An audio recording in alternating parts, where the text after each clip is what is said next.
Chapter 324. That laughter sounded like a person covering his mouth and trying his best to hold back his laughter in the crowd. The embarrassed Archduchess was instantly stunned. Who is it? The Northlanders, who were already feeling restless amidst the indescribable conflict, turned their heads to look for the source of the laughter. They soon found their target. Not far from Viscount Ian, a teenager sat on a chair with his arms on his knees and his chin propped up. He looked at the people and things in the hall with interest and chuckled softly. Many people saw his face clearly. Many people's expressions changed when they saw the emblem on his robe. Northlander? The teenager with the 9-pointed star emblem chuckled softly. From time to time, he imitated the Archduchess' tone and said, "Are you guys coming? Are you guys coming?" Ha ha ha ha. With a mocking gaze, he looked at the Northland men in the hall from afar. He looked back with an indifferent expression. "Are you guys coming? Ha ha ha." The teenager's delighted laughter continued to spread. It made many people's faces turn extremely livid, and he also attracted many hostile gazes. Even the Archduchess guards beside him looked at him indignantly. F***ck. Damn it. Some of the vassals cursed in low voices from the corners of the hall. Ian widened his eyes and stared at the teenager with the 9-pointed star emblem. He watched as he rocked back and forth with laughter, and saw the undisguised contempt on his face. It was as if he could not react to it. The Archduchess also stared blankly at the teenager who was laughing at her. She subconsciously retracted her arm that was holding the ring, and subconsciously pressed it against her chest. Her expression was blank, as if she was a helpless and lost person. Finally, a heavy, muffled sound rose with a loud bang. Asterisk thud. Asterisk like a heavy hammer. It shattered the oppressive atmosphere. A majestic roar exploded on the ground. Enough! Thales's laughter died down. The hall suddenly fell silent. Everyone turned their gazes in the direction of the Archduchess, and they were all stunned. It's him. Thales calmed his muscles, which were stiff from laughing, and thought of something. The one who interrupted him was one of the 6 counts, the usually taciturn one-armed count. I think his name is... The one-armed count raised his head. His eyes were cold, and his body exuded the bravery of a veteran. He turned to the Archduchess on the steps. "My lady, I don't know you," the one-armed count said softly. His tone was cold. "Pardon me, but I don't expect much from you when I met you 6 years ago or when I came to attend the hearing today." His words echoed on both sides of the hall, containing a kind of majesty that made people involuntarily turn to look at him. "King Nuvan is dead, and we have to rely on a little girl from now on?" Humph. Saroma's expression froze. The one-armed count's eyes were fixed on the Archduchess, completely ignoring the gaze of Earl Hurst, who was beside him. But a few seconds later he spoke again. "But I still remember the day we ascended Fort Liberté. I led the vanguard and rushed to the front line against the pouring kerosene. I lost an arm because of it." The one-armed count raised his left upper arm, which was only left with half. With a profound gaze, he said in a deep voice, "But in return, the warriors of the Carcagel family were 1 step ahead of Prince Soria's White Blade Guards. They were the first to plant the Black Dragon flag on top of Fort Liberté's city wall." Saroma was slightly stunned. "Fort Liberté? It's been 20 years. My broken arm still hurts." The one-armed count turned his head abruptly and looked at the vassals in the hall. "But I have never regretted it." Beside him, Earl Hurst opened his mouth in surprise. "It's been 6 years." The one-armed count's voice made many people straighten their backs. "Perhaps many of us have forgotten that we are nobles and vassals, but we are also Northlanders. We are still far from degenerating to the state we once hated the most." The other 5 earls frowned one after another. Thales looked at the count, listened to his words, and smiled. "With the honor of the Carcagel family as my witness." The one-armed count turned to the Archduchess coldly. His steely voice struck everyone's heart like a heavy hammer. "Since you have given the order, my lady, we will respond." Saroma trembled violently. Count Carcagel's expression was cold, but he raised his remaining right arm without hesitation. I promise that every man of age in Hunt County and Origami County will pick up a weapon. For the honor of your family, for the dignity of Dragon Cloud City, for your late grandfather, and for the Archduchess of Dragon Cloud City, we will send troops to the west. Only the sound of the vassals inhaling could be heard in the hall. Asterisk thud. Asterisk the Count's right arm struck his chest fiercely. Northlander Khan Carcagel. The one-armed Count's resolute voice exploded in the air. I fight for you. His voice reverberated between the stone walls and shook the hall. The other 5 Counts did not seem to have reacted to the situation. The other vassals were also discussing among themselves. But Saroma stared at the one-armed Count in a daze. Her gaze gradually became lively again. He, Count Carcagel. Saroma could not hide the excitement in her eyes. She stuttered, but she was quickly interrupted. I'm sorry, ma'am. Before the shock from Carcagel faded away, another hesitant male voice spoke. The golden-bearded Count Hurst sighed and said, Please understand, the Counts. They hope that you can lower yourself to marry into a local family like us. That's because we are the ones who truly stand on the same side as you.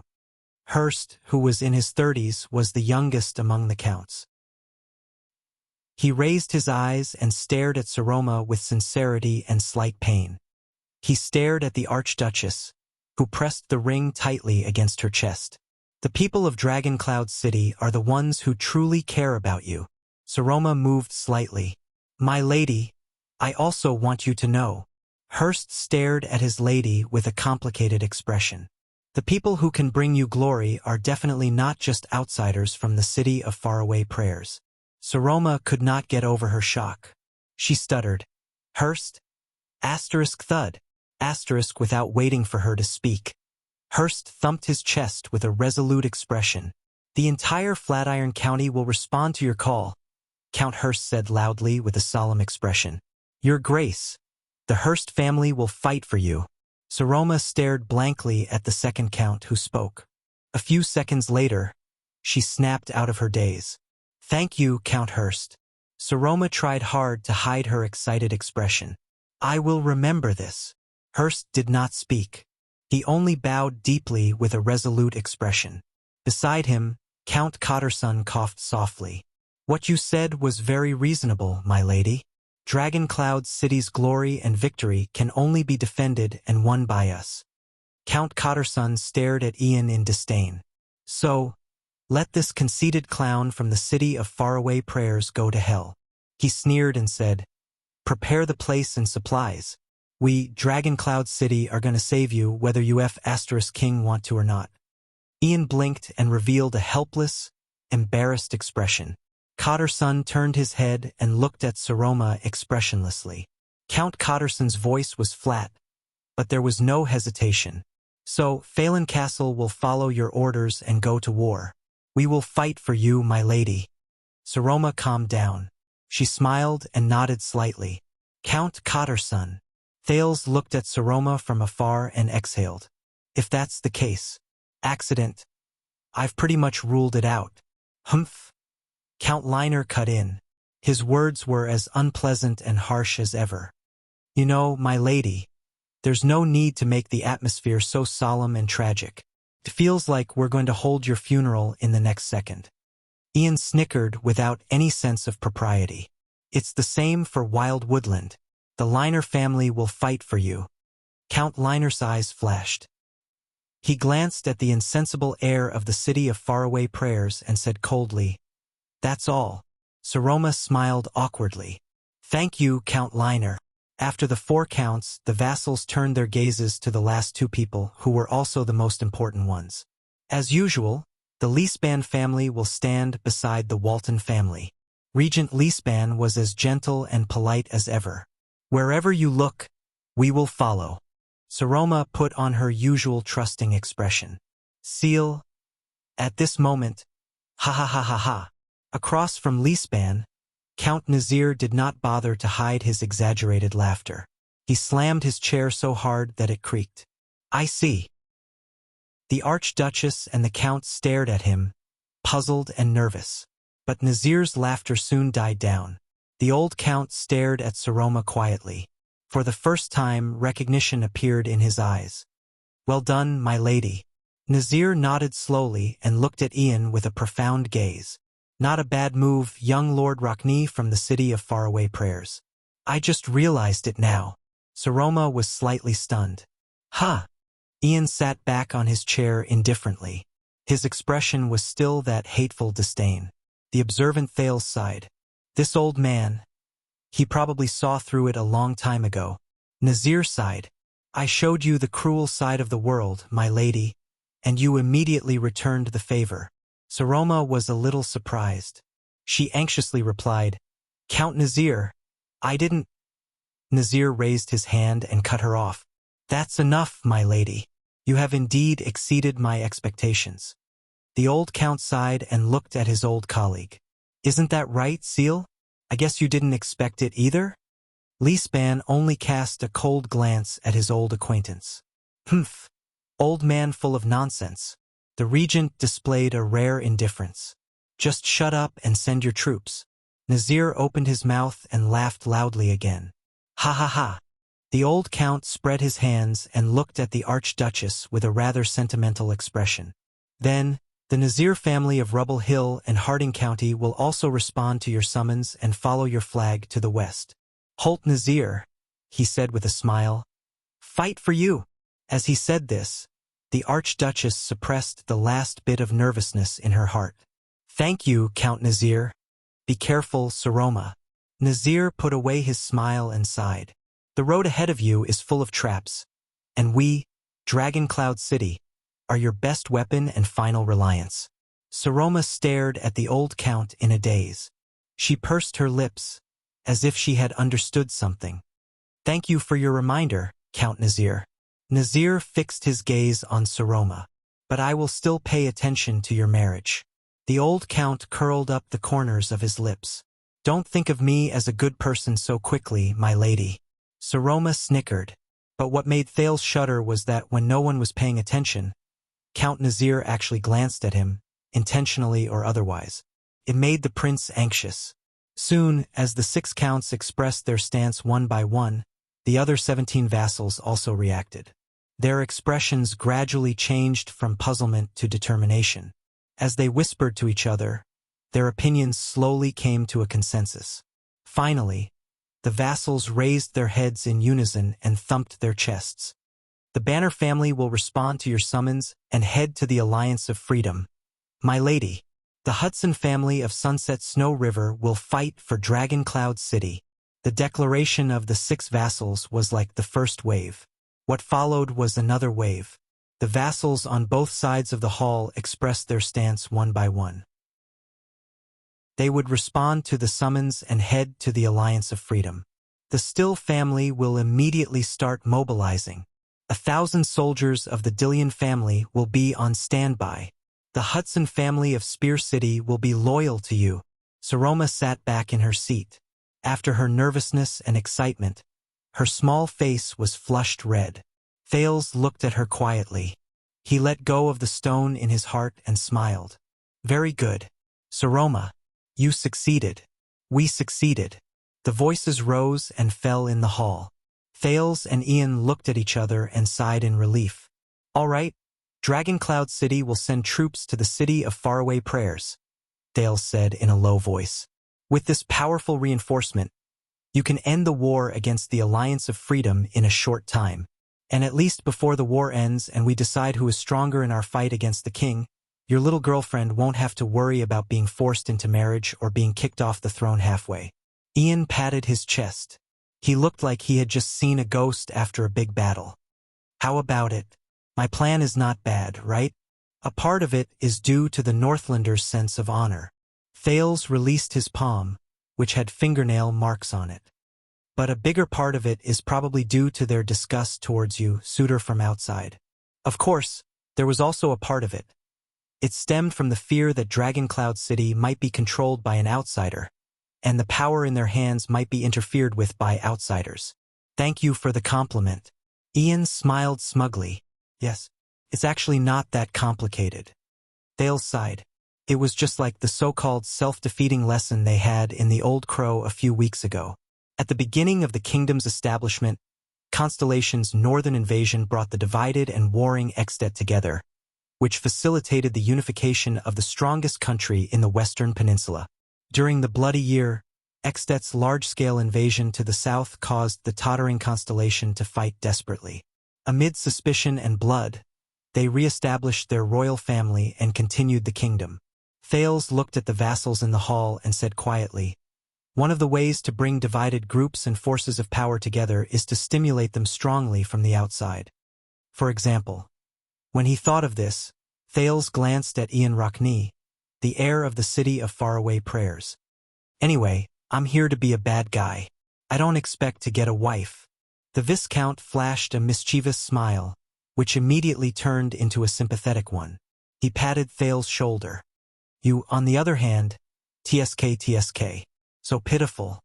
Thales' expression froze. "What?" Regent Lisbon's voice rang. "Then we will discuss the specifics of sending troops with the city of faraway prayers." The prince coughed unnaturally. Before Ian said anything strange again, he changed the topic. "You know, I just thought of an interesting point." Ian raised his eyebrows. "Once the vassals are stubborn and refuse to send troops," Thales sighed, "maybe you can really get a fiancé from Dragon Cloud City?" The prince's gaze was a little solemn. "Then, won't you be happier?" At that moment, it was as if someone had snapped a string between the two teenagers. The atmosphere between them became tense. The Viscount was silent for a second before he revealed his usual smile. "Ha ha." Although Ian was smiling, his eyes were slowly focusing. "Oh, then you misunderstood my sincerity." Thales narrowed his eyes. "That's good. She's not a bargaining chip that you can easily use." Ian clicked his tongue.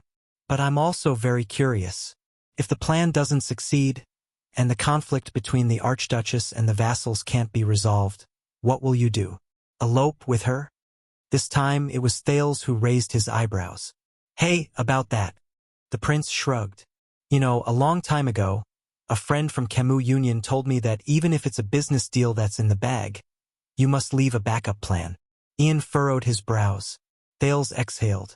Extet, or rather Dragon Cloud City's politics are really straightforward. At least, Northlanders are Northlanders after all. Thales glanced at the seats of the 6 counts.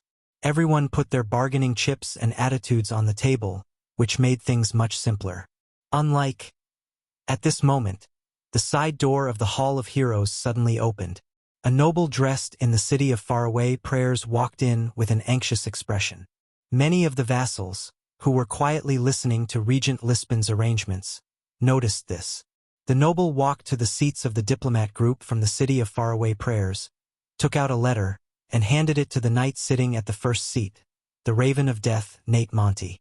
Monty immediately attracted a lot of people's attention. He tore open the letter, and his expression changed drastically. "Hey!" Thales frowned. He nudged Ian. "What's going on?" "That's the messenger in charge of transmitting military intelligence." Ian also watched the scene over there with a solemn expression. "Judging by his expression, there's been a change in the war." "War?" Thales was shocked. "The Alliance of Freedom?" Ian nodded uneasily. Where else could it be? More and more people in the hall noticed the newcomer. In the next second, Monty's expression changed drastically, and he stood up abruptly. This made everyone in the hall who was discussing whether to send troops pause. "Sorry for the interruption." The Raven of Death waved his hand at the astonished Regent Lisban in a rather rude manner. He then looked at Ian with a solemn expression and strode forward. Nicholas, who was on the stairs, watched his old friend's actions. His pupils shrank. Monty was a scout and he carried out the most dangerous missions during wartime. Something that can make him lose his composure like this? Not much. Under the puzzled gazes of the Archduchess and the many vassals, Monty strode over to Ian, who did not know what was going on. He handed over the letter and said coldly and loudly, You need to read this immediately and explain to Dragon Cloud City. When he said this, Monty's cold gaze swept over Thales. Thales shuddered. The feeling of being watched rose in his heart again. The prince smiled awkwardly, raised his hands, and took a step back. All right, I won't read it. But things were not that simple. No. Ian read the letter in his hand and raised his head with a pale face. This is... Monty nodded expressionlessly. His gaze, like that of a hunter, never left Thales. It was as if he wanted to skin him alive. Ralph sensed that the situation was not right. He took a step closer to the prince. The other vassals in the hall exchanged puzzled glances. Leespan coughed. Ian put down the letter with trembling hands. Thales only then noticed that he was already drenched in cold sweat. Ian raised his eyes and looked at the seated Archduchess. Then he turned to Thales in panic. You know? His gaze was very complicated. There was suspicion, anger, and even conflict in it. The puzzled Thales raised his eyebrows. Know what? Ian took a deep breath and shook his head, as if he wanted to wake himself up. If you don't know. The air of the city of faraway prayers gritted his teeth. All right, Monty. I will tell the Archduchess later. Asterisk slap. Asterisk his shoulder was immediately seized by the Raven of Death. Ian shuddered and looked up at Monty in shock. Now is not the time for you to be willful, Ian. Monty's voice was very gloomy, and there was a sternness that allowed no refusal. Dragon Cloud City has just promised to send troops, so they must know. This is not something that can be hidden from the public. Ian hesitated, but Monty did not waste any more words. He snatched the letter from Ian's hand without any hesitation. All right, then I'll do it. Wait. Without waiting for Ian to speak, Monty pushed the bewildered Ian down from his seat. The latter's struggle was completely futile against the night. From the beginning to the end, Thales watched the scene in the city of faraway prayers in shock and bewilderment. Monty's gaze still made him feel fearful. What's wrong? That letter, what exactly is? At this moment, Regent Lispan's voice traveled into their ears from afar. Lord Monty, we have heard of your reputation for a long time. However, this is Heroic Spirit Palace's Hall of Heroes. The regent attracted everyone's attention. He asked faintly, Is there anything we need to know? Monty glanced at Thales again, then turned around abruptly to face the hall. Yes. The brunette knight raised the letter in his hand and said coldly, An urgent military intelligence just came from the city of faraway prayers. Count Nazir's gaze froze. Military intelligence? Monty nodded and strode forward. Thales noticed that Ian was clenching his fists tightly. His gaze moved back and forth between him and the Archduchess. A few days ago, we detected a third army in the desert to the south of the city of faraway prayers. The Raven of Death's expression was horrified, as if he saw the day before the bitter cold winter coming. 4,000 to 5,000 light cavaliers, maybe more. We are certain that they are our enemies, and they are here for the Alliance of Freedom. The hall instantly fell silent. Thales also frowned. For the Alliance of Freedom? Wait, 20 years ago, Camus Union and White Mountain supported the Alliance of Freedom, which means... But the suzerains who were familiar with military affairs immediately grasped the main point. Cavaliers in the desert? 5,000? Count Carcagel was shocked. He slammed his remaining right arm on the chair. How is this possible? Monty snorted coldly. Not only that, they are all elites. They are skilled in galloping, and they come and go like the wind. They are eyeing us covetously between the city of faraway prayers and Fort Liberté. Almost all the vassals furrowed their brows. The Archduchess looked at her regent with a bewildered expression. It is impossible for the desert bandits, Baron Bone tribe, and orcs to have cavaliers of this scale. The direction from Camus Union is not right. The Golden Passage does not have such a force. Leespan, who was familiar with the geography, looked at Monty with a solemn expression. Where did these cavaliers come from?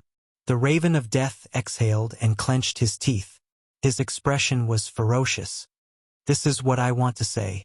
Monty raised the letter and said through gritted teeth. They should have come from the southeast and crossed a part of the desert. The vassals were all shocked. Thales frowned and quickly recalled the geography of the continent. To the west of the city of faraway prayers is the Alliance of Freedom, and to the south is the Great Desert. If the cavaliers who appeared in the desert came from the southeast— Wait, southeast? Crossed a part of the desert? Isn't that— But before he could straighten out his thoughts, Monty snorted angrily with a fierce expression. The flags of those cavaliers are blue with white edges, silver-crossed double stars. At that moment, Thales clearly felt his heart tremble. Asterisk thud. Asterisk the hall fell silent for a moment. In the next second, Regent Leespan, who had always been steady, could no longer maintain his image. He shuddered and cried out to Monty, "What?" In a split second, the gazes of the Archduchess and the vassals in the hall, the gazes of the City of Faraway Prayers diplomat group and the guards of Heroic Spirit Palace instinctively turned to Monty. They turned to the only guest who did not fit in with the hall. Monty's next words sounded faintly in Thales' ears, as if they came from the horizon. "That's right, things are already very clear. The powerful support behind the Alliance of Freedom, including the mastermind behind their rebellion against Extet." The Raven of Death said faintly, "Constellation." At that moment, he faced countless shocked, puzzled, and hostile gazes. The dumbfounded, absent-minded, and stiff Prince of Constellation could only hear his own heart beating. Chapter 325. After a brief silence, the Hall of Heroes burst into an uproar. "What? That means— But that boy clearly." But no one's emotions could compare to what Thales Jadestar felt at that moment. At that moment, the prince almost lost control of his body. Then, the sin of Hell's river surged into his body uninvited. To him, the whole world seemed to have stopped at that moment. Only his thoughts spun quickly. Constellation, the Alliance of Freedom's supporter? With the help of the mysterious power of eradication, Thales, who was drenched in cold sweat, tried his best to control his breathing to make sure that he did not lose his composure. Countless questions rose in his mind. What's going on? What's going on? In other words, at the head of the hall, the golden-bearded Count Hurst furrowed his eyebrows and looked angrily at Monty, who brought the news. The cowards of the Alliance of Freedom. The reason why they have the confidence to tear up the agreement is because they have the support of the Empire? The Raven of Death shrugged and said in a gloomy tone, "It's obvious." The indignant discussions in the hall rose to another level. What's going on? F***CK the Empire. Are they crazy? Their only heir is still— Is it an all-out war? Then what's our next step? Are we still going to the City of Faraway Prayers? Thales took a deep breath with a dazed expression. Constellation, the Alliance of Freedom, Extet, regardless of whether it was the information he obtained under Heroic Spirit Palace's strict surveillance, the news Putre, whom he had not seen for years, or the news he obtained from Dragon Cloud City, there was not a single clue that pointed to this answer. He did not receive any hints. Just like the dragon's blood 6 years ago. To him, this was truly an accident. How interesting. Count Liner, who had always been expressionless, did not hide his terrible emotions this time. His face was contorted as he stared at Thales. On the surface, you sent your son to Dragon Cloud City, but behind the scenes, you are still tirelessly making moves? Liner sneered maliciously and said, "As expected of the heir of the Empire. As for us, we thought that we had the safest bargaining chip. We thought that the Constellations would behave themselves, but in the end we were played like fools. Just like the previous war. Isn't that so, little prince?" The atmosphere in the hall became more and more solemn. With a stiff expression, Thales raised his head with great difficulty and responded to the various surprised or angry expressions in the hall. Lisbon's doubts, Nicholas' gritted teeth, Nazir's contemplative look, and even Monty's unsettling hunter's gaze seemed to be much gentler compared to them, and the Archduchess' disbelieving and helpless gaze. "No, Thelma. Hey, you Jadestar." Count Cotterson stood up abruptly and glared angrily at the stiffened prince in the corner. "What the F***CK do you know about the Alliance of Freedom and your crazy father's army? Did you guys plan this? Thales clenched his fists. The beads of sweat on his forehead became denser and denser. No, I don't know anything. Everything. But before the words left his mouth, the prince clenched his teeth. No, now was not the time to panic, nor was it the time to cry injustice. Just as I thought, the accident happened. What I needed to do was to deal with it and minimize the damage. Calm down, Thales. Calm down. Hey, Cotter's son said angrily. Are you mute? His voice represented the rage in the Northlanders' hearts at that moment, and it echoed in the hall. The prince raised his head abruptly, but he saw a panicked and helpless gaze in Saroma's eyes. The Archduchess subconsciously looked at Thales, then at the equally solemn Leespan. She looked helpless. Seeing how fearless he is, perhaps Dragoncloud City is too kind to him. Count Liner clenched his fists, and terrifying cracking sounds came from his knuckles. He said softly, perhaps we should return to the Northlanders' tradition. Do something a little more forceful? Thales did not answer. The Northlanders' gazes on the Prince of Constellation became fiercer and fiercer, including the Archduchess guards who protected him. In this atmosphere, even the equally shocked Ralph subconsciously pressed down on his arm. Under everyone's gazes, the second prince could only try his best to remain calm and maintain the most basic of thoughts. He did not even have time to care about Ian, who was also sweating profusely and constantly tugging at his sleeves. If that's the case, something is wrong. Very wrong. The Alliance of Freedom's rebellion, the City of Faraway Prayer's war problem, Dragoncloud City's power storm, Black Sand Region's respite. All of them actually originate from these different targets, different motives, different actions, but they all converged in the same place. Where is the connection? Where is the truth that the clues point to? Where is the key to the matter? In the face of the prince's silence, Count Cotterson seemed to become more and more impatient. He suddenly took a step forward, not cooperating. Cotterson revealed a ferocious expression that had never been seen before. He gestured at Thales with his lips, gritted his teeth, and said word by word, "Very well, then tear him apart, until he opens his mouth." This sentence seemed to ignite the already explosive atmosphere. That's right. Many of the vassals of Dragoncloud City also gritted their teeth in anger. One after another, they stood up and let out a tidal wave of agreement. *CK him. How dare he toy with us? Then he will pay the price. Show the Northlanders' attitude. Nicholas wanted to maintain order, but he was powerless. Ralph stood nervously behind Thales. In the face of the Northlanders' anger, he seemed ready to stake everything on one throw at any moment. What should we do? This was his sign language. But the main character of the matter, Thales, did not move. He seemed to have restrained all his emotions and held back all his reactions. Like a stone statue, he sat stiffly on the spot, ignoring the curses and insults that came like a raging wave. Like a stone statue. Son of *TCH from the Empire. Nail him to the city gate. Let the Constellations have a taste of torture. Hypocritical cowards. The waves of voices continued. Like a never-ending torrent, they slammed against the reef again and again. They were merciless, cruel, shocking, and terrifying. Thales, who was at the center of the waves, only remained silent. It was as if the world had nothing to do with him. The chaotic hall was filled with anger and hatred. Then, a sharp and out-of-control female voice tore through the noisy curses and malicious words like a rainbow that cut through the dark clouds. It resounded fiercely in the Hall of Heroes. Enough. Thales shuddered. Everyone was shocked. They subconsciously turned their heads to look at the highest seat. There, the young Archduchess had left her seat at some point in time. She clenched her fists and waved them by her side. She gritted her teeth, and her face was contorted. At that moment, Saroma Walton was like a desperate lioness guarding a pride of lions. She roared rather hysterically, "This is the Hall of Heroes.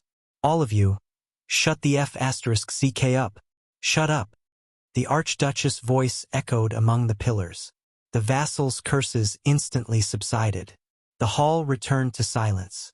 Only the young lady's rapid and trembling breathing could be heard in front of the highest seat. Everyone stared blankly at the Archduchess, who had lost control of her emotions. They watched as she clenched her fists tightly, her eyes red, and her gaze swept across the hall angrily. It was as if they had gotten to know their suzerain again. Tisk, tsk, tsk. Monty, the Raven of Death, stared at Saroma, whose mouth opened and closed, unable to calm down for a long time. He sighed with emotion in a soft voice. Even if she's a lady, she's still a Walton. Thales, on the other hand, had his mouth slightly agape. He stared at the agitated young lady from afar. His emotions were complicated. Saroma, no. At this moment you should be. What the F***ck is this? Ian whispered in exasperation behind Thales. About the Alliance of Freedom. You said. Didn't you hear what the Archduchess said? However, this time, Thales only shook his head coldly. Shut up. Ian was stunned. Finally, a steady cough broke the silence. Sit back down, Cotterson and everyone else. The regent's stern voice rang out. Whether it is temperamental or bullying the weak, they are all acts of cowards. The Northlanders are not despicable to that extent. Count Leespan stood in front of Cotterson and said flatly, "We will decide how to deal with this matter after discussing it with the lady. Since it has already happened, no matter how we punish him, it will be useless. Before that, Prince Thales is still our guest." The regent's words made Cotterson frown. He's right. The old Count Nazir agreed coldly. It's just a piece of military intelligence. Look at how anxious all of you are. If King Nuvan was still here. The words of the two powerful vassals calmed the irritation and anger in the hall. The vassals returned to their seats one after another, but the gazes directed at Thales did not decrease in the slightest. Thales closed his eyes, but his brain spun faster and faster. Unexpected. If it comes to that, my lady. Leespan turned around and gently hinted at Saroma. Saroma took a deep breath and restrained herself from losing her composure just now. With an unpleasant expression, she sat down with Nicholas' help. She glanced at Thales. The expression in her eyes was hard to read. Lord Monty. After Count Leespan restored order in the hall, he turned to the indifferent Raven of Death. Are you sure that the city of faraway prayers is Constellation's army? The regent asked steadily. Is there a possibility that someone else is in disguise? Like Camus Union? You know what I used to do, right? Monty scratched the back of his head and gestured at Nicholas, who was on the stairs. What do you think is the possibility that we got the wrong target? The vassals frowned together. 5,000 light cavaliers. It's impossible for them to be local nobles. It can only be. Count Liner looked at Monty with scrutiny and suspicion. Did you fight? Monty shook his head. Over the past few days, that group of Constellations did not even get close to Fort Liberté. They only watched from afar and continuously sent out roaming cavaliers to investigate. The Raven of Death looked at the letter in his hand and clicked his tongue. The distance between Bladefang's camp and Fort Liberté. God knows how they replenished their supplies in the desert. When they heard this, many of the nobles were slightly stunned. Roaming, patrolling, avoiding battle, and stabbing the enemy in the back at the critical moment. The one who spoke was Count Nazir. The old man rubbed his chin and his gaze moved slightly. Doesn't this tactic sound familiar? For example, 18 years ago. The hall was silent again. Many people lowered their heads. Count Cotterson closed his eyes and sighed. F***ck. Thales thought of something. Are Sonia Cecire and her guards still in Broken Dragon Fortress? Where did they get 5,000 cavaliers, even if they're all light cavaliers, to stuff them into the desert? The youngest Count Hurst furrowed his brows and subconsciously turned his head to look for that figure. It's impossible for there to be no news of such a large-scale mobilization of soldiers. What about the secret room? Madame Calchon, you're... Hurst realized that he had said the wrong thing, and he stopped himself in time. A few seconds later, Monty snorted softly. Whether it's the fortress or the secret room, you should ask the king. Black Sand region knows best. The vassals in the hall fell silent again. That's right. The throne is no longer in Heroic Spirit Palace and Dragon Cloud City. The secret room, which only serves Extet, is naturally the same. Everyone felt dejected. This is Dragon Cloud City after King Nuvan passed away. When he heard this, Count Leespan heaved a long sigh. This is no longer important. What's important is that if Constellation is involved. The regent stared at the bleak Archduchess with a solemn expression. Then our next expedition to the west. The vassals' discussions rose in the hall again. Count Liner sneered. Think about it. When we are attacking the city, there are 5,000 people in the desert in the south watching us calmly, waiting to attack us at any time. And behind them, there might be the entire constellation. Count Liner sneered. 20 years ago, even if we had 3 archdukes working together, because of the intervention of the White Elves and Camus Union, the war still dragged on for nearly a year. He narrowed his eyes, as if he was remembering that year. Guess how long Constellation can drag on for? 2 years? 3 years? The king must be very happy to see this. The diplomat group from the city of faraway prayers looked at each other. Their expressions were unpleasant. The atmosphere in the hall became more and more oppressive. Thales ignored the hostile gazes that swept at him from time to time and quickly rearranged the information he knew. Things will not be that simple, nor will they be that complicated. It's just that the chessboard needs to be elevated a little. I originally thought that this was a storm between Extet and the Alliance of Freedom, or even within Extet. The Alliance of Freedom fought for independence, Black Sand region fought for survival, the city of faraway prayers fought for their own interests, Dragon Cloud City fought for the balance of power, and the other archdukes longed to watch the king weaken and Dragon Cloud City split. And now, Constellation has to be added to the mix. Then, in this storm, where is Constellation's greatest interest? This is just an optimistic situation. Count Cotterson counted with his fingers, as if he was talking to himself as he calculated the numbers. If the other side is really Constellation, which has turned out in full force after the Bloody Year. Worse still, if we include the White Elves, who suffered losses in the previous war, and the 4 northern cities of Camus Union, who made bets based on the situation. And we only have Dragon Cloud City and the city of faraway prayers. Count Nazir watched him calculate the chips and let out a long sigh. He said the words that made many Northlanders feel indignant. When was the last time Extet lost a war? No one spoke. Thud. The one-armed Count Carcagel punched the arm of his chair, causing a dull thud. His ghastly pale face told of his current mood. The vassals clenched their fists. The situation has become complicated. Count Lispan's expression did not change as he said flatly. Nazir nodded. It was rare for 2 old friends and old rivals to agree on the same thing. Thales was still thinking quickly. One after another, guesses surfaced in his mind. If the plan to dispatch troops remains unchanged, we will need to readjust the deployment of our military forces, including the quality of the soldiers we recruit. The old count's tone was solemn. Our enemies are the Alliance of Freedom and Constellation. The difference between these two is not insignificant. You mean retreat? Lispan's words traveled into his ears steadily. I did not say that. After all, the lady has already made a promise, and this concerns the honor of Dragon Cloud City and the Walton family, Count Nazir said solemnly. But if we still want to dispatch troops to fight, we cannot deal with it carelessly like we did before. After all, the opponent we are facing is our old enemy of nearly 700 years. The shield of the Western Peninsula, the descendant of the Empire. No one spoke again. Only the Raven of Death shook his head and exhaled.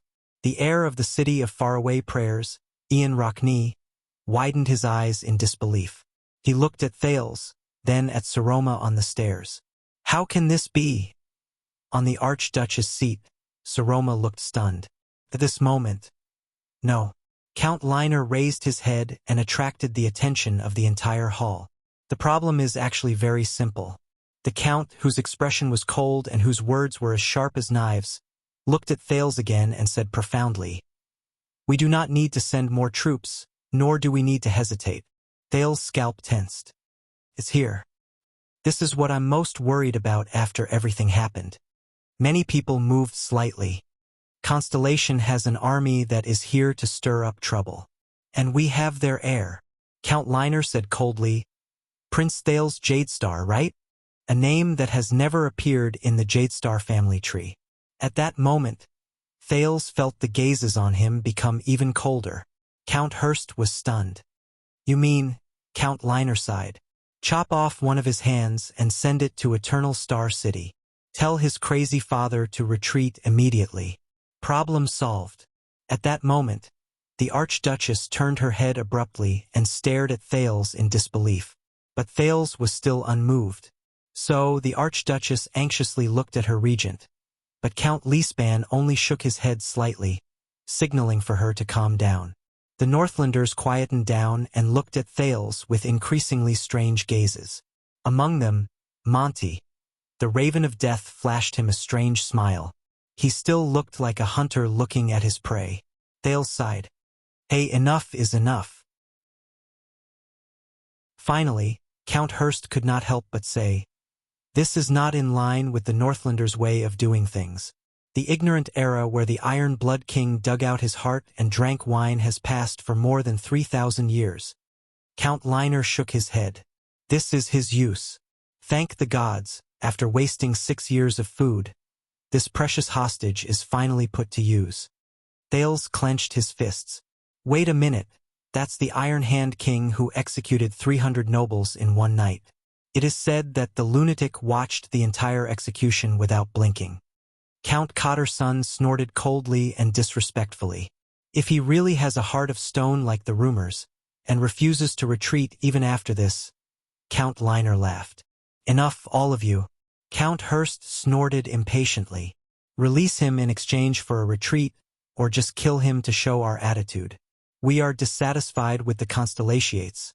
So we torture a child to vent our anger? What is this all about? Count Liner sneered. This is not venting our anger. Besides, we are releasing him. There was a cold glare in his eyes. It's just that we are releasing him in installments. Count Hurst furrowed his brows. Installments? If one letter is not convincing enough, then 2, 3, 4. Anyway, aside from his palms, he also has arms, legs, feet, eyes, nose, ears. Count Liner's cold words echoed in Thales's ears. Every time he writes a letter, we will release a part of the prince in installments, until King Kessel retreats, or he dies. Chapter 326. The hall fell into silence once again. Thales closed his eyes, as if he was tormented by his own fate. But no one knew that at the moment Count Liner made his cruel suggestion, the second prince of Constellation finally figured out one thing. Connect, he said in his heart. The fight in Black Sand region, Constellation's interference, the Alliance of Freedom's rebellion, the war in the City of Faraway Prayers, the storm in Dragon Cloud City. Most of the things were connected. They all pointed to a key point. That was, Thales clenched his fists. Is it really as I thought? But if that's the case... At this moment, a clear female voice rang in his ears. No! This made the nervous Thales open his eyes and snap out of his daze. He raised his head in shock and looked at the Archduchess thrown at the highest point. Many other vassals did the same. No! A clear and decisive voice echoed in the hall. It was Saroma. At this moment, she gritted her teeth and looked conflicted. Her gaze kept moving between the vassals. Count Liner, who had threatened to release Thales in installments, was slightly stunned. My lady, Saroma stared at Thales in a daze. But after a few breaths, she seemed to have made up her mind. She turned her head and took a deep breath. Everyone, 6 years ago, before the king and the 4 archdukes, I made a promise in the name of the Archduchess. The Archduchess seemed to be a little stuttering and nervous, a stark contrast to her previous unyielding attitude. But she still tried hard to suppress her trembling and said anxiously, I promised Thales. Thales will be Dragon Cloud City's guest. I will be responsible for his safety. in Dragon Cloud City before my eyes. The young girl's face was taut, and she shouted with all her might. He won't, and he shouldn't be hurt. Once she said this, the vassals had different reactions. Among them, the 6 counts had the most complicated expressions. Promise? The Archduchess. Thales stared at Saroma, who was forcing herself to remain calm. He felt anxious and fearful. Saroma, you be responsible for his safety? Count Liner seemed to be very dissatisfied with this sentence. His eyebrows were almost raised. Forgive me for being blunt, my lady, but what about our safety? What about the safety of those warriors who risked their lives to fight for your honor? The vassals seemed to resonate with Count Liner's words. They all nodded and grunted in response.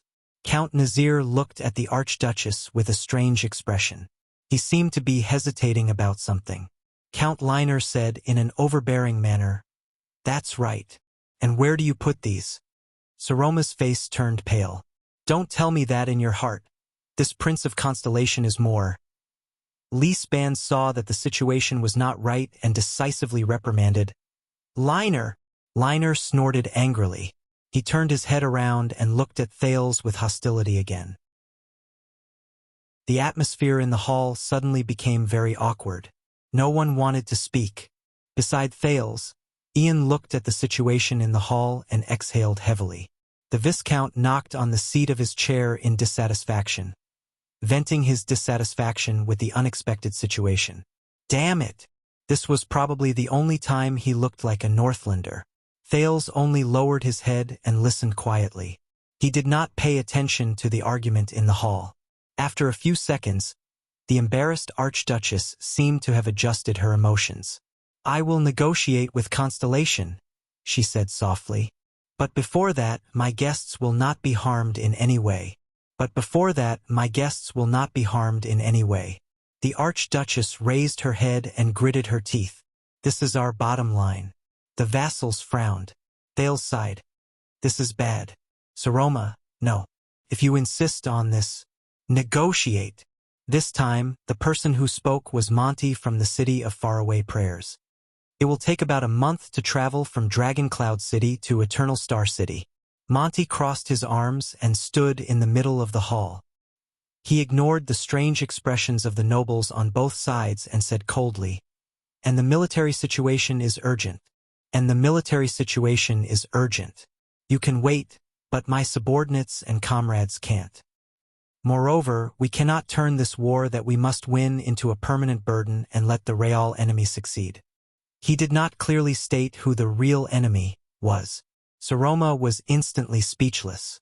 The vassals began to discuss among themselves again. Ian frowned and wanted to say something, but under Monty's fierce gaze, he did not speak in the end. The pressure was back on Thales. The mean Count Cotterson snorted softly and sneered. "Very reasonable. So?" He shrugged and turned to Liner. "The simplest way is to send our attitude along with the letter. Are you sure that chopping off only one hand will work?" Count Liner smiled back at him. Thales sighed. "We're back to this topic again. Someone must let them know that Northlanders do what they say." But they were interrupted by the Archduchess once again. "No!" Saroma clenched her teeth. Beads of sweat could be seen on her forehead, as if she was going through a very intense struggle. "It's not that simple." The vassals showed puzzled gazes again. The young lady glanced at Thales. The anxiety and nervousness in her eyes did not decrease in the slightest. The Archduchess panted and tried hard to convince the men in the hall. "I remember that King Kessel once promised that anyone who endangers Prince Thales' safety will become Constellation's eternal enemy. His head will be the condition for the next king of Constellation to be crowned. We must be cautious." This sentence seemed to have quite an effect. At least, the vassals who had been glaring at Thales and speaking rudely stopped talking and began to think about more problems. Thales was the only one who looked at the Archduchess with a complicated expression. He felt rather upset. "She's protecting me. Even if this will endanger the little bit of popularity she built up with great difficulty today. She's protecting me." "But, Saroma..." Finally, Count Leespan broke the awkward atmosphere. My lady's considerations are reasonable. The former prime minister and current regent, who had worked diligently for Dragon Cloud City for decades, coughed. Leespan raised his gaze and swept his gaze across every vassal. If that king is really cold-blooded and does not care about the kingdom's future or his son's life, then no matter how many times we release this prince, the result will be the same. In the end, we will be the ones who will be forced into a dead end. Is Dragon Cloud City really prepared to take the prince's head and become the target of public criticism? The hall fell into silence again. The Archduchess cast a grateful glance at Leespan. That's right, Seal. I mean it. Leespan only nodded mildly. This made the other counts frown and cast dissatisfied glances at the regent. But the girl still breathed a sigh of relief. Fortunately, Thales doesn't have to. But then she was slightly startled. Thales was staring at her from afar. The Prince of Constellation sighed. With a hesitant expression, he shook his head gently at her. No, Saroma. Don't. Thales thought quietly. Saroma was stunned in her seat as she watched the prince's actions. She remembered what Thales said earlier. Promise me, Saroma. On the next day of the council hearing, no matter what happens, don't do anything stupid. She looked at Thales, who shook his head helplessly. She could not help but bite her lower lip. Don't care about others. Don't care about anything else. Don't hesitate or hesitate. In that case, you, Thales, are you the other people you mentioned? The girl thought bitterly. In the corner of the hall, Thales was still shaking his head gently. Just choose the path that suits you and the Archduchess the most. That's enough. I will solve the rest of the problems. Saroma struggled to look at Thales. But Thales, the current, you can't even protect yourself. Oh, my lady. This time, the one who spoke was Monty.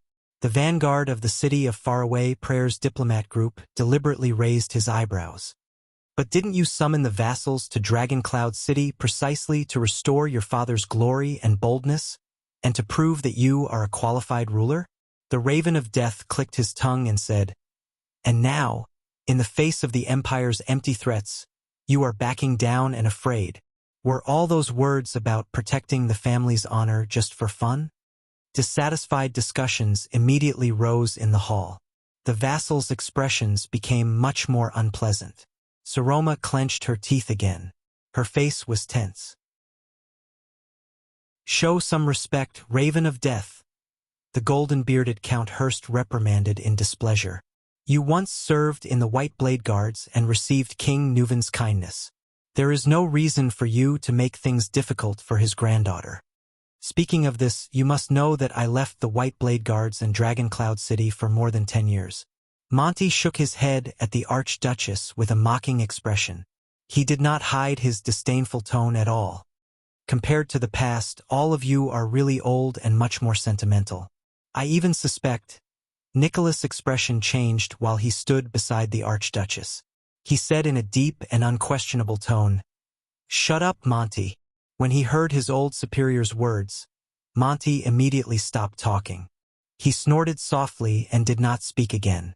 Thales could not help but size up the Raven of Death with his fierce gaze. Something is not right. He once again felt that something was not right about this visitor from the City of Faraway Prayers. But what exactly is wrong? At this moment, Count Carcagel, who had not spoken for a long time, suddenly raised his head. Then let's bring him along, the one-armed count said fiercely. Bring him to the west.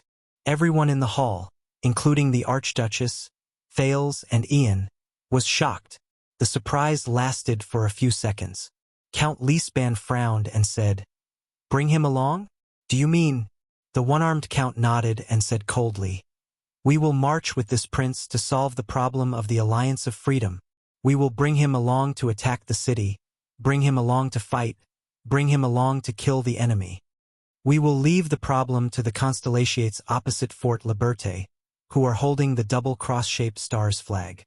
The Archduchess trembled and cried out involuntarily, What? The vassals' gazes were cast on Thales. Thales was shocked. His expression changed slightly. We will let the possible enemies on the battlefield know that their prince is in our hands, Carcagel said coldly.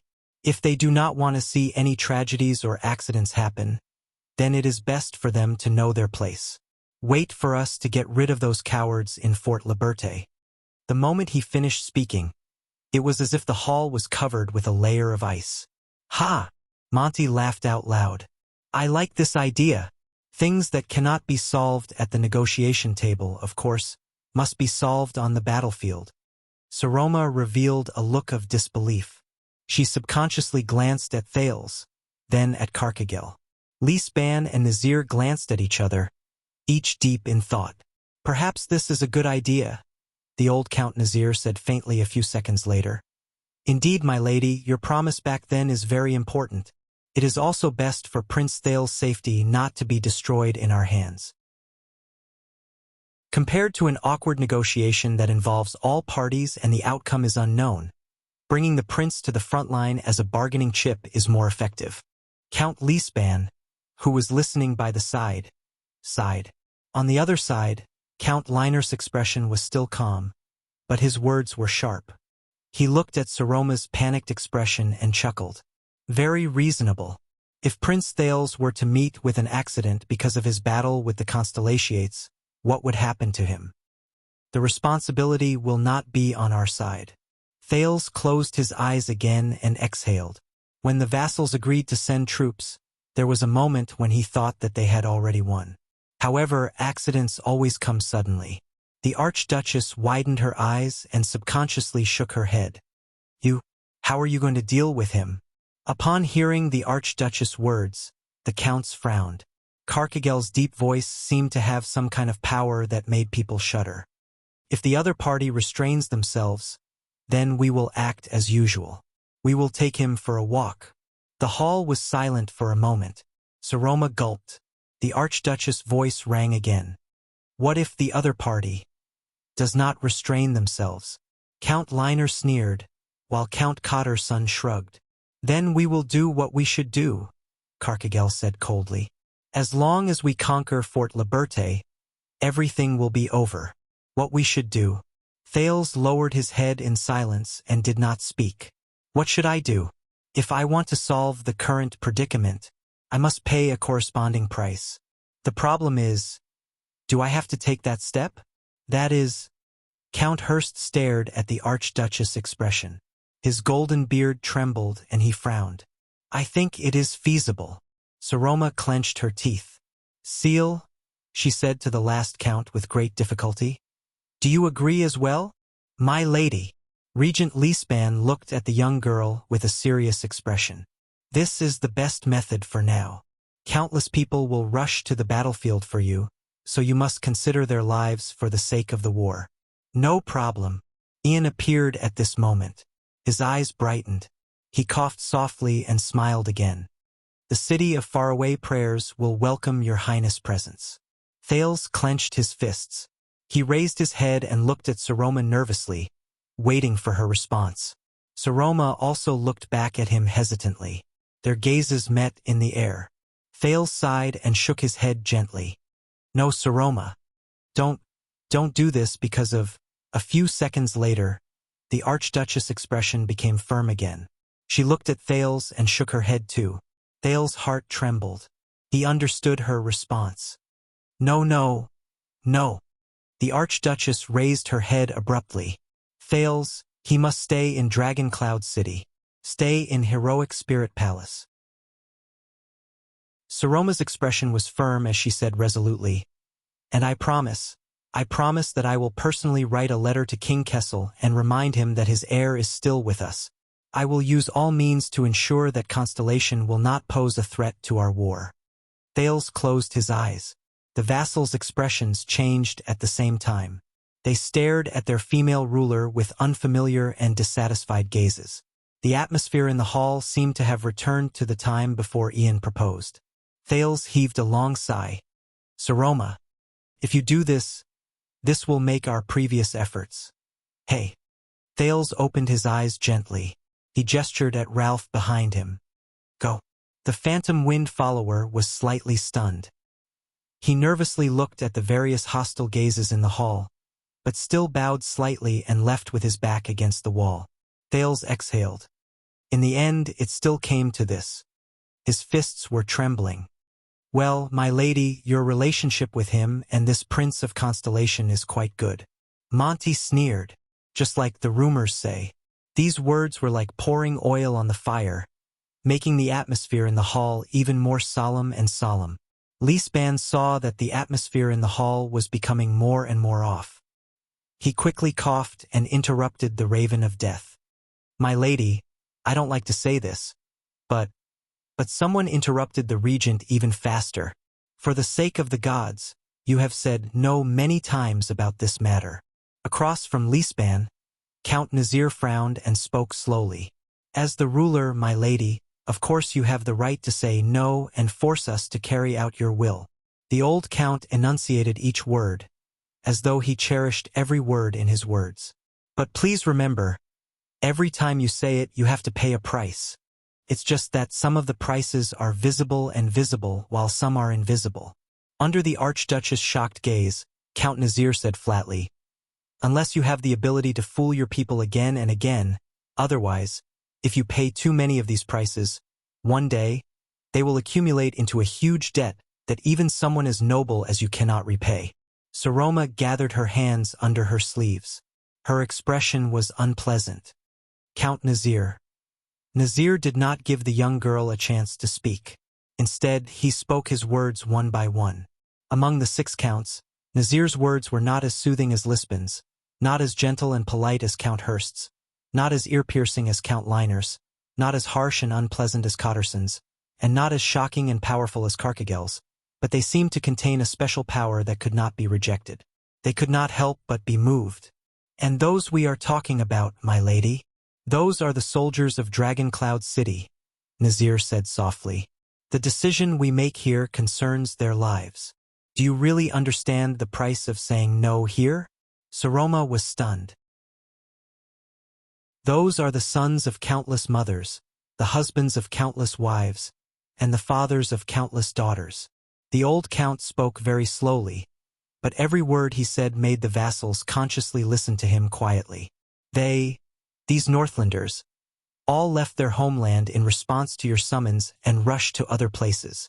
Saroma's breathing became chaotic. She stared at Nazir in a daze. She felt as if there was a heavy stone weighing 1,000 pounds pressing down on her from the air. Nazir raised his head gently and said slowly, and no matter what the reason is, you should not disregard your people who are loyal to you for an outsider, a hostage of an enemy country. And the price of doing so. He stared at the Archduchess with a piercing gaze.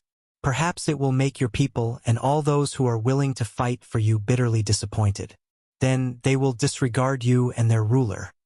Once he said this, the gazes of the vassals on Saroma instantly changed. Saroma, on the other hand, stared at the count in a daze. She was drenched in cold sweat, and her lips trembled. Old Count Nazir sighed slowly. Until one day, the accumulated debts of these prices exceed the grace you and your family have given us, and exceed our loyalty to you and your family. At that time, no one will be willing to fight for you anymore. Isn't that so? The hall became quiet. No one spoke anymore. In the corner, Thales closed his eyes expressionlessly and shook his head slowly. Chapter 327. The young lady was obviously anxious. Saroma's breathing became faster and faster. She subconsciously shook her head. But Count, no. But her hesitation only lasted for a few seconds. The Archduchess raised her head again and spoke in a firm tone. Count Nazir, you don't understand. Her words were somewhat incoherent, but the unyielding attitude in them made Lisban frown. If it weren't for Prince Thales' help, there would be no me, and there would be no Dragon Cloud City today. Thales was shocked. The moment she finished speaking, the entire hall seemed to have turned cold. Count Lisban heaved a heavy sigh, while Nazir's expression was extremely unpleasant. The other counts were not willing to give in. More and more Northlanders turned to Thales again, but the gazes that gathered on him became more and more ominous. Silly girl. Ian put his hand on his forehead in annoyance. He nudged Thales and whispered, "Yes, perhaps she can protect you from war. But if she has to sacrifice her prestige and power for this, and lose the support of all of Dragon Cloud City, then what is the point of everything we do today?" Thales did not answer. He just chased all the unnecessary emotions out of his mind and quietly looked at the Archduchess, who refused to back down. "Madame, Lady Saroma Walton, you said." Old Count Nazir called her by her full name and narrowed his eyes. "Without him, we wouldn't be here today?" Nazir softly repeated Saroma's words. Saroma took a deep breath. Her face was pale. "Yes, all of you may not know, but Seal knows very well." But the next moment, Count Nazir widened his eyes and suddenly raised his voice. "Indeed." His sonorous voice shook the hall. The old count stood up from his seat. The vassals' expressions changed simultaneously. Saroma was stunned by the count's sudden outburst. Nazir's expression was tense. His tone was stern, causing people to forget his age. "Do you think we don't know? 6 years ago, from Archduke Poffert's conspiracy, to the calamities entering the city, to King Neuvin's death and King Chapman's coronation. Yes, I know what role those despicable constellations played in that tragedy." Discussions rose in the Hall of Heroes again. Saroma stared at him in a daze. "Count Nazir." Count Nazir stared coldly at Saroma, then at Thales. Madame Kalshan explained it very clearly.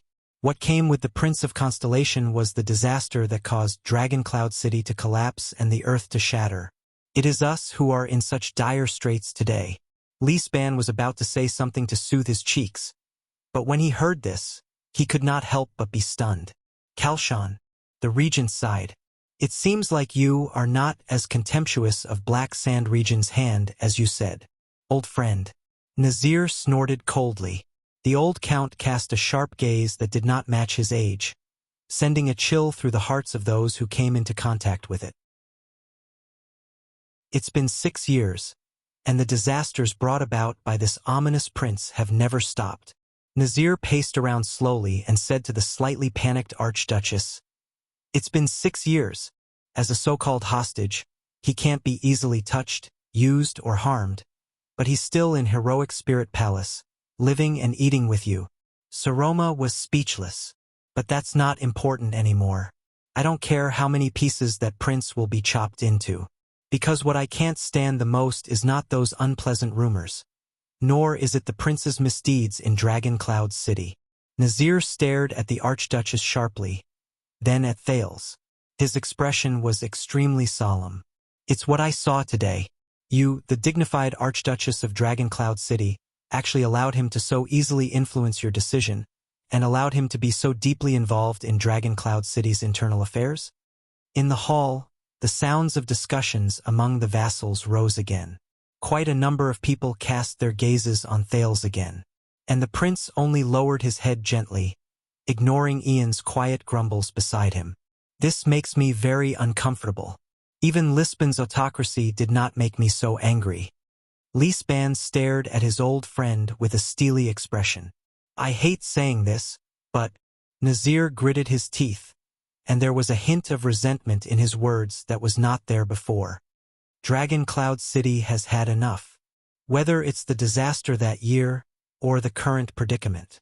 Whether it's Black Sand Region or Constellations. Whether it's by your side, or far away on the battlefield of the Alliance of Freedom." Saroma stared at him blankly, not knowing how to answer. Sounds of praise rose in the hall. Pairs of gazes were directed at Thales, and they were filled with hostility. Cotter's son and Count Liner looked at each other. Hurst and Count Carcagel lowered their heads without saying a word, while Regent Leespan furrowed his brows. After a long silence, Nazir coughed loudly a few times. "I'm sorry. I overstepped my authority." Nazir's voice became softer, as though he had returned to the appearance of an old and clumsy count. "But if you are still so naive—" He shook his head with a sorrowful look in his eyes. "Especially when Constellation is involved, please forgive me for reconsidering my decision to send troops. Perhaps Dragon Cloud City should also stay away from these matters, even if it will damage your reputation." Please understand that we did not respond to the enlistment to satisfy the willfulness of a child who wants to protect his childhood playmate. These merciless words instantly plunged the entire hall into a cold winter. Count Leespan clenched his fists tightly and stared at the Archduchess hesitantly. Count Hurst wanted to say something, but in the end he did not say anything. Count Leiner and Cotterson exchanged glances. Their meaning was unclear. The breathing of the vassals slowly became disordered. Please make a decision, the decision a wise archduke should make, Nazir said faintly and sat down again. No one spoke. Everyone was waiting for the girl who sat at the highest point in the Hall of Heroes, perhaps the highest point in Dragon Cloud City. Saroma trembled slightly and stared at Nazir in disbelief. No. She struggled internally, and her eyes slowly turned red. Naive? Willful? She muttered. Protecting my childhood playmate? She raised her arms as though she wanted to grab onto something, but in the end, she could only place them weakly on the chair. The girl stared at Thales with a sorrowful gaze. But Thales did not respond to her. A few seconds later, she turned her gaze back to Nazir and stared at the Count's pained and unhappy expression.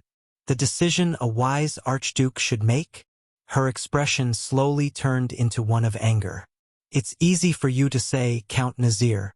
The girl's breathing gradually quickened. You weren't there, Nazir? Puzzled look appeared on Count Nazir's face. Saroma took a deep breath. 6 years ago, when the disaster happened. You weren't there, she said with great difficulty. Count Nazir listened to the Archduchess' words and frowned. Beside the prince, the Viscount of the city of faraway prayers tugged at his sleeves angrily. Did you see her expression? I don't think it's good. Thales nodded expressionlessly. He suddenly had a premonition of what Saroma was going to say. An inexplicable emotion broke through the seal of the sin of Hell's river and surged into his heart. My lady, Count Nazir sighed.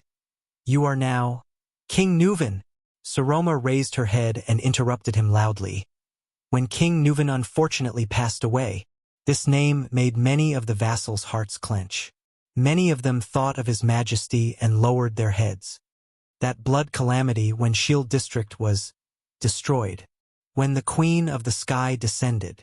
During those times, all of you weren't there. With a mournful expression, Saroma slowly curled up the corners of her lips. More than that, also when King Neuven took Alex away from him. When he put that ring on my hand. When I was captured by that monster. When Lupa appeared and surrounded us. It was as if he was a child. The vassals stared at the girl. Doubt and puzzlement slowly crept into their hearts. My lady, Leespan coughed and reminded her softly, perhaps you should reconsider. But Saroma ignored what he was saying. How do you know? How do you know? So, you don't know. The girl gritted her teeth fiercely. At that time, the one who was truly by my side. It's him who saved my life. And gave me a different life. At this moment, Thales, who was at the center of the storm, slowly curled up the corners of his lips. The words of the girl and Nazir made him recall what happened in the past. Those things he would never forget. He watched the Archduchess' struggling and hesitant expression from afar and sighed softly. Saroma puffed out her chest and held onto the arm of the chair. The anger in her eyes slowly turned into relief. The expression on her face also changed from indignation to indifference. Nazir, she said flatly, do you think that Dragon Cloud City lacks a true Archduchess? Nazir's gaze became solemn. He subconsciously felt that something was wrong. Do you think that with an Archduchess as your leader, it is inappropriate for us to send troops? Lispan's breathing became faster and faster. He stared at the Archduchess in surprise. Saroma exhaled and said coldly, all right, I can do as you say. Choose a husband from the vassal families and give birth to an heir. Even if you get married tomorrow, it will not be a problem, if this can be exchanged for your expedition and your cooperation. Then I will do it. The Archduchess flashed a forlorn smile. She heaved a sigh of relief, as if she had just let go of a burden. The Count's expressions changed one after another. Count Lisbon's expression changed drastically. What? As if someone had poured boiling water into the hall, the vassals immediately cried out in surprise. What's going on? Ian did not seem to be able to react. He pulled Thales in a daze. She. However, in the midst of the surprise and shock, Thales' expression remained calm. He only stared at the girl in silence. That little rascal. It was as if nothing had happened. But Thales, he is a friend who has gone through trials and tribulations with me. Saroma's cold and arrogant voice was like a beacon in the night. It ignored all distractions and spread out clearly in the midst of the clamor. As long as he is in Dragon Cloud City, he will not be harmed, and I will not treat him as a sacrificial chess piece and send him to the front lines just because I am wary of Constellation. She cast a warning glance at Cotterson and Count Liner. The two counts turned their faces away with unnatural expressions. Monty, the Raven of Death, who was watching from the side, had a solemn expression. However, there was something else in his gaze as he stared at the Archduchess. This is my promise, and it is also a favor I owe him. Saroma glanced at Thales. There was an indescribable emotion hidden in her eyes. A favor that is worth repaying with a lifetime. The voices of the vassals became louder and louder. The Count's expressions turned ashen at the same time. Count Hurst even turned his head away with an angry snort. Thales stared back at her quietly. A second later, the prince flashed a faint smile. It was the same smile he had all those years ago. He completely ignored Nicholas' angry glare from beside the Archduchess. As if she had received encouragement, Saroma's expression became lively. The Archduchess raised her head proudly and looked at the entire hall. Everyone, what do you think of this deal? Count Nazir stared at her in a daze. He seemed to be shocked by the girl's determination and was speechless for a long time. My lady, Count Lisban could not take it any more and shouted. Enough of being willful. Do you know what you're saying? Saroma slowly turned her head and looked at the regent who had accompanied and taken care of her for more than 6 years. She is losing this game, losing her bargaining chip as an archduchess. Below the hall, Ian stared at the prince with a complicated expression. There was no lack of resentment in his voice. She is making all our efforts for her go to waste. Just to protect you? I really don't understand. Ian snorted coldly. Thales shuddered slightly. He slowly turned his head. No. Thales said coldly and interrupted Ian. She did not lose. In the face of Ian's puzzled gaze, Thales took a deep breath and tugged at his collar, brushing past the symbol of the 9-pointed star. I can't lose either. At the same time, everyone was either shocked or furious as they waited for the Archduchess's response. It was an important decision that might decide the future politics of Dragon Cloud City. The young Archduchess' hands trembled more and more violently, but her gaze became more and more resolute. Of course I know what I'm talking about, Seal. Thank you, Saroma said coldly. But I am a Northlander, and Northlanders never forget favors, even if it comes at the cost of my life. At that moment, all the Northlanders fixed their gazes on their ruler, but everyone's expression was solemn. In the corner, Thales pressed his hand against the pocket on his abdomen. There was a pair of old black-rimmed glasses hidden there. The prince stared at the stone carving of the Cloud Dragon's spear at the top of the hall with a determined expression.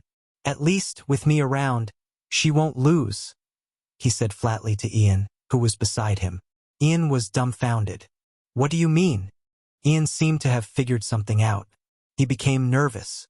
Thales, what are you going to do? The corners of Thales' lips curled up slightly, revealing a smile. As I said, Thales seemed to be a little sentimental.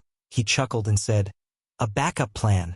In the hall, the Archduchess stared coldly at Count Nazir and opened her mouth gently. Instead of sitting in this position with guilt in your heart in the future, when you think about today, however, before Saroma could finish her words, ha ha ha ha ha, a loud, undisguised laughter rang out in the Hall of Heroes out of nowhere. It interrupted the Archduchess' emotional words. It also broke the solemn atmosphere. Saroma, who was about to speak, was instantly stunned. Ha ha ha ha ha. The laughter continued. Many of the vassals were also stunned. Lisban frowned, Nazir turned his head in surprise, and more nobles turned their gazes in displeasure, looking for the idiot who had no respect and did not pay attention to the occasion. Ha ha ha ha ha. The laughter went back and forth, echoing without restraint. It seemed like something really funny had happened. Saroma and the other vassals frowned together and looked in the direction of the laughter. The Archduchess was stunned. The others, including Ian, were also stunned. They stared in disbelief at the person who continued to laugh. The people of Dragoncloud City did not react. They let the laughter continue for a while. But the laughter continued. Ha ha ha ha ha. Then, the captain of the Archduchess Guards, the Star Killer Nicholas, who was in charge of maintaining order, shouted angrily. Shut up. The Star Killer's roar drowned out the laughter and echoed in the hall. Finally, the second Prince of Constellation, Prince Thales Jadestar, who had been laughing heartily and rocking back and forth, stopped. Slowly he drew back his upraised head. Thales did not care about the angry gazes of the others. He leisurely and contentedly straightened his back on the chair. It was as if this was just an outing. And in the eyes of the Northlanders in the hall, the teenager was narrowing his eyes. With the most disdainful expression, he glared coldly at everyone who stared at him. Young Prince, the Star Killer said angrily, shut up, or I'll have someone invite you out now. Save it, Star Killer. Can't you see? Thales snorted coldly and glared at Ian, who was trying to pull him back. In this hall, your roar is the same as the Archduchess' prestige. It's useless. Nicholas was stunned. Then he showed a resentful expression. Thales seemed to be amused by himself. He slowly stood up and laughed again. Ha ha ha ha. Although his shoulders kept trembling, there was no smile in his eyes. They were even cold. Saroma stared blankly at Thales, who was behaving abnormally. She did not know why. None of the Northlanders seemed to understand the prince's sense of humor. They stared at the presumptuous prince in unison. Their gazes were malicious, and the sound of their fists cracking and teeth gnashing could be heard incessantly. We are discussing how to save or take away your life. And you think it's funny, don't you? Count Cotterson looked sideways and stared at Thales coldly. The Empire? When he heard this, Thales did not stop laughing. Instead, he laughed even louder. Ha ha ha ha ha. Amidst the prince's laughter, the Northlanders' expressions became increasingly unpleasant. Have you heard of that story? Thales, who was laughing so hard that he could not straighten his back, waved his hand and finally managed to speak smoothly. A fisherman and a woodcutter sat under a tree and had lunch. They were poor and had never tasted beef, so they thought of a way. They imagined the black bread in their hands as beef. Ha ha ha. Thales laughed so hard that his face was contorted. He clutched his abdomen and said while laughing, Then they discussed, Hey, look at the piece of beef in my hands. Should I bite it horizontally or vertically? His words echoed in the hall with his laughter, and it also made the Northlanders increasingly unable to suppress their anger. Ha ha ha ha. Count Lisban and Count Nazir looked at each other in surprise. They had a tacit understanding that this was not Thales' doing. Saroma stared blankly at Thales as he walked out of his seat. She was speechless. Count Cotterson could not take it anymore. He gritted his teeth and glared at Thales. What the F***ck are you talking about? Thales stopped laughing, exhaled, and shook his head. Don't you understand? The prince walked to the center of the hall. Under the watchful eyes of the crowd, he looked at the vassals around him contemptuously. Looking at a bunch of self-righteous fellows, self-righteously discussing a fantasy that they can't even achieve. Chapter 328. This sentence caused a huge uproar in the hall. Like sparks splashing on eternal oil, the vassals were enraged. This F***king F***ck him. Guards! But before the vassals could vent their anger, Thales spoke again. His voice rang through the hall. You know, sometimes I miss Nuven very much. The prince sighed, but his words were devoid of respect. I want to say to him, look, great dragon cloud city, this is what's left of you. Your pitiful inheritance. Nuven. Thales turned around and looked up at the stone carvings above his head. He spread his arms at the nobles on both sides and shook his head in a seemingly dispirited manner. Just a bunch of old fogies with rigid thinking, guarding a useless and cowardly little girl. For the sake of that little bone in Dragon Cloud City, they tear each other to pieces. I've listened for so long. I've had enough. His expression changed, and he said disdainfully, as Nuven's vassals, all of you are truly pitiful. Asterisk bang. Asterisk blasphemy against the late king? Count Carcagel smashed his chair coldly. You'll regret what you said. I swear. Thales shook his head in disdain. He did not respond at all. Wow! Ian gaped at Thales from his seat. I thought I was already going overboard. If this is your plan, madam, then it's best to stop him before anything happens. Nicholas, already pale-faced, was now filled with anger beyond the situation. He whispered beside the Archduchess, this is too much. If this goes on, no one will be able to save him in front of the angry Northlanders, even if he has his father and Constellation's protection. But Saroma only stared at the prince in a daze and did not reply. Thales. You? Thales took 2 more steps and brushed past Monty's shoulder. The Raven of Death gave him a faint, cold smile. His gaze was malicious. Enough, Prince Thales, Count Hurst shouted angrily. Madam tried to save your life, but you... Oh, speaking of this... Thales raised his voice, as if he had suddenly realized something. He calmly turned to the golden-bearded count. Saved my life? Ha! He shook his head with a ridiculous and disdainful expression, clicking his tongue at the seated Archduchess. I knew it. It's not safe to bet on the so-called Archduchess. He shook his head and sighed, seemingly annoyed. I advise you not to do that either. It's just as I thought. She's too weak and too stupid. Thales shrugged. She can't even be a good puppet, much less protect me. The prince snorted. Stupid little woman. Count Leespan looked at the prince in disbelief. He felt that he had never been so unfamiliar before. It was as if he was no longer the prince who had always been content with his duties. Saroma's expression changed. She stared at Thales in bewilderment, but she could not help but recall what the teenager had said before.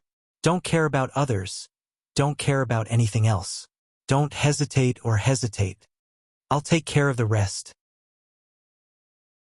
This is your way of solving problems? How dare you insult Our Lady? Count Hurst clenched his fists. His face was contorted, and he enunciated each word to express his anger. Not bad, Prince Thales. Your Highness, as a constellatiate, you really have guts. Then, let us see how long you can be stubborn. Thales blinked. The Northlanders have said this to me more than once. The second prince exhaled, seeming very helpless. In the end, 6 years have passed, and my head is still on my neck. Count Hurst roared furiously like a beast whose territory had been invaded.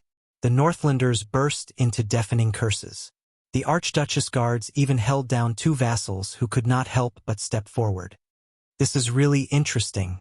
Count Liner stared coldly at Thales. My lady, it seems that your judgment of people is somewhat biased. Saroma, however, quietened down at this moment. She looked at Thales with a hint of sorrow, but she could only see a false emotion in the prince's eyes. Thales, what do you want to do? Yes, the Alliance of Freedom was our doing. It was Constellation's premeditated plan. Thales took a deep breath, turned to the Northlanders in the hall, and shouted, adding fuel to the fire. And what can you do, Northlanders? Dragon Cloud City? Hold endless hearings and quarrel in the castle? Then, Use pretentious words to boast about your achievements that were never yours to hide your incompetence and foolishness? I've had enough, he sneered. As if all of you have really contributed a lot to Dragon Cloud City. Countless angry shouts rang in the air, and the passionate Northlanders gave passionate suggestions such as, "Kill him." Count Nazir frowned and stared at Thales. He gestured to Lisban, who was sitting opposite him. "What's going on?" But the regent only shook his head. He did not know either. "And what annoys me the most is, your Archduchess is right about one thing." Thales sighed, and his expression turned cold. 6 years ago, if it wasn't for me, Dragon Cloud City would have long since ceased to exist. Since when did all of you have the right to shout and discuss how to deal with me? Thales spun around on the spot and took in every pair of gazes. He laughed loudly and raised his voice, drowning out the Northlanders' curses. "As if you can really do it." The voices in the hall grew louder. "Now if I say, chop off one of his hands," Count Liner said coldly and loudly. "Is there anyone else who objects?" One-sided shouts of anger and agreement rang in the hall. Thales laughed without a care in the world. He turned around and faced the now speechless Archduchess. He spread his arms. "Come!" Like a brave warrior who was ready to risk everything. He laughed angrily and happily on the battlefield. "Everyone from Dragon Cloud City, the second prince of Constellation, Thales Jadestar, is here right now. Take me as a hostage," the teenager shouted. "Chop off my hands or feet. It's up to you." 3 Archduchess guards held down the 5th vassal who was about to rush forward, Count Hudson. Thales could no longer remember whether he was Sunset Snow River or Hudson of Spear City. But it did not matter. Thales stared coldly at the enraged Northlanders. "It's about time." Ian stared at Thales in the hall and furrowed his eyebrows tightly. "What are you trying to do? This is Dragon Cloud City, and you're facing Northlanders. If this goes on, even if you want to be sent to the City of Faraway Prayers safely, it's impossible." Saroma stared at Thales, who seemed to want to challenge all the authoritative figures in Dragon Cloud City. "That's right. At this moment, no one. Talk about marriage, talk about conscription, and talk about the Archduchess qualifications. But you, Thales." When she thought of this, she could not help but feel a lump in her throat. Thales roared angrily again. "But all of you must remember." Thales waved his arms and glared at every Northlander who was gnashing their teeth. He raised his head and shouted angrily, "On that day in the future, on the day I wear the 9-pointed star crown and receive the staff of Constellation, every debt will be settled, and every hatred will be washed away." His words were like a bucket of cold water. The angry shouts in the hall immediately stopped. "In the name of Jadestar, this is a promise from the heir to the throne of Constellation." Thales took advantage of the silence to lower his voice and soothe his hoarse throat. He said coldly, "Remember, every single one of you. Remember, extensions." He glanced coldly at the vassals in the hall and found that the anger in their eyes had slowly faded away, turning into hatred that could not be erased for years. "Brat!" Count Cotterson gritted his teeth so hard that he looked as if he wanted to chew Thales to pieces. "Do you think the Northlanders will be afraid of your threat?" Thales turned his head around like a thorn and met his gaze. "Am I wrong? Look at how scared you were when you faced Constellation." The prince smiled and said with a sigh, "The once awe-inspiring and famous Dragon Cloud City has now. You can only rely on hostages to fight." The angry shouts in the hall, which had calmed down, rose and fell again. Aside from the bewildered Lisban and the frowning Nazir, even the other 4 counts showed their anger. Count Carcagel clenched his remaining fist and said with an expressionless face, "I doubt if you can live to be crowned. If it weren't for the Archduchess guards restraining you, you would have been torn to shreds by now. I doubt if you can live to see the day of your coronation." Thales laughed. "That's why I said that you were a bunch of idiots." The second prince of Constellation sighed as if there was no one else around him. "It doesn't matter whether I am crowned or not, because someone will always be crowned." He narrowed his eyes and fearlessly met the Count's gaze. "When it comes to how to deal with me, you have never faced me, but—" The prince slowly opened his mouth and finished his sentence. "The entire constellation." Thales finished his words flatly and was greeted by another wave of angry protests. But he was completely unaware of it. At this moment, when everyone's attention was on Thales, a servant hurriedly pressed his body against the wall and went behind Regent Leespan. He then leaned close to his ear. Some people noticed this, but their attention was immediately attracted by Thales and they shifted their gazes again. However, Leespan's expression changed. He lowered his voice and said, "What? Now? He's at—" The servant nodded. After Leespan asked a few more questions, his expression became increasingly worse. Count Nazir noticed his old friend's expression and immediately cast him an inquiring gaze. Against his expectations, the usually steady old Leespan had a dejected and panicked expression. He shook his head at the puzzled Nazir. Leespan took a deep breath and stared at Thales in disbelief. He smiled bitterly. "Is that so, Prince Thales? I see." A second later, Leespan waved his hand weakly, as if he had given up on something. The servant left, but the confrontation in the hall continued. "We, Extet, fear no opponent," Count Liner said coldly. Earl Liner coldly said, "Because of your foolish actions, kid, your fate today has already been decided, and it will be the same in the future.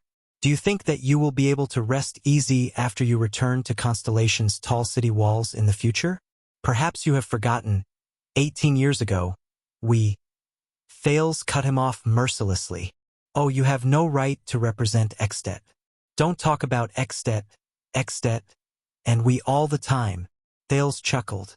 "Don't think too highly of yourself either. Not everyone has the right to represent such a big country." Count Liner's gaze became more and more vicious. "I will remember what you said. I will put the debt of provoking the alliance of freedom and Constellation on your head." But Thales was not afraid, as if this was just a stroll in the backyard. "Forget it. In front of me, it is not up to someone of your rank to speak so harshly." He shook his head in disdain. "Count Liner, your rank is still too low to threaten the next supreme king of Constellation. The king's vassal of a country." Liner's face immediately turned livid. At this moment, bang, the main door of the hall was suddenly opened. A deep and sonorous voice rang out in a low voice. "I seem to have heard someone say that not everyone has the right to represent Extet? Even a count's rank is not enough to speak to a certain king's heir?" The argument in the hall stopped. Most of the people stared at the door in a daze. They did not understand what had happened. Thud, thud, thud. The sound of footsteps rang. Under everyone's puzzled gazes, a middle-aged noble with a frosty expression stepped into the Hall of Heroes, accompanied by a few Archduchess personal guards, as if no one else was present. The newcomer stopped and stood leisurely in the center of the hall. He calmly sized up his surroundings. He spoke softly, but his words seemed to contain a bone-chilling chill. "What about me? What about a king?" The hall instantly fell silent. Saroma, Leespan, Nazir, Nicholas, Carcagel, Hurst, Liner, Cotterson, Lord Justin, even Monty and quite a number of vassals, from the Archduchess to the vassals, and even the personal guards and envoys from the city of faraway prayers, all of them froze in an instant. Leespan even had a tired and sorrowful expression on his face. It was as if time in the hall had stopped at this moment and did not move forward. Their expressions were exactly the same as they stared blankly at the middle-aged noble who had just walked in. It was as if he was a dead man who had crawled out of his grave. Thales was the only one who looked at the middle-aged noble calmly. Under countless strange or shocked gazes, the middle-aged noble raised his head. The dark golden crown on his forehead shone, and a dark red gemstone was embedded in the middle. When they saw the gemstone clearly, many of them sucked in a sharp breath. In the next second, Chapman I, the 46th common elected king of Extet and the Archduke of Blacksand region, swept his gaze across everyone in the hall expressionlessly. He said softly, "Good morning." Chapter 329. Thales never thought that when a king appeared before his vassals, he would receive such an interesting response. At that moment, all eyes were on the king. In the silent atmosphere, Chapman Lampard clasped his hands behind his back expressionlessly and paced at a moderate pace. But he seemed to exude the solemn pressure unique to a king. He furrowed his eyebrows slightly, as if he was deliberately sizing up the floor tiles of heroic Spirit Palace, as if there were some patterns on them that were worth paying attention to.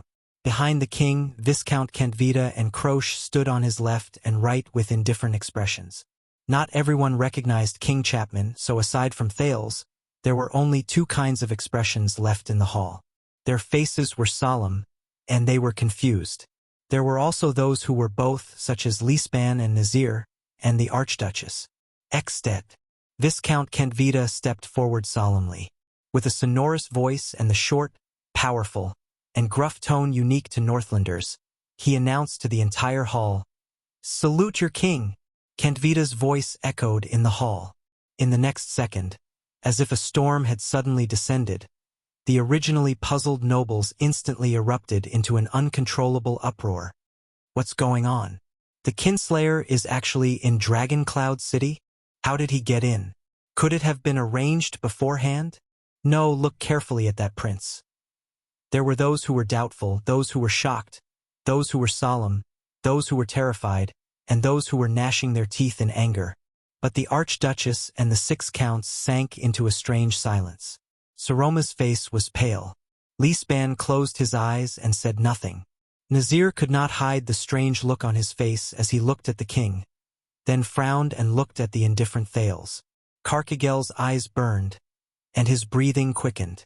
Hurst seemed to be seeing King Chapman for the first time. His solemn and scrutinizing gaze was fixed on the king. Count Leiner and Count Cotterson were so shocked that they did not even have the time to exchange glances. Ian from the City of Faraway Prayers was dumbfounded. He blinked rapidly and sized up the common-elected king in the center of the hall in disbelief. From time to time, he cast a puzzled glance at Thales. "Is that the ambitious and terrifying Archduke of Black Sand region that my father mentioned? The culprit of the disaster in Dragon Cloud City 6 years ago? How? Thales? Doesn't that mean—" Ian's expression became more and more unsightly. At the center of the storm, King Chapman's expression was still calm, and his movements were casual. His left hand lightly rested on the sword at his waist, not caring about the atmosphere around him. The nobles' discussions grew louder and louder. At this moment, the king suddenly raised his head. The nobles, who were discussing among themselves, could not help but stop and hold their breaths. King Chapman's gaze was filled with coldness and deathly stillness. Wherever he looked, those who were swept by his gaze would shudder in fear. It was like falling into a bottomless glacier. A few seconds later, the king grinned and looked at the nobles of Dragon Cloud City. He chuckled in a mocking manner. Humph! Thales took a deep breath and calmly looked at Waya and Ralph, who had worried expressions on their faces. Behind Kentvita and Croce, the 2 attendants of the Prince of Constellation lowered their heads. They stuck close to the wall and moved to the prince's side in a low-key manner. In the end, it still came to this. The prince thought gloomily, "The worst of it." He nodded at the 2 who had returned. At that moment, Thales suddenly felt a chill run down his spine. Malicious gazes shot towards him. It was the Star Killer. Nicholas was glaring at Lampard as if he was staring at an unforgettable enemy. The pain and hatred in his eyes were practically about to turn into flames and spew out.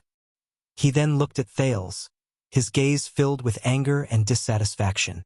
Perhaps the Star Killer himself could not tell whether he hated King Chapman or Thales more at that moment. Thales sighed softly. He turned his head away as if he did not see the Star Killer's terrifying expression. Dragon Cloud City, are all of you deaf? In the hall, Viscount Kentvita was very dissatisfied with the noble's behavior. He waved his arm and shouted angrily, "In the name of the joint ruling pledge, To the common ruler of the Northlanders of the Western Peninsula, the 46th common elected king of Extet and Glacial Queeker, King Chapman Lampard, salute. He swept his furious gaze across the hall. The hall quietened down again. The vassals frowned. Many of them cast their gazes at the Archduchess. Saroma took a deep breath. With great difficulty, she turned her head to look at King Chapman. Coincidentally, the king also turned his head around. His sharp gaze was directed at Saroma. The girl's face turned pale. Memories of the past surfaced in her mind. Count Leespan stared at the Archduchess with a solemn expression, then at King Chapman. Then he sighed and nodded. He is the king. This is the obligation of the joint ruling pledge, the regent whispered to the girl. After receiving Leespan's hint, Saroma gulped hard. She took a few deep breaths before she lifted her skirt, left her seat, and slowly walked down the stairs.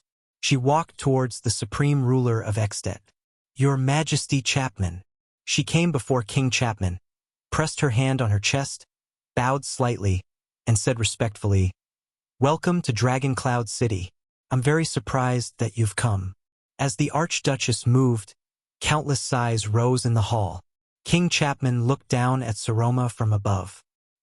He looked at the emblem of the cloud dragon spear on her clothes, and a barely noticeable hint of bewilderment flashed across his eyes. Yes, I didn't expect it either. But life is always full of surprises. He snorted softly, seemingly with a profound meaning. The ruler of Dragon Cloud City. The king shifted his gaze and looked around him. In the next second, the hall was in complete silence. All the Extetians, whether they were nobles, vassals, soldiers, servants, counts with high positions of authority, or Viscount Ian of the City of Faraway Prayers, whether they were anxious or indignant, all rose from their seats. They knelt on one knee. They bowed to the king of Extet in the middle of the hall.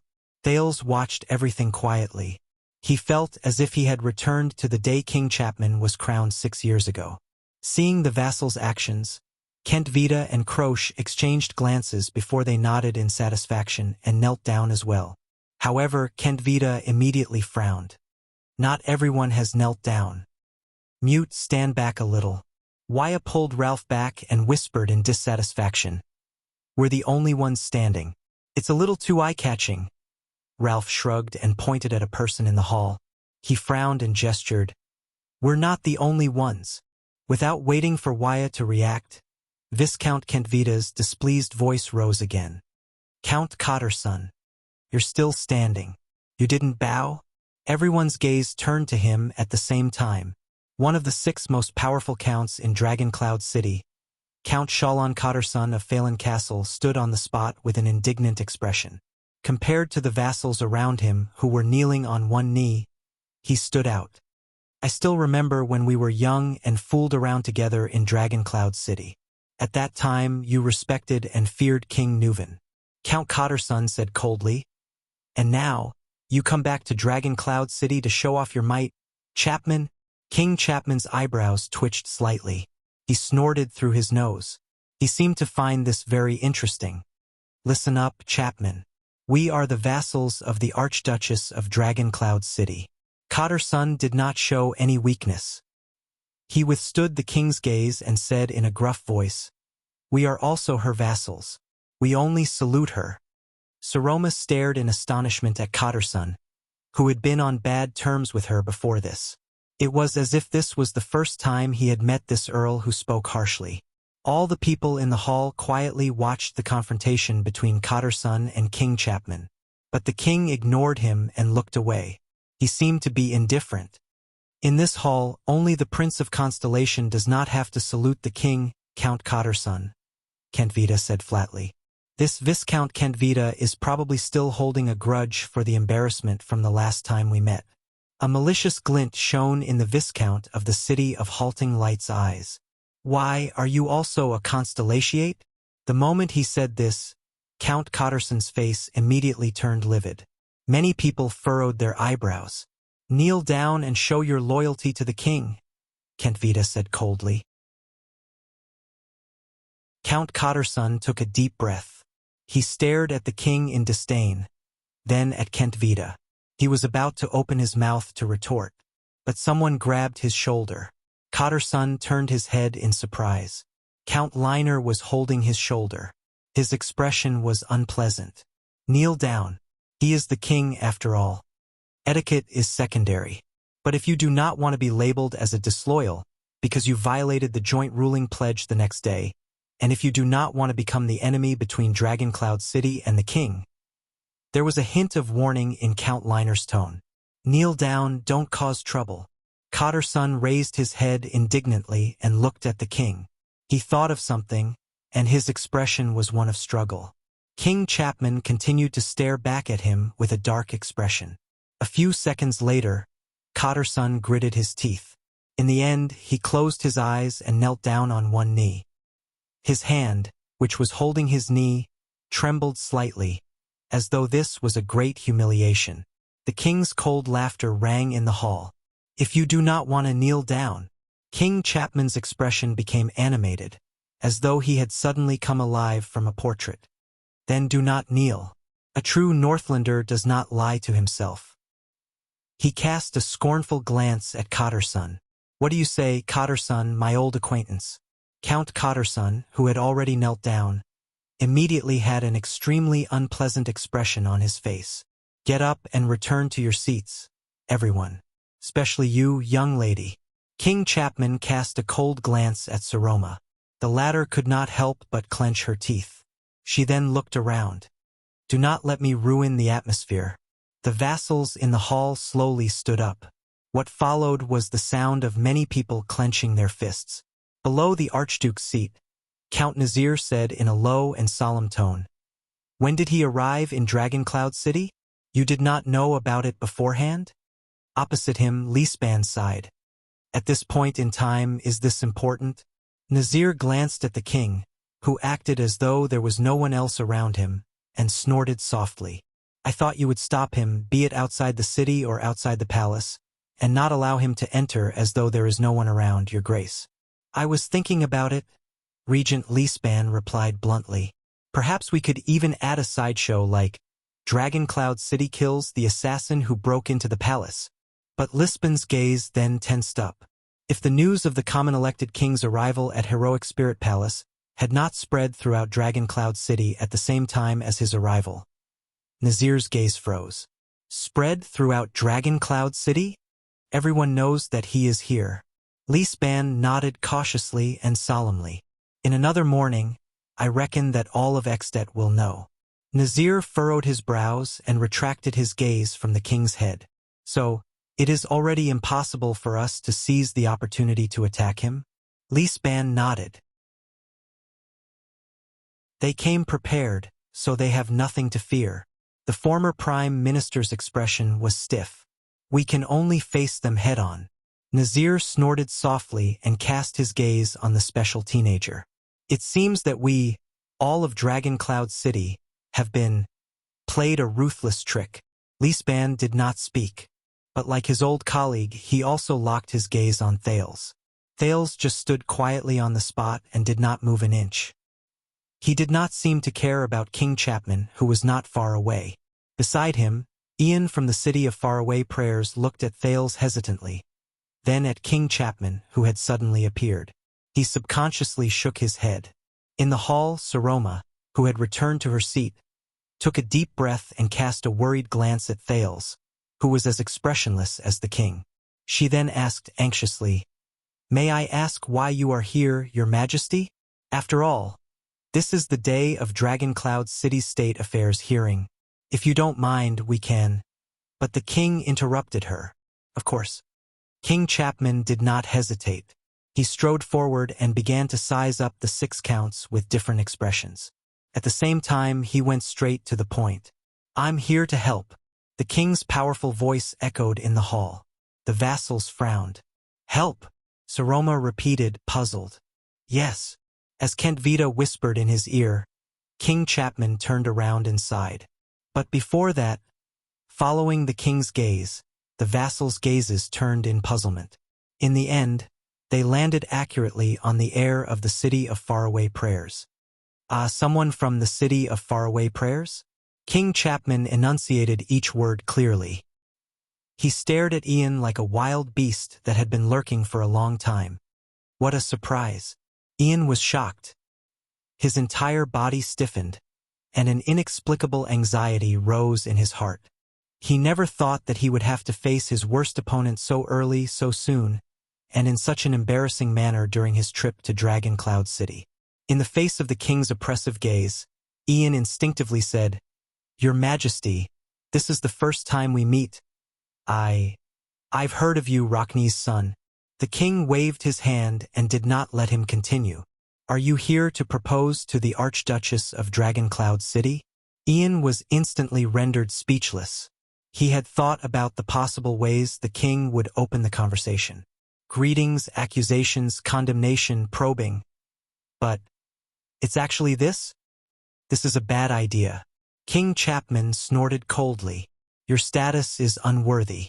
It's more appropriate for your father to propose himself. Doesn't he love doing this kind of thing the most?" Ian's face instantly turned pale. Behind the king, Croce chuckled softly, as if she had sensed something. Beside her, Viscount Kentvita smiled. "His Majesty has avenged you," Kentvita whispered to the female warrior with a mischievous smile. "Truth be told, when Rockne proposed to you in Heroic Spirit Palace 6 years ago." Without waiting for him to finish, Croce rudely replied with 2 words, "Shut up." Kentvita shrugged and did not say another word. After 2 seconds, Ian, who had lost his composure, composed himself. He pretended to be calm and replied in his usual relaxed tone. "It's not very appropriate to say that. After all, I'm also considered the heir of the Rockne family and the city of faraway prayers." Ian deliberately enunciated his words and said, "Before you inherited the title of Archduke, didn't you have the same status as me?" The vassals of Dragon Cloud City frowned. "Is that so, heir? The same status as me?" As he listened to Ian's sarcastic words, King Chapman snorted softly and said nonchalantly, "Then why didn't you kill your sister?" At that moment, the entire place fell silent. This time, Ian choked on his words. Thales looked at Ian and sighed.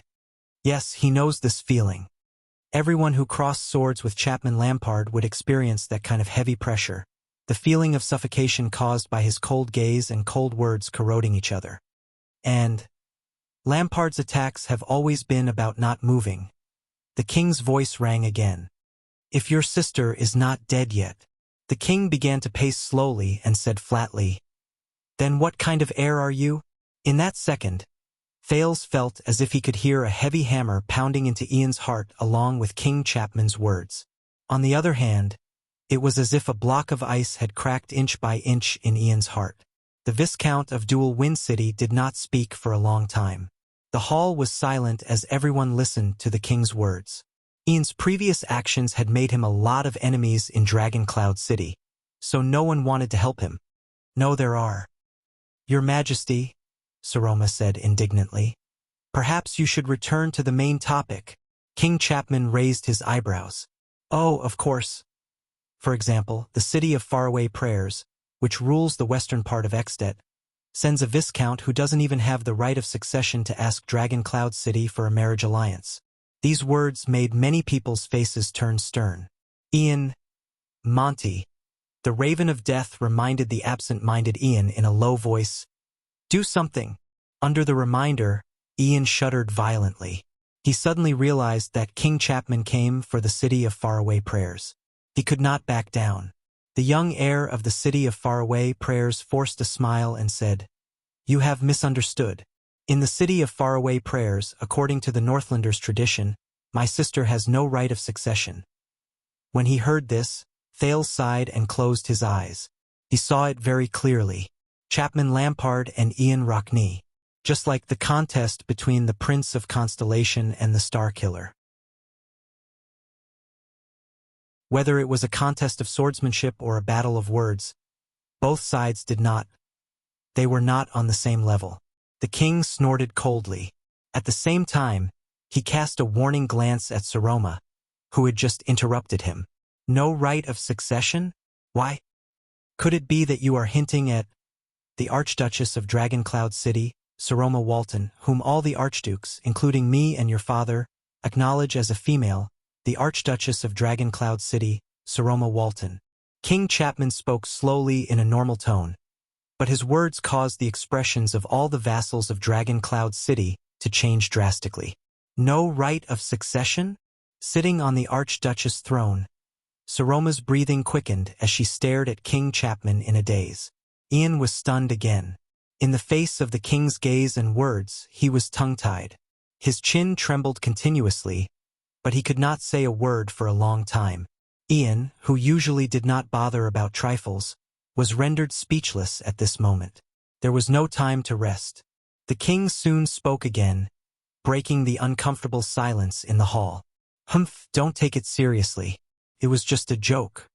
Even if your father comes to propose." King Chapman glanced at Ian coldly from the corner of his eyes. "Fortunately, you are not that stupid. If your families really become in-laws, I will not be here to help you." Ian looked at King Chapman. "But for the future of Extet." The king glanced at the people in the hall. There was a deep chill in his voice. "He is here to declare war." The atmosphere in the hall froze. The vassals became alert. Ian, who was usually eloquent, was rendered speechless, as if his tongue had been cut off. Ian turned to Thales indignantly. "Damn it! Damn it! Thales, you and your father and the others, 6 years ago in Dragoncloud City, which was in a desperate situation. How did you play against an opponent like Chapman Lampard and not be at a disadvantage?" Lisban and Nazir looked at each other in unison.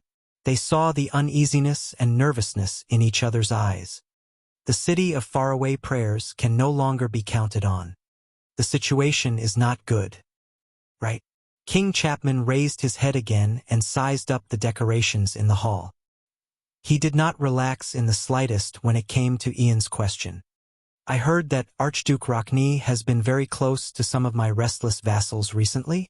The expressions of the vassals in the hall changed. "Not very close." Ian took a deep breath and chased away the discomfort and loss of composure brought on by the king's pressure.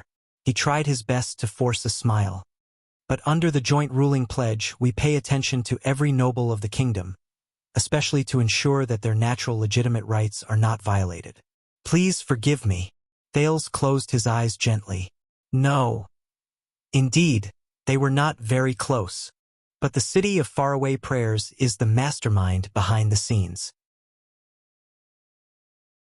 The city of faraway prayers wanted to rope in Dragoncloud City, end the war quickly, and defeat the Alliance of Freedom without any delay.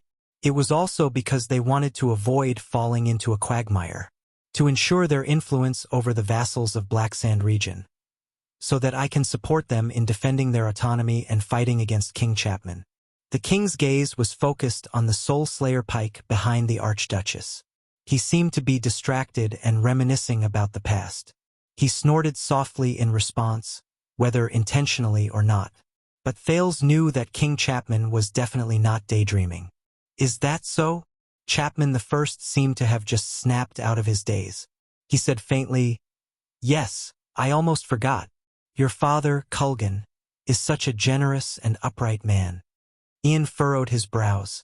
He sensed that something was wrong. King Chapman sighed. "So, when I heard that the city of faraway prayers was in trouble, I left my own troubles behind and came all the way here to help." The vassals of Dragoncloud City became alert. The war in the city of faraway prayers was related to Dragoncloud City's reinforcement. It was also related to the contest of power between the archdukes and the king. The city of faraway prayers is safe and sound. Ian raised his guard and spoke cautiously. He said cautiously, You don't have to worry." Ian fixed his gaze on King Chapman. Previously, Ian's imagination about Archduke Lampard and even King Chapman, his expectations and fixed impressions of him, had long since been shattered by what he saw today and the few words they exchanged. This king was truly an extremely terrifying opponent. But Ian still underestimated this king who had been crowned for 6 years. "Really? Don't worry?" King Chapman's tone was raised slightly. He turned to the person he had never paid attention to since he arrived. "What do you say?" He was also the person who had been temporarily overlooked because of the king's arrival. Prince Thales. Everyone in the hall was shocked. What? That means... Lisban and Nazir's gazes were fixed on the prince. Their gazes were especially sharp. Under many people's gazes, Thales took a deep breath and opened his eyes. It's his turn. Since we've already come this far. His gaze swept past the vassals of Dragon Cloud City and finally stopped on Saroma, who was at the highest point. Saroma stared at him in disbelief. Her gaze seemed to be asking him, "What's going on?" Thales smiled. "Remember what I said, Saroma. No matter what happens." She had to choose the path that was most suitable for the Archduchess. In the next second, Thales turned around in a steady and resolute manner. He faced the strange gazes that filled the hall and the seemingly calm King Chapman. Constellation thinks so. Extet is represented by the city of faraway prayers. You shouldn't rudely interfere with the internal affairs of the Alliance of Freedom.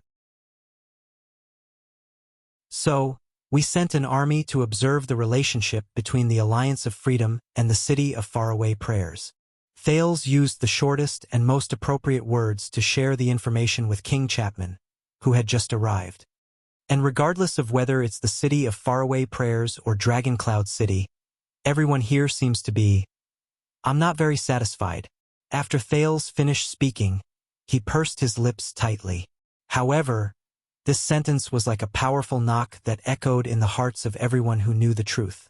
Saroma stared at Thales in a daze. The puzzlement in her eyes grew deeper. What was going on? Why does Thales want to stand against us? Why does he want to claim that his kingdom is against us? His situation was clearly already. In the face of Saroma's puzzlement, Thales' expression was as calm as still water. He did not respond. Ian of the City of Faraway Prayers opened his mouth in shock, but he could only speak halfway. Thales, what kind of joke is this? Didn't you say that you didn't know anything? But now you...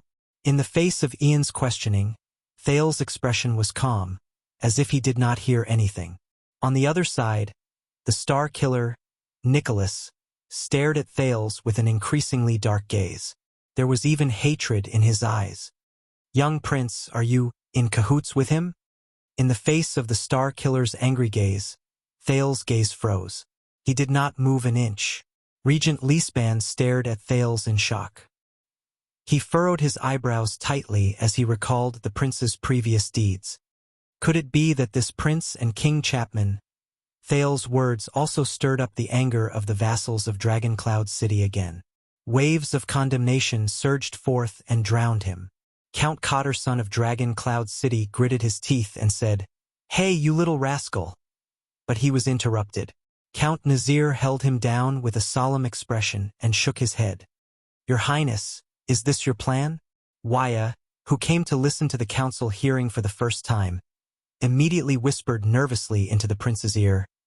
"It doesn't seem too good." Ralph cast a scornful glance at the attendant. "This is considered bad? You didn't see it, but when the Northlanders were discussing how to dismember the prince. In the face of these people's gazes and discussions, Thales was indifferent, as if it had nothing to do with him. He only waited quietly for King Chapman's response. King Chapman frowned slightly and paused for a few seconds. He seemed to be digesting the news. A few seconds later, he relaxed his brows again. His sonorous voice rang in the hall, cutting off the vassal's condemnation. "Look." The king turned around calmly and faced the entire hall of heroes. "This is what I meant by trouble for the city of faraway prayers." In the face of the king's pressure, the hall instantly fell silent. King Chapman sighed, as if he felt that it was a pity. If Constellation really interferes, it will not be so easy for the city of faraway prayers to get rid of the Alliance of Freedom. He pondered and said, "This is indeed a problem." Under the gazes of the people in the hall, King Chapman curled up the corners of his lips and revealed a rare smile. "Prince Thales," he said in a sonorous voice, "why don't you come to Black Sand City as a guest?" The vassals and envoys were all stunned. Thales frowned fiercely. It was just as he had expected. Saroma was the first to react. She cried out involuntarily, "Your Majesty, what did you say?" The expressions of Lisban, Nazir, and the others changed. In the face of countless shocked and confused gazes, King Chapman smiled coldly. "I said, for the sake of the city of faraway prayers' interests in the Alliance of Freedom." He glanced at Ian, who had yet to react, and curled the corners of his lips in disdain. "I will reluctantly entertain Prince Thales and negotiate with King Kessel while I'm at it. After all, I am the closest to Constellation." Ian was stunned. "The prince is going to Black Sand region?" he murmured. But soon Ian, who had figured out what was going on, was shocked. "No." He stood up in a panic, his face pale. "No, Prince Thales cannot go to Black Sand." Behind the king, Viscount Kentvita snickered. "You are welcome, Sir Ian. After all, as His Majesty said, we are here to help." King Chapman put on a strange expression, like a cat who had caught a mouse. "Yes." Chapman Lampard stared at Ian, who had lost his composure. His eyes shone with a frightening, cold glare, and he enunciated each word clearly through gritted teeth.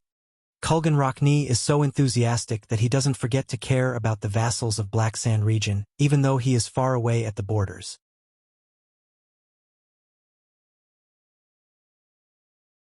Chapter 330. "No, Your Majesty, you can't take him away." Ian lost his composure and took a step forward.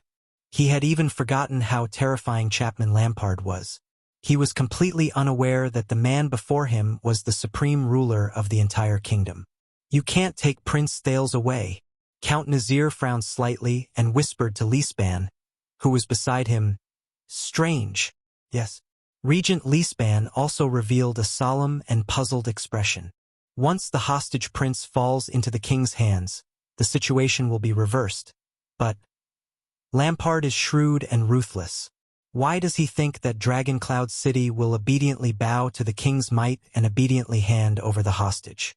Unless—" Count Nazir narrowed his eyes. "He has something that he can use against us, forcing us to compromise?" No one noticed that Lisban's breathing froze for a moment. Or Nazir was still thinking and did not notice his old opponent's loss of composure. "He thinks that Prince Thales' whereabouts are of no importance to the overall situation, and that's why he said it casually." This time, Lisban did not respond to him. In the hall, King Chapman cast a sideways glance at the anxious Ian, as though he was looking at a clown. "Humph. Prince Thales is related to the future of the two great kingdoms in the Western Peninsula." King Chapman's eyes were like frozen snow that would not melt.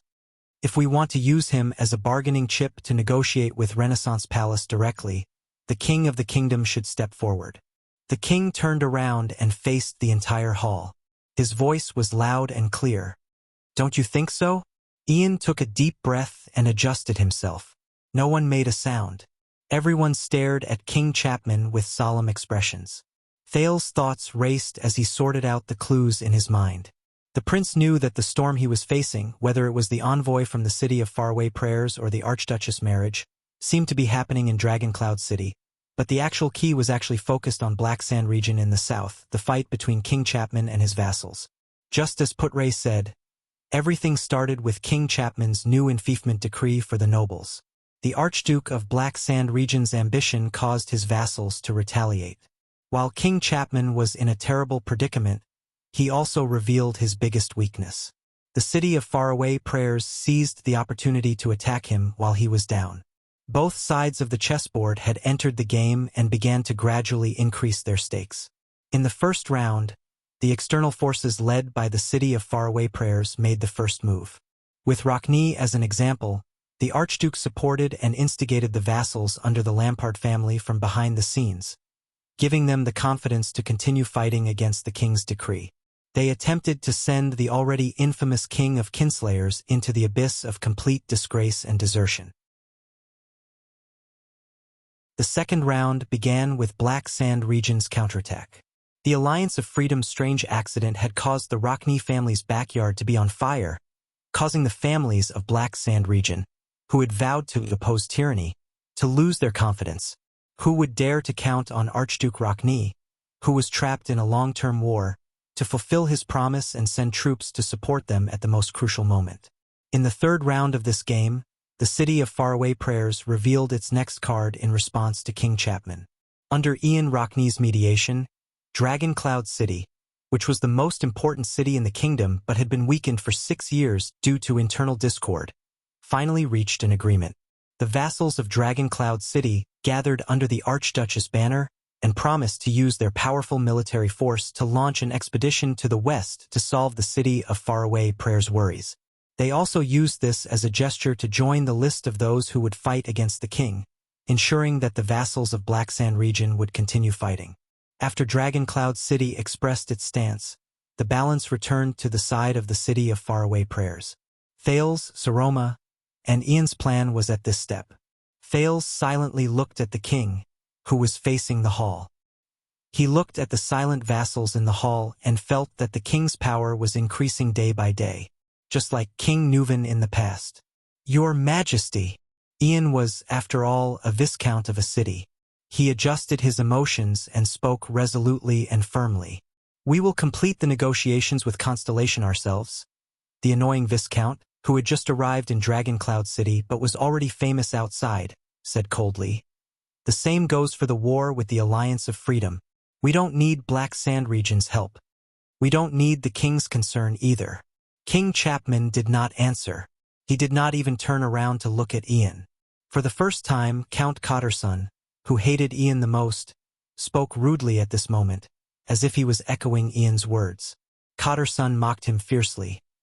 "You'd better mind your own backyard, Your Majesty of Black Sand region. I heard that Pine Seatown's Count Mend is about to put up a notice denouncing the king in Sentry region." He snorted softly. "We can't count on a king who can't even manage his own territory." Obviously, the words mocking Black Sand region's internal instability worked. When Viscount Kent Vita, who stood behind King Chapman, heard this, he could not help but furrow his eyebrows tightly. King Chapman raised his eyebrows slightly. "Your Majesty." Saroma, who had not spoken for a long time, had a tense expression on her face. She could not hide the nervousness in her heart. The ones who have a grudge against the Alliance of Freedom are, after all, Dragon Cloud City and the City of Faraway Prayers, the Archduchess said seriously. "This is a battle that only belongs to the Walton family and the Rockney family. For the sake of Extet's victory, Prince Thales will be more effective in the City of Faraway Prayers than in Black Sand City." Thales nodded slightly, but his gaze was gloomy. "You're right, Saroma. But the last thing King Chapman needed right now was probably a reason that was based on reason." The king stood quietly for a few seconds, as if he wanted to savor the air at this moment. Only then did he slowly turn around and show half of his side profile to the furious Cotterson and Ian, who looked as if he was facing a great enemy. He then looked at the Archduchess and nodded at Thales. "All of you really like this boy, don't you?" In the quiet hall, King Chapman's pupils shrank slightly, and he let out a rather uneasy voice. "All of you are counting on him to force Constellation to intervene."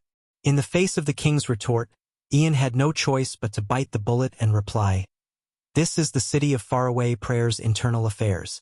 It has nothing to do with you." As he listened to the people in the hall fighting over him, Thales could not help but sigh. Be it himself or Saroma, they were now facing an accident that they had not expected. Could also be said that this was the fourth round of the chess game. The sudden entry of Constellation's army made the clear balance of military power uncertain again, and shook the City of Faraway Prayers' initial overwhelming advantage. Constellation's army was a threat that could not be ignored in the battle against the Alliance of Freedom. Their attitude determined how much trouble the Alliance of Freedom could bring to the City of Faraway Prayers. This put Thales at the heart of the struggle. Once Thales arrived at Black Sand region, it meant that the bargaining chip with Constellation and the initiative in the war in the West had finally fallen into the king's hands.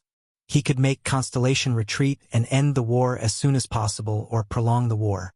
This also meant that Black Sand region had the City of Faraway Prayers under its control. In the face of the undeniable failure of the Rockney family behind the scenes, the suspicious vassals of Black Sand region would lose their confidence and hope and give up resisting the king. Then, the scheme the city of faraway prayers set against King Chapman to ruin his reputation had basically failed. But what was worse was that because of Thales's decision to stay or leave, the prince could not help but sigh. A crack appeared in the relationship between the stubborn archduchess and her vassals. It also made Dragoncloud City, who had originally planned to send troops, become uncertain again. So he could no longer sit by and watch. Thales stared at King Chapman, who should not be standing there. With a heavy heart he thought, I have to use this final trump card. A dangerous trump card with a price. But 20 years ago, King Nuvan used all of Extet to attack the Alliance of Freedom, didn't he? Chapman sighed. Now that the Alliance of Freedom has changed again, as his successor and nephew, I can't just sit by and do nothing. When the vassals of Dragoncloud City heard King Nuvan's name, they stared at King Chapman with increasingly hostile expressions. Why would the Alliance of Freedom change at this time for no reason? Count Liner's expression was cold. He continued to use his sharp tongue to hit the nail on the head. Just like 18 years ago, when your father, the former Archduke of Black Sand region, lost his life in the hands of a few defeated soldiers of Constellation while he was surrounded by guards and under your watch. Don't tell me you don't know? A kinslaying king who has no bottom line? At that moment, the stubble on King Chapman's face trembled slightly. When they heard Count Liner's extremely obvious and malicious hint, a sneer rose in the hall. Beside the king, Kentvita and Crocia's expressions turned cold. They were about to step forward and speak, but they were stopped by Chapman's hand gesture. Thales stared quietly at King Chapman, who did not say a word. Ever since this man was crowned as a kinslayer, especially after his coronation, no matter if it was a noble family or a commoner, the entire kingdom had never stopped talking about him, regardless of whether it was true or just pure malicious slander, or slander. Extet's kinslayer. Chapman the First, the kinslayer. Other than power and power, this name would accompany him throughout his life. It would even be written in the history books, followed Chapman to his grave, and passed down to the future generations. But even so, this man. Thales stared at Lampard's eyes, which were as calm as still water. The wariness in his heart deepened. The lady has spoken very clearly. Our intentions are also very clear. This is just a local conflict. Count Carcagel's eyes were spitting fire. We did not ask you to come, your honorable majesty. Don't flatter yourself. King Chapman's eyebrows twitched slightly. He nodded and did not say a word. As the three counts of Dragoncloud City joined the battlefield and joined forces with the Archduchess and Ian, the king seemed to have nothing to say for a moment. But Thales sighed. He knew that if Lampard was such an easy person to deal with, then the second prince would not be here right now. Ian raised his eyebrows and seemed to have regained some confidence. Now, your majesty, if there is nothing else. King Chapman turned his head abruptly and stared at Ian coldly with a pair of cold eyes. Ian was shocked. The air of the city of faraway prayer's words seemed to have been choked, and he did not continue. The king sneered and shook his head. Local conflict? The king raised his head slightly. Thales noticed that the dark red gemstone in the center of his crown was slightly reflecting light. It reflected the light in the entire hall. But Constellation has already intervened, hasn't it? The king said softly in a relaxed manner. So, let me confirm it again. King Kessel seems to have some complaints about the Alliance of Freedom, so he sent an army to the Alliance of Freedom? He turned his head slowly and looked at the Prince of Constellation again. Thales, is that so? Everyone's expression changed. Thales took a deep breath. Once again, everyone's gaze was focused on the guests from Constellation. Many people seemed to have figured something out and looked at the prince nervously. Among them, Ian, Saroma, and Nicholas were the most nervous. But in the face of Ian's anxious gaze, Saroma's puzzled gaze, and the Star Killer's angry gaze, Thales' expression remained the same. Even the prince's eyes did not waver. As if he was in a trance, he calmly opened his mouth and uttered the only word. Yes.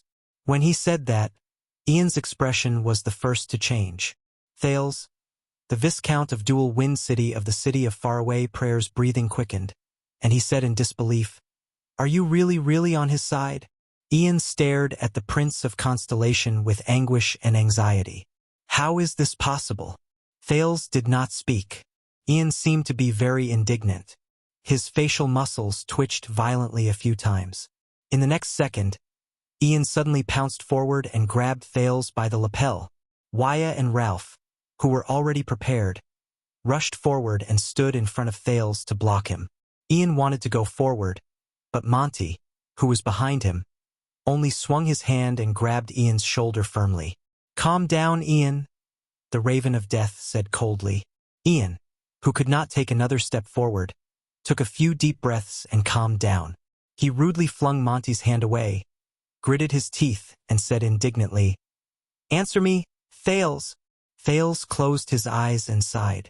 The entire hall watched this scene in silence. "I have always been on your side, Ian." The prince did not seem to see Ian's half-reprimanding and half-surprised gaze. He said faintly, "Don't you think that handing this matter to King Chapman, to the king you both serve, is the best way to handle it?" When they heard Thales' words, many people frowned. Ian stared at Thales in a daze and shook his head with a pained expression. You. Thales did not answer. There was no change in his expression, as if he had lost the ability to change his expression. He only stared at the air in front of him quietly. At that moment, even Saroma slowly lowered her head. Her eyes were filled with disappointment. Nazir's gaze was deep and cold as he whispered to Lisban, "It can't be clearer. We have this hostage, but he colluded with outsiders and played us in the palm of his hand." Lisban stared at Thales from afar and sighed slowly. "So, this prince is indeed the king's ally." How ironic. King Chapman laughed. His voice echoed in the hall again. "So that is the country's action. This is no longer a local conflict. For the entire kingdom of the dragon, the Alliance of Freedom's disrespectful actions will not be easily forgiven." The king snorted coldly and no longer looked at Thales and the dejected Ian. "This is not just about the interests of the city of faraway prayers, nor is it about Dragon Cloud City's reputation."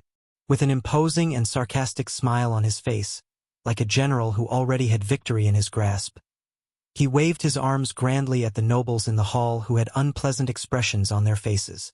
"This is my answer to you and your father, Thales, and I will definitely take action."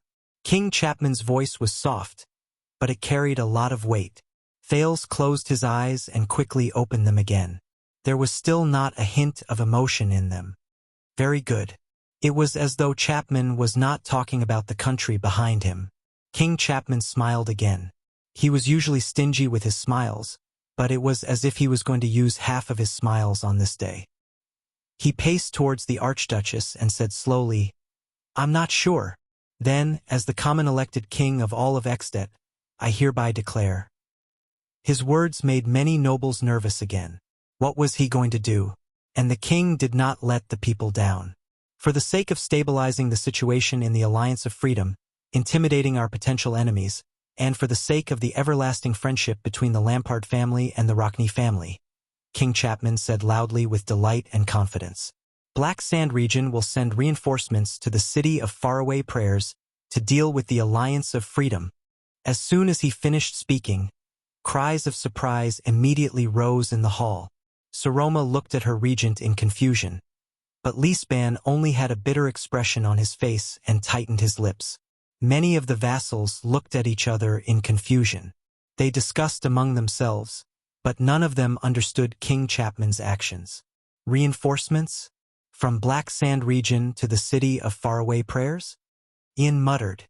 Ian Rockney, who had already suffered quite a blow from Thales' unexpected betrayal, stared at King Chapman in a daze. His mind was a mess. What is he doing? Imitating Dragon Cloud City and righteously earning a reputation? No. What reputation can a kinslayer have? Harming oneself to benefit others and help us quell the Alliance of Freedom? Impossible. Or is he trying to conquer the city of faraway prayers with violence? That's even more impossible. Thales was also puzzled. Black Sand region will send troops to the city of faraway prayers? At that moment, Thales frowned and thought hard. His mind spun madly. Wait, what does Lampard want the most right now? What's the most pressing problem? Of course it's... In the next second, Thales, who had figured out the inside story, opened his mouth wide in shock. Very soon, he would not be the only one. Because King Chapman's sonorous voice spoke again. As I said, we are here to help. Very soon, from the northern plains to the tributary of Sunset Snow River, from the Sighing Hills to the eastern and western pine forests, every village, every castle, and every noble in Black Sand region will receive my summons. The king looked at every noble in the hall with a gloomy expression. He especially cast a special glance at Leespan and Ian. For Exdet, my vassals will stake their reputations, offer their wealth, recruit warriors, and send their children to the west to witness the unbreakable friendship between Black Sand region and the city of faraway prayers through the alliance of freedom's foolish actions and ultimate failure. They will also witness how we love this great kingdom together. When he said this, the shrewd and ruthless vassals, Leespan, Nazir, and the others were shocked. They looked at each other in shock. They already understood the king's plan. No way? The hall slowly quietened down. Ian took a few deep breaths before he frowned. Stake our reputations and offer our wealth? A surge of anger immediately rose in the Viscount's chest. Impossible. Ian's face contorted. He could not help but shout at King Chapman. Do you think that by using the name of assisting the city of faraway prayers, you can make the world believe that we have secretly made peace with you and are in cahoots with you? That you can make the vassals in Black Sand region who have been opposing you waver? That will destroy their confidence in fighting against your tyranny? That's impossible. The Viscount trembled slightly. The indignation in his eyes was plain to see. The entire Black Sand region despises you, spits on you, and opposes your *T decree. Ian glared at Thales angrily, as if he still bore a grudge against Thales' betrayal. The Viscount of Dual Wind City turned to the king again and said rudely, "Assist us? Humph, at this moment who can you order around? No one in Black Sand region will care about your summons. Tyrant who doesn't respect tradition." Beside the king, Viscount Kentvita snorted coldly. He seemed to be very dissatisfied with the other's disrespectful tone. Thales frowned and stared at King Chapman. It's been 6 years. Your methods are still as terrifying as before. In fact, they're even more terrifying than before. Old friend. Regent Leespan coughed softly. Sir Ian, Count Leespan, who had seen through something, said solemnly. Do you still not understand? This is exactly what he wants, disobedient vassals. Ian was slightly taken aback at first, but then he gradually came to a realization. Disobedient vassals? Ian looked as if he was struck by lightning. His indignant face first turned from red to white, then from white to green.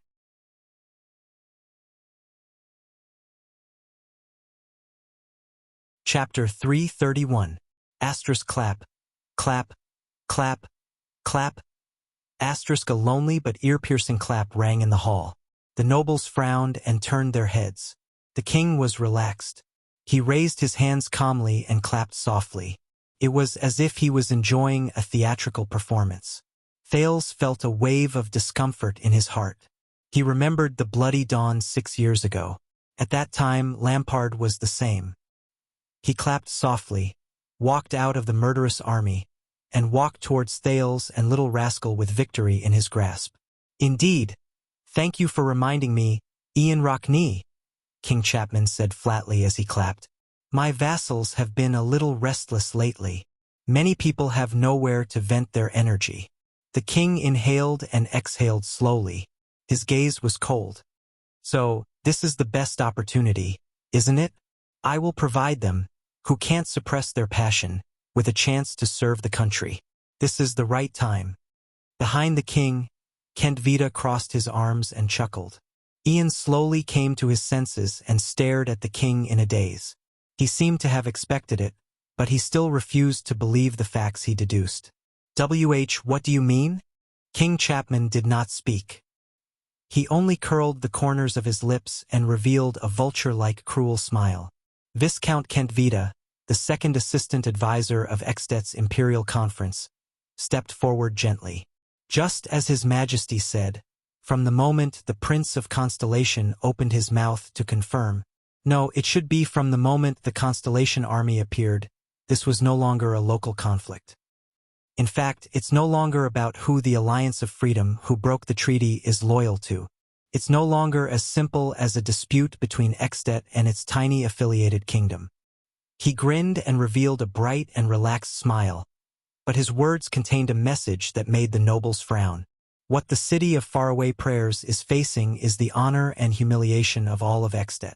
It's our national dignity in the face of our mortal enemy, Constellation. As I said to the Archduchess in this hall a few weeks ago, Kentvita said slowly, in the face of Extet's honor and humiliation, our internal disputes become insignificant. Saroma recalled the meeting a few weeks ago, and her face immediately turned pale. Kentvita snorted softly and said, regardless of whether it's a small misunderstanding between archdukes or the vassal's small dissatisfaction towards the king, they should all be put aside, shouldn't they? He gently spread his hands. This is the supreme name, the war of the country, and the unavoidable righteousness of the joint ruling pledge. Some of the vassals of Black Sand region, in the face of righteousness, if they dare to reject His Majesty's conscription order, if they are unwilling to recruit soldiers, if they are unwilling to mobilize, if they are unwilling to obey orders, if they are unwilling to come, Viscount Kentvita seemed to be very happy to see the people from the city of Faraway Prayers suffer. He shrugged and deliberately chuckled in a low voice. Heh, heh, heh, bang! Behind Kentvita was Croche, who had disliked him since a long time ago. She mercilessly knocked on the assistant counselor's head. Speak properly. Viscount Kentvita rubbed his head indignantly and did not say anything else. But no one was paying attention to them anymore. King Chapman's voice rang out again, and this time it was especially chilling. Northlanders don't need cowards, especially those people. Those who refuse to put aside their internal disputes, their dissatisfaction towards the king, their passion to go to war, and their willingness to die in the face of the righteousness of the country are cowards. The king looked around at the people in the hall. His eyes shone with a cold glare. What other reason do they have to occupy the name of nobility, the benefits of titles, and drag out an ignoble existence in the world? And as their suzerain, what other reason do I have to be soft-hearted towards them?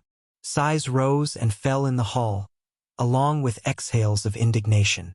Thales watched all of this coldly from the sidelines. His heart was heavy. Using the name of defending against foreign enemies to eradicate dissidents. As a ruler, you're really straightforward, Lampard. At least the rulers of other places would put in effort to whitewash it a little. Saroma thought about her current situation, and then thought about the king's current situation. She could not help but be shocked when she understood something. Ian's expression froze for a moment. The next moment, he swayed violently, as if he was hit head-on by a carriage weighing 1,000 pounds. The Raven of Death frowned and supported him. No, no. Ian's breathing quickened. He was drenched in cold sweat. Why you want to use this war against the Alliance of Freedom to purge your vassals? Is this the purpose of issuing the draft order because of Constellation's interference? No, Ian thought in despair. It can't be. How can it be like this?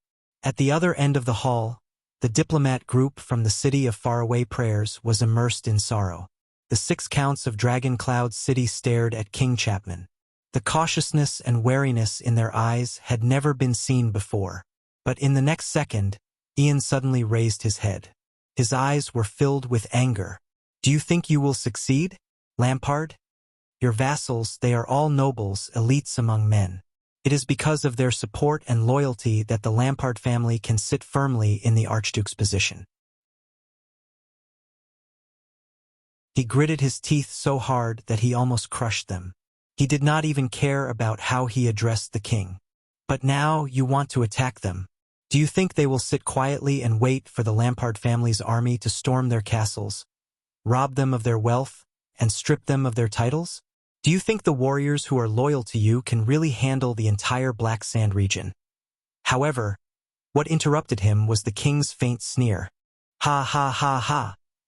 At this moment, King Chapman turned his neck slightly and looked at the Archduchess on the stairs. The Star Killer frowned. He blocked Saroma's path without showing any sign of weakness. The hatred in his eyes never diminished. When he saw that Saroma looked as if she was facing a great enemy, King Chapman narrowed his eyes and shook his head. He said in a mocking tone, "Didn't I tell you? The Archduke of Reformation Tower has already expressed his stance. If Constellation really interferes with the Alliance of Freedom, then he will definitely not stand by and do nothing." His words made many nobles tense up again. Porpheus Trent Ida is a man of great righteousness. He will be very willing to send troops to aid the city of faraway prayers. He and his army will come to Black Sand region and meet up with me and the warriors of the Lampard family. King Chapman spoke very slowly, almost enunciating each word softly. Then, we will see which traitors in Black Sand region are unwilling to serve the country. Ian was stunned again. What? Reformation Tower and Black Sand region? That means that if Lampard wants to get rid of the nobles in my region, whether it's in name, strength, or timing, it's already Reformation Tower, Trent Ida? Ian remembered something inside. In the end, he closed his eyes in pain. That bastard. Reformation Tower is the closest to us, Kent Vita added with a smile. Of course, they will understand our intentions the best. He remembered the cunning noble with the bowl cut, the glint in his eyes, and the provocative words he used. The Archduke of Reformation Tower, Porpheus Trent Ida. Even during the most critical moment in Heroic Spirit Palace, when the battle between Rockne, Alcius, and Lampard was on the verge of breaking out, the Archduke only held a short knife and hid safely in the distance. Him. Has he already sided with Lampard? You've planned this from the beginning, haven't you? Ian's face was ashen. When you issued the new decree and the families of Black Sand region first objected, King Chapman and his two subordinates stared at him coldly. You didn't care how your vassals would object to your decree, and you didn't care whether they would contact external help like the City of Faraway Prayers, because you didn't want to waste time with them and play this political game with them. Ian said sadly, in fact, the Alliance of Freedom's move was not to hold the City of Faraway Prayers back, nor was it to weaken the opposition's confidence in external help. King Chapman stared at the people in the hall with a focused expression, as though he was watching an interesting play. You didn't even care whether Dragon Cloud City would send troops, didn't care about the outcome of the war, and didn't care whether the City of Faraway Prayers could end the war quickly. From the beginning, you made up your mind. Ian muttered to himself. You wanted to use the most direct, brutal, and simple method to get rid of those disobedient old vassals. What you lack is just a name, a reason, a grandiose excuse written in the joint ruling pledge that will not incite the people's anger, and that will have the least consequences. He said his next sentence with a pained expression, such as, Constellation. Ian looked at Thales in despair, but the prince only shook his head. The Viscount slumped into his chair in dejection and no longer looked at anyone. He was like a defeated fighter in a coliseum. We, the City of Faraway Prayers, we foolishly roped in the archdukes and prepared to condemn the king together. We naively made promises to the inferior nobles of Black Sand region, hoping that they would destroy Lampard's prestige and destroy the king's authority. We turned him into an empty king. Now, from the looks of it, we lost this game from the beginning. Beside Ian, the Raven of Death sighed softly. He glanced at Thales with a deathly still gaze. Leespan heaved a long and heavy sigh.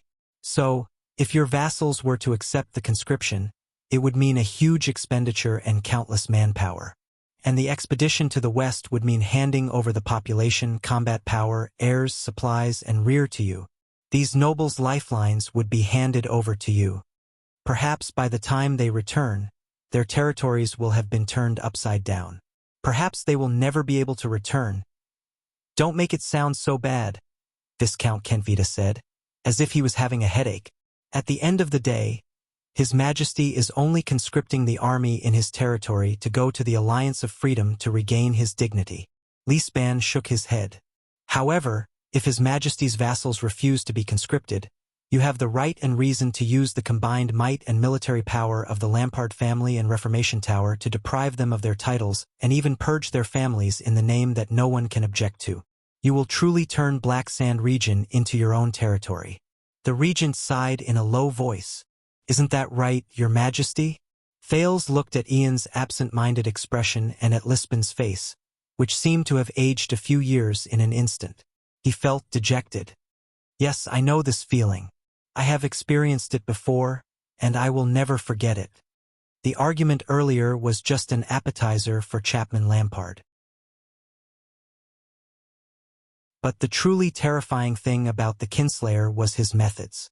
The bloody siege in front of Broken Dragon Fortress, the terrifying attack on the night of disaster. As always, he was as swift as lightning, direct, violent, cruel, decisive, and effective. What was left for the enemy was only shock and regret. King Chapman snorted softly. It's not that they don't have a choice. King Chapman turned his gaze and met the old Lisbon's eyes. They can choose to be loyal to the king, obey the decree, choose to continue loving Extet, and everyone will be happy, the king said coldly. His sharp eyes seemed to hide an unstoppable blade. Wherever he looked, the nobles averted their gazes. Instead of secretly interacting with the forces of power other than their vassals, hoping to escape their inevitable fate. Of course, this is also a warning to those who stick their hands into my territory and meddle in other people's business. Know your place or I will come for you. As he said this, King Chapman swept his cold gaze over the people in the hall again. He was like a fierce beast patrolling its territory. The iron fist emblem on his outer robe that represented the Lampard family was very eye-catching at that moment.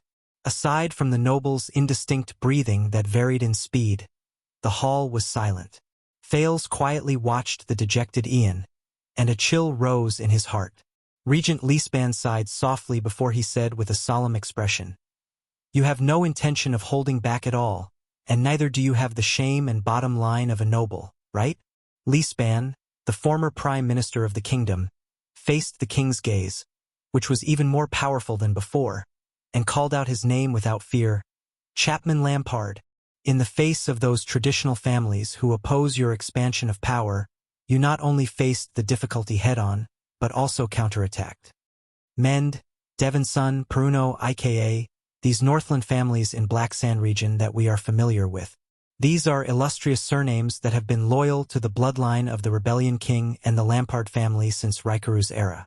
They have a history of hundreds and thousands of years," Lisban said in a pained tone. "They thought that they could force the suzerain to retract his decree by working together to force the king to abdicate, as they usually did. But times have changed. In the face of your cruel methods and your merciless conscription order, they either have to acknowledge your decree, lower their heads, compromise, and obey your orders, or they have to shed rivers of blood and be reduced to ashes." With a hint of melancholy and hatred, Lisbon's words also caused the nobles to feel anxious. Thales exhaled slowly and sank into deep thought. In Dragon Cloud City, Saroma trembled with fear because of her status as an archduchess. She struggled to maintain what little prestige she had in exchange for the vassals' cooperation and obedience. In Black Sand region, however, Lampard bore the infamy of a kinslayer and a reformer. He was merciless and used blood to clear his path, leaving the vassals to lower their heads and obey him.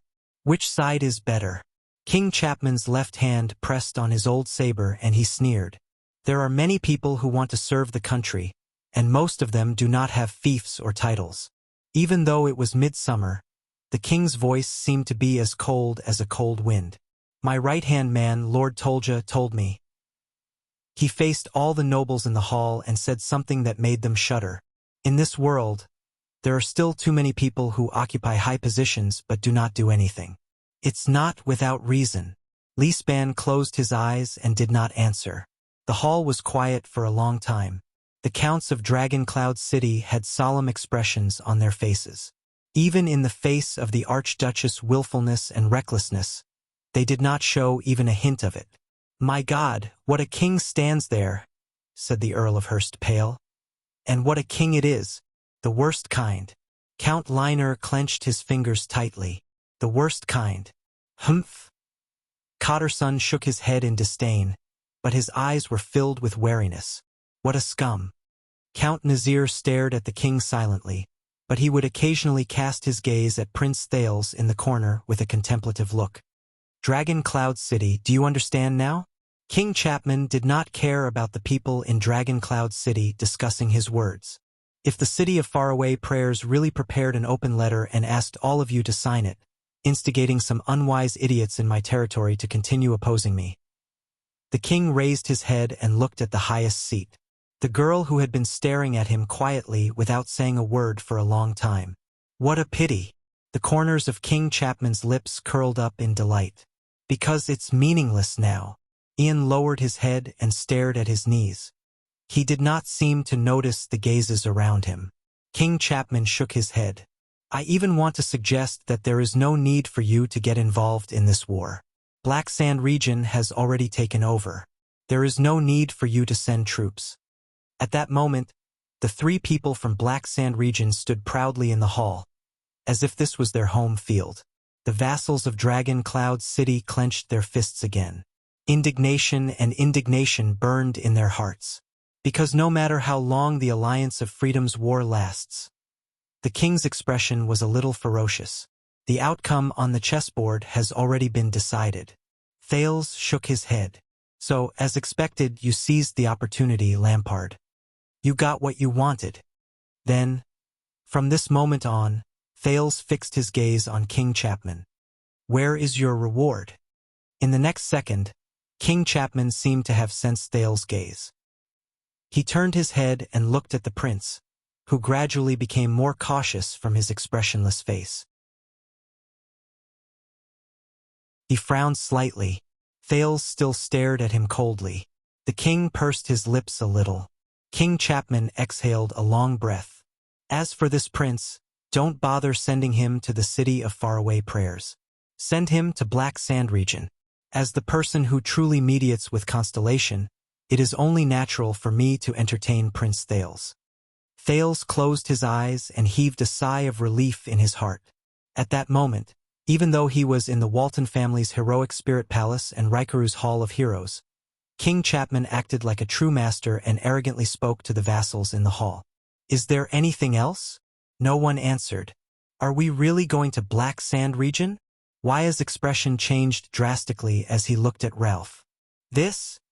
Thales chuckled softly in the corner and comforted the two people behind him in a low voice. Calm down, it's not over yet. I called him here, the prince silently thought. I'm not planning to be a guest in Black Sand region. But he also noticed that Nicholas' gaze was getting colder and colder. Since just now, the Star Killer's gaze had never left the prince.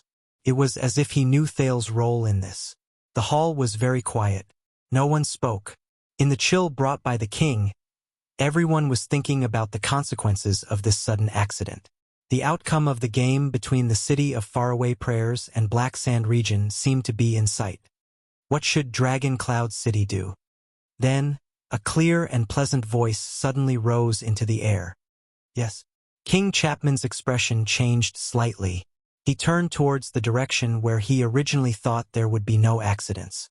Saroma Walton, the highest ruler of Dragon Cloud City in name, lowered her head and said weakly, As you said, Your Majesty, I will not send Prince Thales to the west, to the City of Faraway Prayers. The vassals of Dragon Cloud City frowned. King Chapman put on an approving expression. You are a smart girl. But in the next moment, the Archduchess suddenly stood up. But listen carefully, Your Majesty Chapman. He will not go to the City of Faraway Prayers. Under everyone's puzzled and surprised gazes, the Archduchess' expression became stern, and her tone quickly changed. But he will not go to Black Sand region either. Thales smiled. Yes, she is a smart girl. King Chapman was slightly taken aback. Thales is a guest of Dragon Cloud City. This is the common agreement made by the 6 archdukes in this hall 6 years ago, Saroma said coldly. He will stay in Dragon Cloud City and will not go anywhere. Anywhere. King Chapman's expression turned cold again, just like 6 years ago.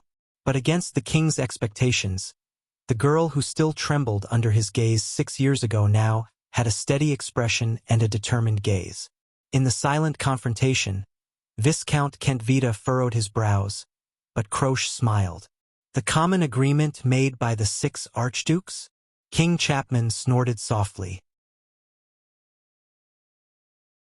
You are very mischievous, girl. You have a lot of ideas. Not only that.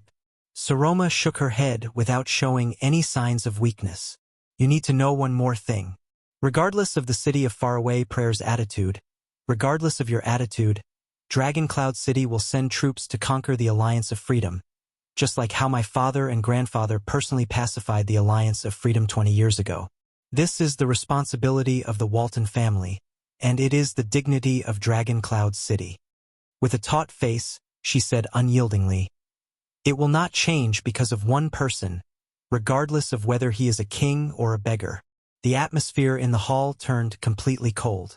The counts watched the confrontation between the king and the Archduchess with complicated emotions. King Chapman pressed down on his saber again and pursed his lips. Saroma, on the other hand, met his gaze without flinching. Finally, after a few breaths, the king laughed coldly.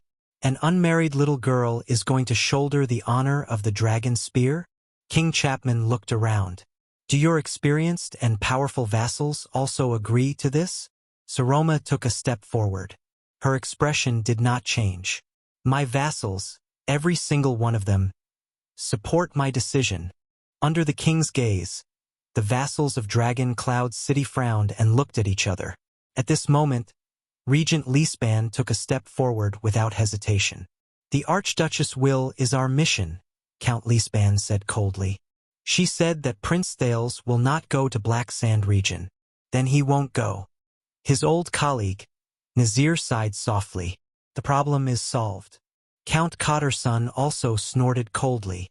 The lady also said that we are going to help the City of Faraway Prayers. Kinslayer. Cotterson grinned savagely. Then we will sharpen our axes and bring our swords. King Chapman frowned. He raised his head to look at Saroma, who was standing high above. The Archduchess was still staring at him with a determined expression. Her gaze did not waver in the slightest. Count Hurst stared at the Archduchess and nodded heavily. The lady's attitude is Dragon Cloud City's attitude. It doesn't matter what kind of Bulsh*T order that Bulsh*T king gave us.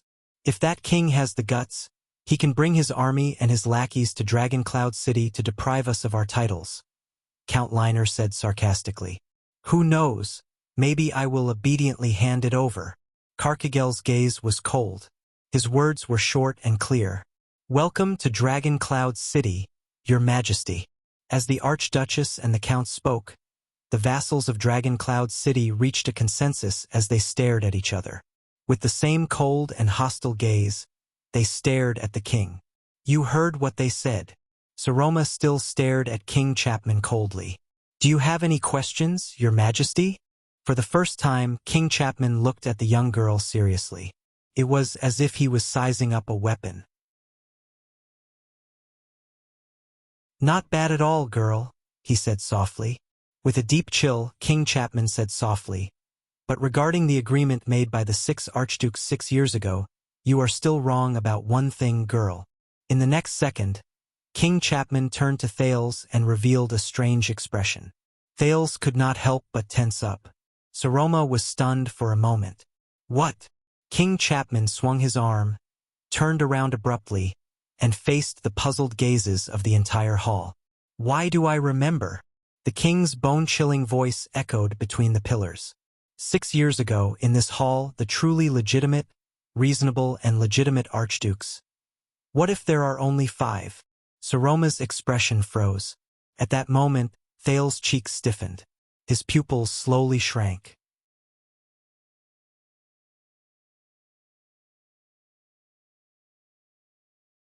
Chapter 332. What do you mean by this? Count Hurst stared at the king with an unfriendly gaze. He was not the only one. All the nobles in the hall were enraged by the king's provocation, except for a few. Thales pressed down on his slightly trembling fists and stared at King Chapman's terrifying gaze. What is he trying to do? Exposing Saroma's identity at this time? Does he not want to be king anymore? When he thought of this, Thales glared at King Chapman. His eyes were filled with warning. King Chapman noticed Thales' gaze. Before the angry or puzzled expressions of the nobles in the hall, the king snorted softly with an ambiguous meaning. No. When he saw this, the prince suddenly understood. Thales saw King Chapman carefully scrutinize the few people at the top of Dragon Cloud City. Saroma, Lispan, Nazir. The king took in their expressions and revealed a mysterious smile. No, he doesn't look like he's going to fight to the death and injure both sides, Thales thought to himself. As he stared at Saroma, who was puzzled and nervous on the stairs, Thales suppressed his desire to speak and interrupt the king. His identity was sensitive to begin with. The more he said, the more mistakes he would make, and it would only attract unnecessary suspicion. Because the sixth person left is not an archduke, King Chapman said coldly, but his words strangely stopped there. In that second, everyone's face in the hall was reflected in the king's eyes. A few seconds later, King Chapman showed a satisfied expression. He changed the topic at the perfect time. But an archduchess. Saroma frowned, not knowing how to react. It felt like a person who was usually so serious that his jaw almost fell off suddenly trying to be humorous. Thales' tensed heart relaxed, and he breathed a sigh of relief.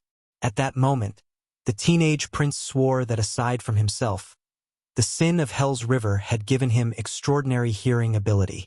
There were at least 4 breaths of different speeds that exhaled in a barely noticeable manner after the king's words. Saroma, Lispan, Nicholas. Wait, who's the last one? But Thales' attention was immediately captured by another matter. Lampard isn't trying to fall out with me. He's testing all of Dragon Cloud City, and he's warning me. The disdainful snorts of the nobles rose in the hall, showing their displeasure at the king's senseless joke. The archduchess stared at the king stiffly.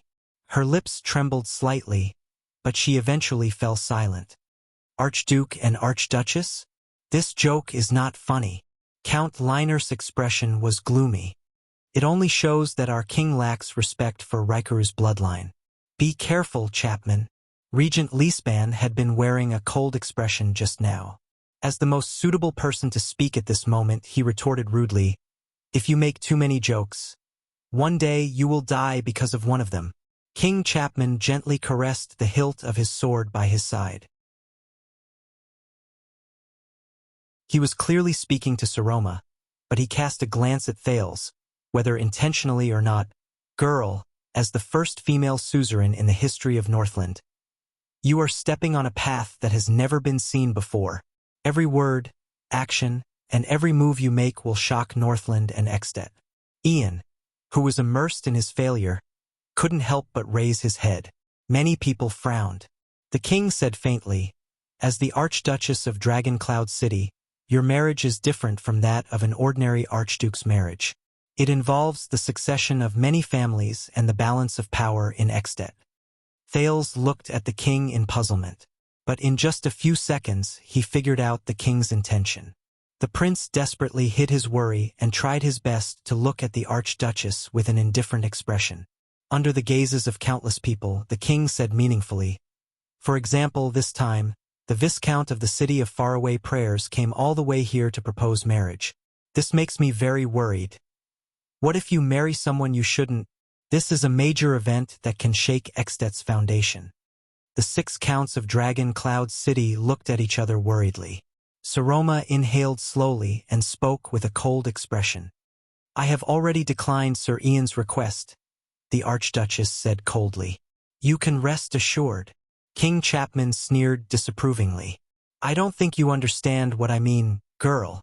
On my way here, I heard a lot of rumors." The king sneered and waved his hand in Thales' direction. "For example, how you protected this Prince of Constellation for 6 years, accompanied each other, helped each other. You lived and grew up under the same roof with him. You even ate together, attended classes together. The Archduchess revealed a stunned expression. Thales put on a stern expression and fixed his gaze on Saroma. "Calm down, Saroma. You must calm down. Think about what I said." "Saroma." The next moment, the king narrowed his eyes and said softly, "You and him, you... Don't tell me you slept together." Once he said that, there was silence. The Archduchess' lips trembled slightly, but she could not say a word. She could only clench her teeth in embarrassment and anger. Until Lampard.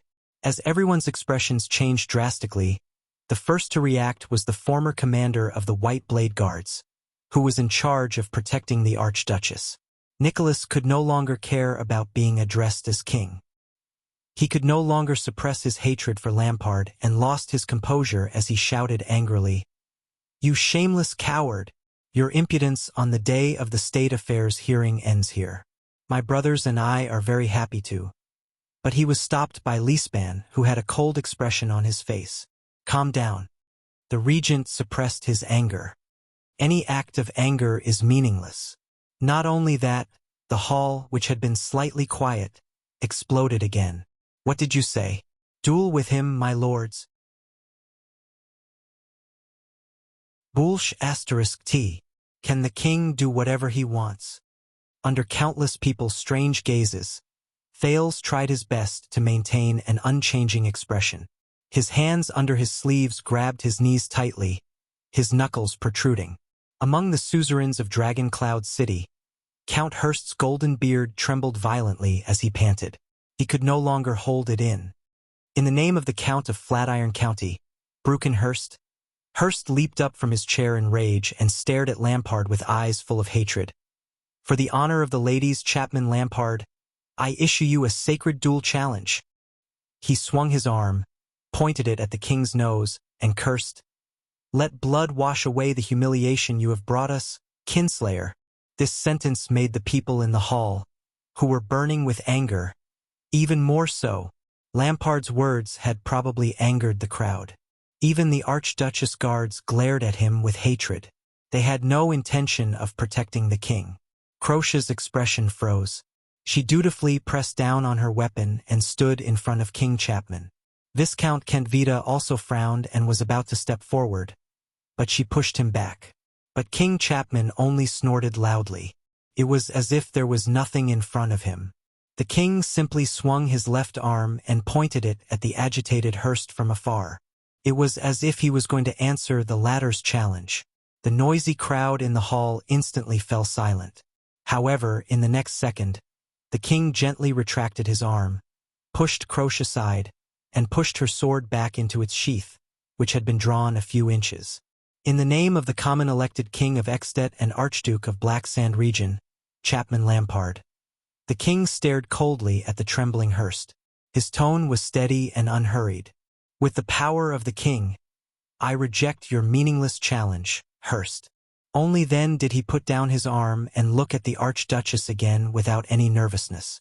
"Ah!" the furious Hurst roared indignantly. "You despicable coward! Be at ease, Hurst." Count Nazir snorted coldly.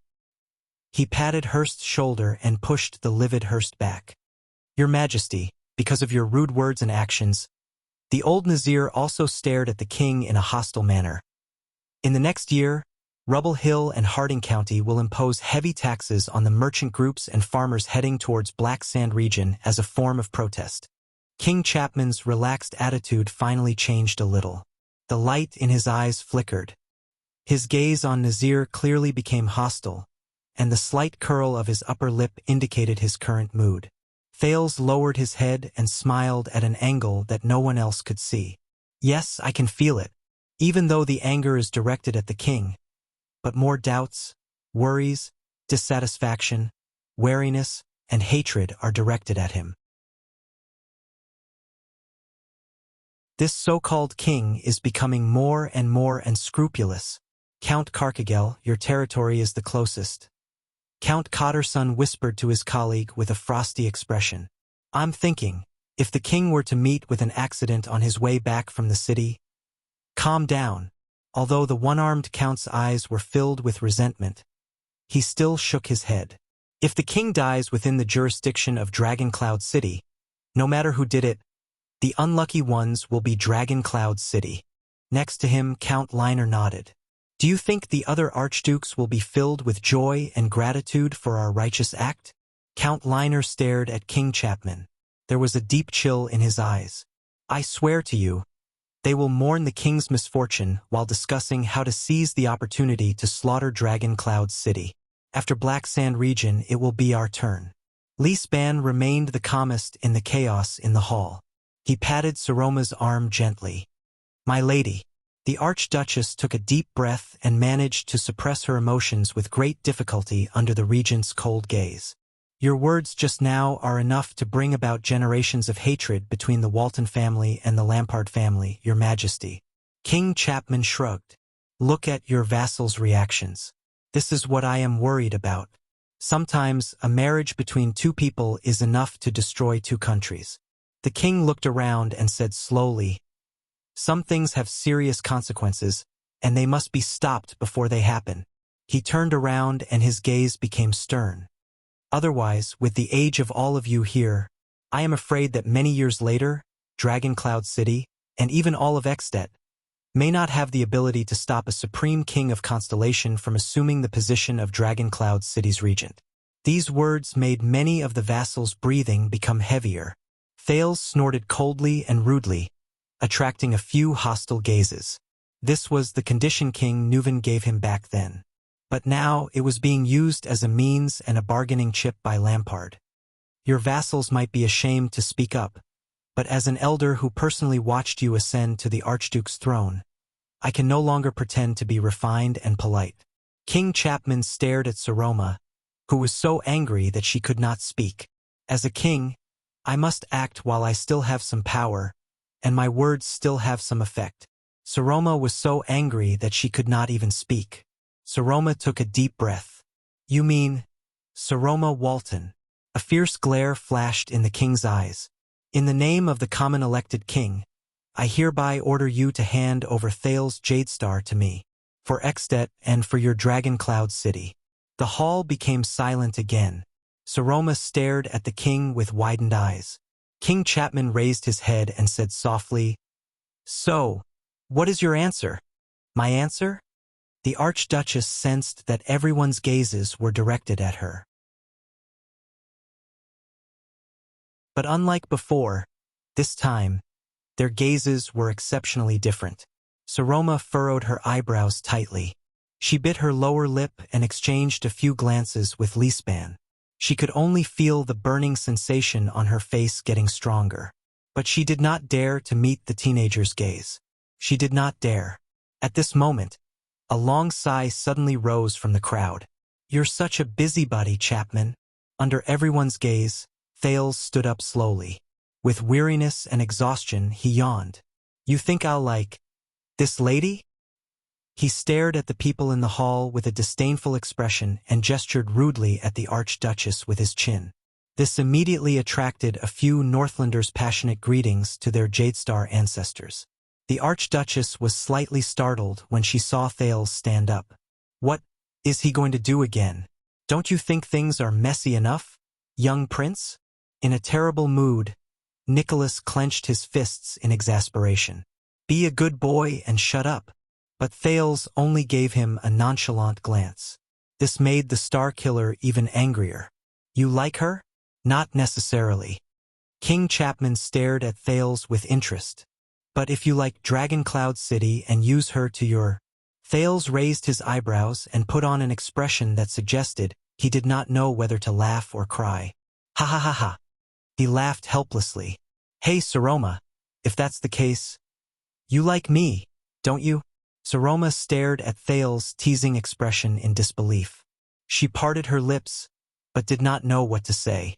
She had a premonition of what Thales was going to do. Under the gazes of all the nobles in the hall, the girl felt her face burn. Are you going to ask me to be your husband? Thales seemed to be amused by his own words. He even ignored the angry glares and curses of the nobles in the hall. He crossed his arms and chuckled as his shoulders twitched. Saroma knew that her expression at the moment was definitely unpleasant. He was definitely acting. Yes, I know. It's for. But at that moment, the girl felt waves of indescribable discomfort. Ha ha ha ha ha. As his laughter continued, the Northlanders looked at the prince with increasingly terrifying gazes. It was probably already very difficult for anyone to tell who was the most unpopular person in the Hall of Heroes at that moment, Thales or Lampard. Dragon Cloud City protected you for 6 years. So-called prince. Count Hurst took a deep breath. His eyes were burning. This is your repayment? Thales stopped laughing. Protection? The prince ruminated on this word, and his expression slowly changed. How dare you say that? My greatest enemy in the 6 years I've been here. Isn't it you Northlanders who use me as a bargaining chip? Saroma's breath froze for a moment, but the prince's words immediately changed. He put on that disdainful and sarcastic expression again. But since your Archduchess has taken a liking to me, ha ha ha, perhaps I have a way to repay her. Ha ha ha. Everyone in the hall stared at Thales with cold expressions. Nicholas was so angry that his entire body trembled. The red flush on his face did not fade. The Archduchess pursed her lips. Her expression was mournful as she ignored the countless gazes directed at her both openly and secretly. This is your determination, your backup plan? You want me to choose the path most suitable for the Archduchess. Is this what you mean? On the other hand, King Chapman's expression as he stared at the prince became more and more amused. Only Nazir sighed softly. Leespan, who was sitting opposite him, saw it. He only frowned and shook his head. I understand. Saroma raised her head and straightened her face. With great difficulty, she said, Prince Thales, you want to go to Black Sand region, don't you? Thales stopped laughing. Why? The prince's expression returned to normal. He sighed softly and said provocatively, You can't bear to part with me? Saroma shuddered slightly. Bah! Count Hurst turned his head away. He seemed to be disdainful of even cursing. The young girl closed her eyes. Her expression was one of struggle. My lady, as long as you say it, Cotterson said angrily. We should still be able to make it if we keep one of his hands. Carkigel snorted coldly. Shame. Count Liner shook his head coldly. You little brat. I don't care what you and the Kinslayer did behind my back in a pathetic. At this moment, enough, everyone. The Archduchess abruptly spoke and interrupted the conversation. Saroma's voice echoed in the hall and spread. The silence lasted for a while. Then, the female voice rang out again in a low and clear voice. Then I wish you a smooth journey, Prince Thales. Saroma opened her eyes. Her expression was cold. At this moment, the Saroma in Thales' eyes finally put away that hesitant and mournful look on her face. Thales' tense nerves slowly relaxed at this moment. Very well, Saroma. He sighed in his heart. Choosing the path that suits the Archduchess the most is the right choice. He's yours. The Archduchess' voice became firm, just like when she was forced into marriage by her vassals. King Chapman. No one spoke. It seemed that the opinions of the suzerains of Dragon Cloud City were unprecedentedly unanimous when it came to this decision. King Chapman raised his eyebrows slightly. He took a deep breath and snorted softly. Very well. The king's gaze had regained the awe-inspiring look he had when he first arrived in the hall. The Archduchess pressed down on the armrest tightly and said firmly, With him in your hands, please ensure that Constellation will not bring unnecessary losses to our expedition to the west. This is my duty. King Chapman shook his head in disdain. He fearlessly responded to the pairs of malicious gazes. Of course. Thales stood where he was and looked at the indifferent Archduchess from afar. The corners of his lips curled up. At that moment, Thales' gaze met the Archduchess. One was calm and relieved, while the other was indifferent and cold. Next time, if you have any plans to get married, please be sure to inform us in advance, the king and the archdukes, so that we can take a look at it for you, King Chapman said in satisfaction.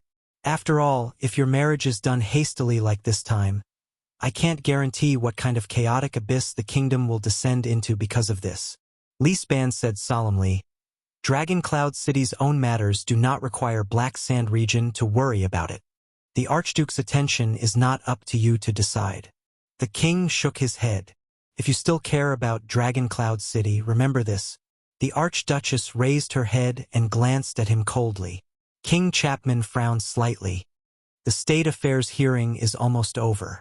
We will choose another day to discuss the matter of the expedition to the west. The Archduchess said quietly. Your Majesty, you don't have to stay here anymore. The vassals looked at each other and exchanged their complicated emotions. King Chapman narrowed his eyes slightly. Listen, girl, the king said meaningfully. As I said, as a person who has never been seen before in history, you are walking on a path that has never been seen before. This path is difficult to tread. Obstacles and dangers are everywhere, and there will always be people who don't like new changes. So, I advise you to stay away from those people. Their creed runs counter to your existence, and in the end, they will part ways with you. These words made many of the nobles of Dragon Cloud City uncomfortable. Saroma's expression was unpleasant. Is that so? But there is a first time for everything. The Archduchess swept her gaze over the people in the hall. She hesitated for a moment before she spoke. After a moment of hesitation, she said, 400 years ago, when Queen Erica ascended the throne of Constellation, no one expected that a kingdom ruled by a woman would have the ability to take away our cold castle. 300 years ago, when Lacey and Lenzo became the Countess of Longchant City, no one believed that the beautiful Archduchess would be able to build the first duchy in Dragon-Kissed Land.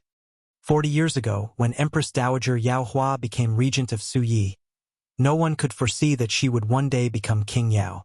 The people in the hall listened quietly to the Archduchess' words. Such things happened in Constellation, in Suyi, and even in Enlenzo Duchy. Saroma's voice was very soft, but there was an indescribable force in her words. As for Northland, I believe that the people will eventually get used to it. Thales noticed that behind the king, Croche was staring at the surprised and bewildered Archduchess on the stage with a complicated expression. King Chapman seemed a little surprised, but a few seconds later, he nodded and revealed a satisfied expression. I will remember today. Of course. Saroma nodded and avoided Thales' gaze. She said in a low voice, just like how Dragon Cloud City will also remember today. The vassals furrowed their brows. The feelings in their hearts were indescribable. In the next moment, the Archduchess slowly stood up. Everyone, let's call it a day. With different expressions and breaths, more than 20 vassals of Dragon Cloud City also stood up.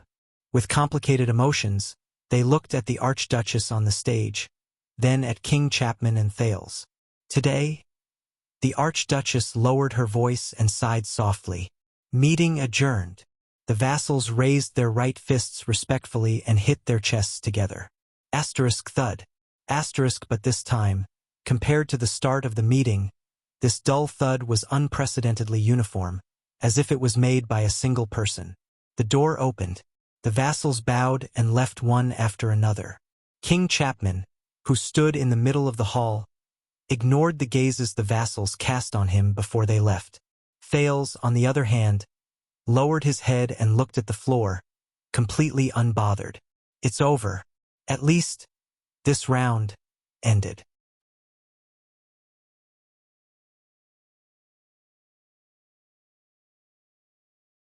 Chapter 333. That's it? So, Your Highness, did you succeed? Waya glanced at King Chapman from afar in disbelief. And are we really going to Black Sand region? Only this time, Ralph, who disliked him, did not retort with his actions or snort. The prince raised his head and forced a smile. But he was not done yet. You've surprised me again, Your Highness. Lisban walked straight up to the prince with a solemn expression. Thales exhaled, closed his eyes and said, Me too. Lisban snorted softly. You already knew that the king is in Dragon Cloud City, the regent said with certainty. The regent said with certainty, When you boarded the Black Sand Region's carriage, you knew. Thales did not speak. Leaspan stared at him with a sharp gaze. But you did not tell us or Dragon Cloud City. You just waited quietly for today. Leaspan cast a glance at King Chapman, who was still standing leisurely in the middle of the hall and receiving all sorts of gazes, as if he would only stop after he finished touring the hall. You and him. Thales remained silent. Leaspan sighed. As the lady said, Dragon Cloud City will remember everything that happened today, Your Highness. Thales finally spoke.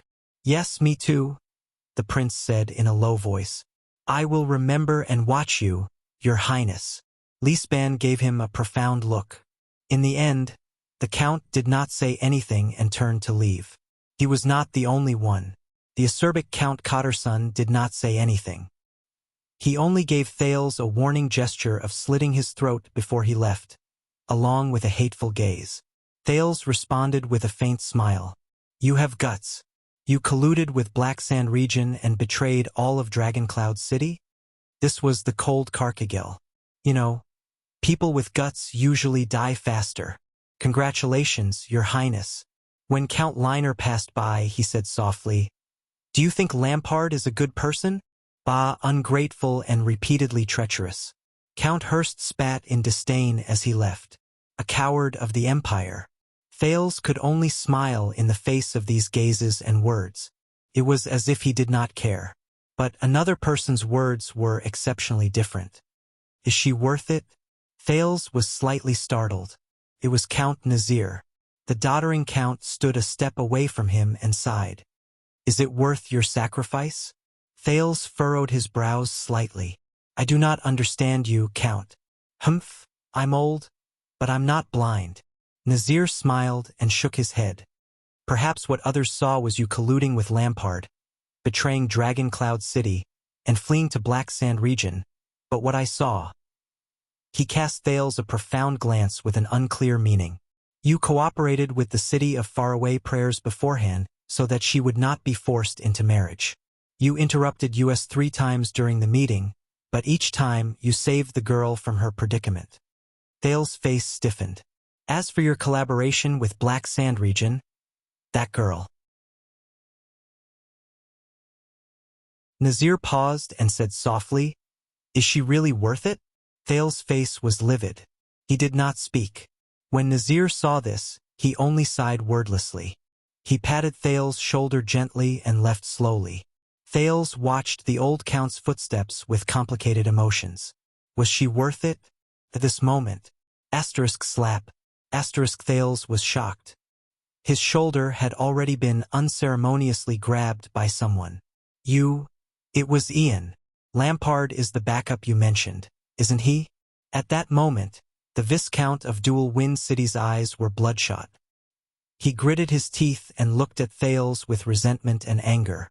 Thales stared at the person in front of him in a daze. He had never seen Ian like this. It was as if the young Rockney, who had been chatting and laughing with him, was already dead. Thales sighed and waved Ralph and Waya away, who were about to step forward. From the beginning to the end, did you look like you were watching a show? Ian's breathing quickened. His gaze was resentful. You cooperated with me on the surface, but sold me out like a clown behind my back? It's very interesting, isn't it? Thales was silent. After a long while, he forced out a sentence. I'm sorry. Sorry? Ian seemed to be angered by this sentence. His lips trembled. The City of Faraway Prayers. The City of Faraway Prayers was betrayed just like that. You, traitor. Ian's gaze became more and more terrifying. His grip on Thales' shoulder also became stronger. You think this is very smart? You have the king's protection, and the Archduchess has the support of the vassals? Thales did not speak. He turned his head away unnaturally to avoid Ian's gaze. I'm sorry, I didn't have a choice. His attitude seemed to have angered Ian. The latter growled hatefully, No, you can't run away. I promise that one day all of you will regret this. Ian gritted his teeth. His expression was a little crazed as he vowed, One day, all of you will pay the price. Ian turned to the motionless Archduchess on the stairs and threatened sternly, "Especially your little girlfriend. You take good care of her." "Huh? Very well, then I will." Thales tensed up. He flung Ian's arm away abruptly, causing the latter to be stunned. "Before you threaten me with something senseless, you'd better take care of yourself first, Ian Rockney." Thales' expression turned cold. He met the extremely resentful Ian's gaze. "You and your sister." Ian was slightly startled. "You know, even if your sister got 0 points in Defense City," Thales said softly, "it's still better than a certain someone getting negative points in Dragoncloud City?" Ian widened his eyes. His expression became more and more unpleasant. "You..." "That's right, Ian. A long time ago, a terrifying and ugly old witch taught me." Thales' gaze became sharp. Betrayal is the true meaning of an alliance. Ian glared at him, as if this was the first day he met Thales. "Today, I will teach you this sentence. Free of tuition." Ian's expression changed. He was about to flare up, but his shoulder was held down tightly by another person. "A loss is a loss." Monty, the Raven of Death, stood behind Ian and said coldly, "Ian, at least act like a man." Ian glanced at Monty in disbelief. "This isn't over." Finally, Ian gave up on pestering Thales. He approached him and stared into his eyes. "Thales Jadestar, now I know. Lampard isn't the only opponent I have. And you." Thales continued to stare at him coldly, not showing any signs of weakness. In the next second, Ian angrily flung Monty's hand away. With a dark expression, he brushed past Thales and turned to leave. Thales stared at Ian's back and sighed in his heart. "What an honor." "Ian." Monty snorted softly. He glanced at Thales and flashed a somewhat ferocious smile. His malevolent gaze made Thales feel uncomfortable. The Raven of Death walked past him and said lightly, "As expected, you live up to your reputation, Your Highness." Thales gulped uncomfortably, but the complicated gaze he saw next made Thales feel uneasy. Accompanied by Nicholas, the young girl silently walked towards the main door. When the Archduchess passed by Thales, the rhythm of her footsteps paused slightly. Thales closed his eyes. A furious voice traveled into his ears, but it was not her. "How did you do it?" Thales took a deep breath and opened his eyes. The Star Killer stood in front of Thales. There was no longer any anger in his gaze. There was only coldness and hatred. "You've lied to us about Lampard for so long, but from Axe District to here there are at least 3 layers of guards." Nicholas sneered. "How did Lampard arrive at the entrance of the hall without any obstruction, and then appear at the right time to cooperate with your act?" Thales had no choice but to wave his hand again to signal Wuxia, Ralph, and the others not to come forward. Saroma stood not far from them and did not turn her head around. Thales exhaled. At this moment, he truly felt a heaviness in his heart. "The diplomat group from Black Sand region has been in Dragoncloud City for a long time," Thales said flatly. "Viscount Kentvita came in the name of meeting the Archduchess. As long as no one knows the king, they can smoothly pass through the patrols at the first gatehouse. As for Heroic Spirit Palace, today is a special day. The elite Archduchess guards are all around the Hall of Heroes to protect the nobles. So, the palace guards are in charge of guarding the palace gate, and they have to receive the suzerain's attendants who are waiting outside." Thales said quietly, "So, as long as we know their shifts in advance, Ralph's psionic ability and Wuxia's identity work together, Lampard can avoid the palace guards and reach the entrance of the hall, leaving only your Archduchess guards in front of him." Nicholas narrowed his eyes. "The palace guards' shifts?" Thales nodded with a gloomy expression. "The Archduchess guards can't avoid them, but Lampard doesn't need to face them directly. He only needs to have Kentvita find the herald at the entrance and have him inform Count Leespan in the hall that the king is here." Nicholas furrowed his brows. The Archduchess was already at the end of her rope at that time. Thales sighed. What I need to do is to intensify the conflict and push the terrible situation in the hall to a point where no one can handle it. Count Lisban, who knows how to judge the situation, will know what to do. He's very good at making choices. Not far away, Saroma's shoulders trembled slightly. Thales finished speaking. Nicholas stared at him coldly. The palace guard's shifts? Nicholas' voice became more and more terrifying. Every word he uttered was laced with danger. That's a secret that is rearranged every month. Which rat betrayed us? There's no need to disturb the others. Thales shook his head. That head chef's son, Joseph. Do you remember him? Nicholas furrowed his brows, as if he was trying hard to search for this name in his mind. He's very lonely in the palace. Thales flashed a bitter smile. I often practice my sword skills with him when he comes to the courtyard to deliver food. Nicholas seemed to have figured something out. His face turned pale. The scullery? Of course I can't get my hands on the monthly shift arrangements. Thales nodded slowly. But the palace guards also need to eat. The scullery's daily cooking arrangements are fixed. For example, when they need to make bread for a small team, where exactly to send it? Nicholas' expression became more and more unpleasant. Don't make things difficult for Joseph. Thales shook his head. His tone was flat. He's still young. He thinks it's just idle chatter during sword practice. So, some of your actions in the palace over the past 6 years, whether it was skipping classes to read books in various corners, talking to animals out of boredom, lowering your status to meddle with the servants' work, or chatting with the servants and guards in a friendly manner. The Star Killer let out a faint sneer, but for some reason, it made people feel a chill run down their spines. Were they all to gather information, or to test our defenses? And you've behaved yourself for the past 6 years. All of it was an act? In the distance, Saroma's back stood still. The Archduchess guards waited respectfully around her. Thales' breathing froze for a moment. Nicholas and Thales were silent for a few seconds. Most of the nobles in the hall had left. Only the stern King Chapman, accompanied by Kentvita and Croche, was watching from afar with interest.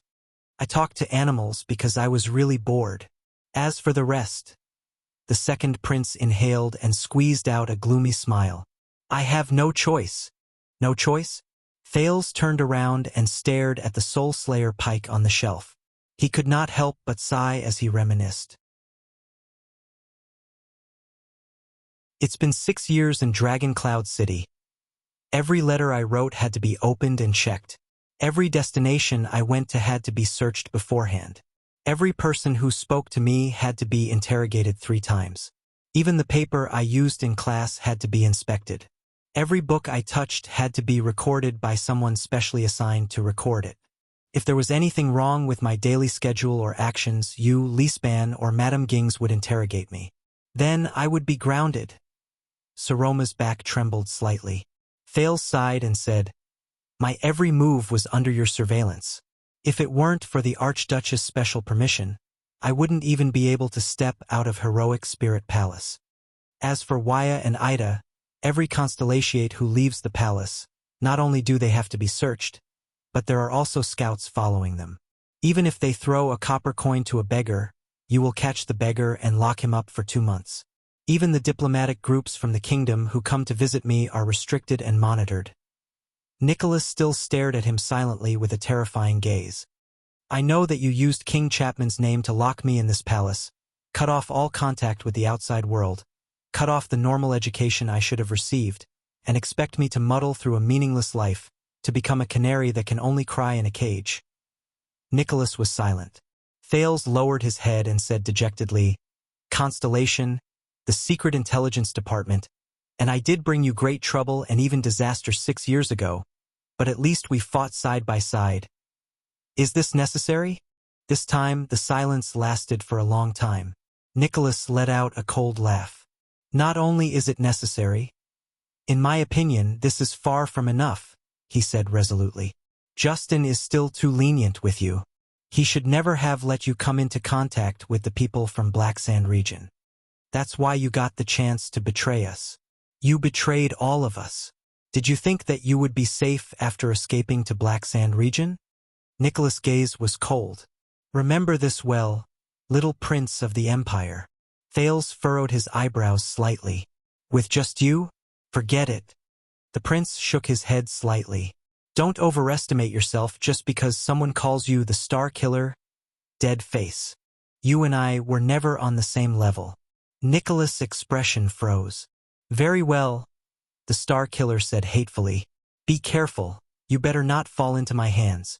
When that time comes, you won't even have the chance to regret it. Nicholas gave him a fierce glare, caught up with the Archduchess team, and strode away. Thank you, dead face. I will be careful. As always, the Archduchess did not stop. Her figure stepped out of the main door. She did not look back. As he listened to the footsteps leave his ears, Thales sighed. There was an indescribable heaviness in his heart. Aren't we leaving? As he watched wave after wave of important people make harsh remarks, Wuxia, who came up to him, did not even dare to breathe loudly. Your Highness? Thales shook his head. No, there's still one more. Finally, the sound of heavy footsteps approached. Wuxia and Ralph immediately felt as if they were facing a great enemy. How do you feel? King Chapman's deep and slightly hoarse voice rang out, compared to his earlier awe-inspiring tone. His tone was now less domineering and more playful. But Thales did not answer directly. He gestured for Wuxia to step down. You reacted very quickly. Thales turned to the king and sincerely sighed with emotion. I only mentioned a little about Constellation sending troops to the Alliance of Freedom, and you seized the opportunity. King Chapman snorted in disdain. Same here. The prince faced the king and took a deep breath. But just now, you said that you have already won against Black Sand region and those vassals who oppose you? The king's gaze shifted slightly. Why? Thales narrowed his eyes. You also said that Archduke Trentida will send troops with you to deal with them? King Chapman raised his eyebrows. Thales stared at him, his gaze unwavering for a long time. After a while, the prince laughed out loud. Stop joking. Thales shook his head and said, We all know him, Trentida of Reformation Tower. Will he help you? What's the big deal? King Chapman snorted softly. Everyone knows that Porpheus Trentida has always been indecisive, treacherous, and cunning. Thales ran his fingers through his hair in resignation and recalled the Archduke with the bowl cut who had a glint in his eyes. That's right, but let me put it this way. If you invite Trentida to hunt deer with you, he will definitely not agree. Thales sighed and said, Unless he knows beforehand that the deer he wants to hunt is already dead, and all he needs to do is to drag the venison back. Only then will Trentida look forthright, generous, tragic, and generous, like a hero who will never return. He will carry his bow and arrows on his back, and ride out on his horse. The two of them stared at each other in silence. After a while, King Chapman laughed. Ha ha ha ha ha. A hero who will never return. This time, Lampard laughed in an exceptionally carefree manner. Contrary to his previous sneer and mockery, it was as if he was truly happy at this moment. I have to say, it's very vivid and appropriate. Thales laughed as well. His shoulders trembled slightly, but his smile disappeared very quickly. So, even though Trentida makes it sound nice, he will never go out with you. The smile in Thales' eyes was replaced by graveness and seriousness. If your vassals gather together, shed all pretenses of cordiality, and fight to the death against the Lampard family, it will be hard to tell who will emerge victorious between you and them. King Chapman's laughter also stopped. Thales stared at him coldly. Your claim that the outcome of the chessboard has already been decided is just empty talk. That's why you came here personally. Just like 6 years ago. King Chapman neither denied nor admitted it. He only stared at Thales with a mysterious expression. Thales looked in the direction of the door and sighed. Ian is still a little too young. He still lacks the experience to face you. That's why he was so easily frightened by you. If it were his father, that resolute, stubborn, and callous warrior come Archduke of the city of faraway prayers, Kulgan Rockney. King Chapman sneered. You have quite a high opinion of him. Thales snorted. Looking at Lisban and Nazir's expressions, I'm afraid that they have doubts in their hearts.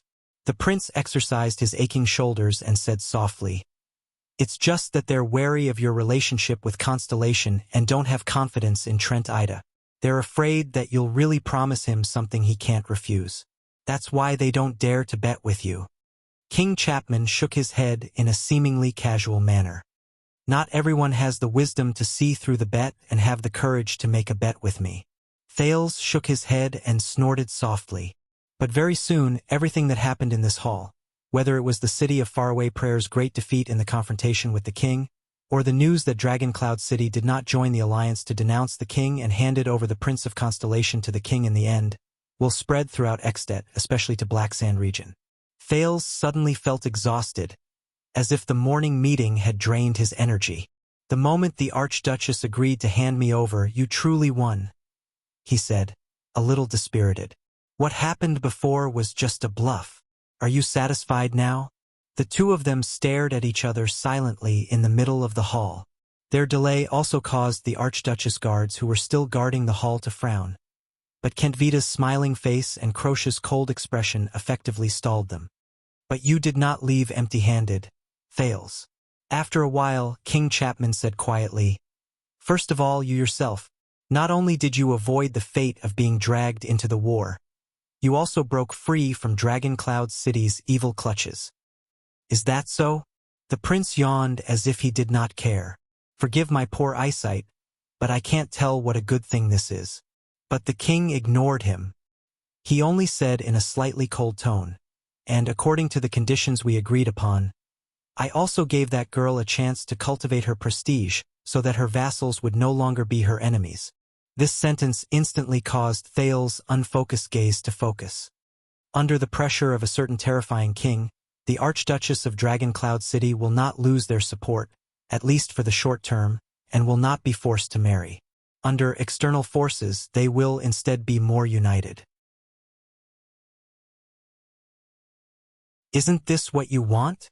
Thales furrowed his brows. But she is still a girl, Thales said after a few seconds.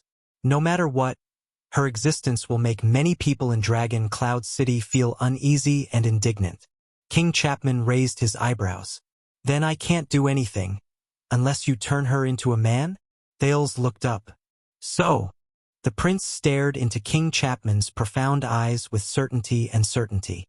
You must help her gain a firm foothold, no matter what method you use. The king seemed to be a little amused. Must I? Thales nodded. As the king of Extet, he said calmly, it is in your interest to let an archduchess who is controversial and a girl who subverts tradition continue to rule Dragon Cloud City, which is full of capable people and has a strong foundation. You also don't want to see an archduchess of Dragon Cloud City who is as watertight as Lisban, as cunning as Nazir, and as unyielding and upright as Carcagel, right? King Chapman's expression froze for a moment. Thales stared at him without blinking. A slight ripple appeared on the king's rugged face. Indeed, we don't need a second King Nuven. Thales breathed a sigh of relief. For this, you even have to help her obtain a considerable amount of power. The second prince's tone became heavier and faster. Don't forget, as an archduchess, the obstacles she faces are similar to the problems you face to a certain extent. For example, the tradition in Northland that has lasted for thousands of years. When King Chapman heard this, the interest in his eyes grew stronger. Moreover, she is the archduchess whom you acknowledge, and you are also voting for her. Thales suddenly stopped talking. Moreover, you still have a trump card that can kill her. Her throne is tied to your crown. Thales put on a stern face and did not speak again. King Chapman exhaled slowly. I have a feeling, Thales. The king curled up the corners of his lips. Coupled with his gaze, it gave people a slightly prickly feeling. During the time you are in Black Sand region, we will get along very well. Thales' expression darkened. Is that so? Both of them sank into silence again. After a long while, King Chapman said meaningfully, the same old question. How does it feel? Thales responded with a cold snort. How does it feel? King Chapman took a deep breath. His expression was joyful, as if he was enjoying the beauty of Dragon Cloud City at this moment. From the city of faraway prayers to Dragon Cloud City, from Leaseband to the Archduchess, you are a traitor who betrayed everyone, or at least that's what they think. Carrying everything on your shoulders and moving forward alone? King Chapman's gaze became sharper as he stared at him. His words were forceful. How does it feel? Thales was silent. He lowered his head and did not speak for a long time.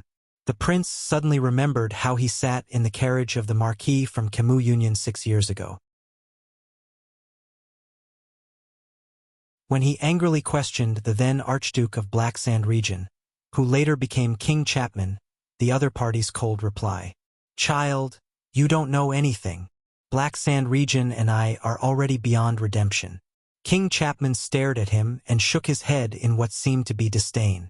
He turned around and left. The moment he turned, the Prince of Constellation's voice came from behind him, but it was gloomy, and cold like never before. This feeling. Thales stared at the ground. Without raising his head, he said hoarsely, this feeling is like Chapman Lampard. The king's body froze in the middle of his stride. In the quiet air, Thales snorted softly. With his usual expression, he called for Wuxia and Ralph and walked towards the door. When the prince reached the entrance of the hall, he paused for a moment. He stared at the rough floor tiles, which were slightly uneven, and curled up the corners of his lips. 6 years ago, he met the born king whose name shook Northland for the first time in this place. 6 years later, in the next moment, Thales resisted the urge to turn around. He took a deep breath. Damn it! Thales lifted his foot without hesitation. 6 years later, my foot.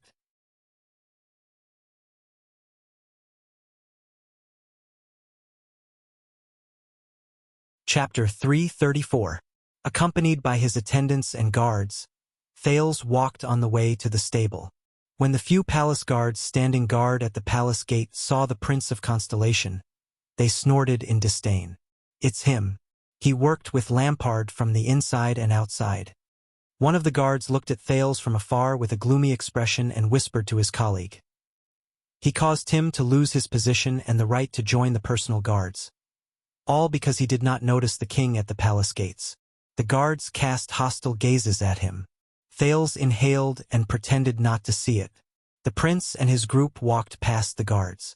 The palace guards bowed to the deputy commander of the Archduchess Guards, Lord Justin. Hey! When they walked past him, one of the guards could not help but say in a loud and vicious voice, I hope our king loves your little ass. I hope our king loves your little butt. People of the Empire. The others did not bother to hide their laughter, including the Northlanders who were guarding behind Thales. Their eyes were full of disgust and indignation. But Thales did not seem to hear them.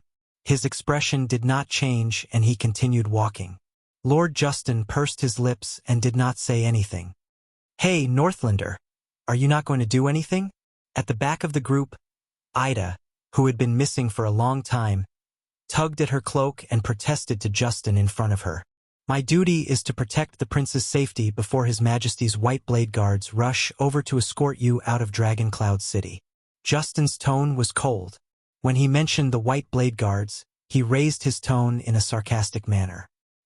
He gestured at the group of guards who spoke rudely. Unless they draw their swords and charge at me, reasonable protests are not part of my duty. You call this reasonable? Wuxia was about to retort, but Ralph, who was beside him, stopped him in time and shook his head. Humph! Northlanders. Ida turned her head and distanced herself from them in dissatisfaction. Thales still did not say a word. His expression was solemn. It had only been a few hours since the meeting that decided the outcome of the battle in the morning, but some news had already spread. Thales could clearly feel that the atmosphere in Heroic Spirit Palace had plummeted the moment he walked out of the Hall of Heroes. From the guards to the nobles, every single insider who entered his line of sight seemed to want to eat the Prince of Constellation alive. This included Justin, who had protected him for a long time and was somewhat easy to talk to. The prince sighed in his heart. At last they came to the stables, and Jenny's loud neigh sounded cheerfully. But Thales was slightly stunned. Someone was already waiting for them. Justin calmly nodded at the people in the stable. Boss, the star killer, Nicholas, was carrying the black-hilted saber Tolja had given him. He crossed his arms and leaned against Jenny's stable, staring at them coldly, just like so many times in the past. Thales turned his head around in resignation and exhaled. It was him again. You're in a hurry to find Lampard? As the group of Constellations frowned, Nicholas stared at Thales with a hostile expression. You can't even wait for the people from Black Sand region to come and fetch you? Thales shook his head. As you said, I'm going to Axe District, to the courier station in Black Sand region. The prince said calmly. I'm also going to talk to His Majesty about the future arrangements. This time it was Nicholas' turn to frown.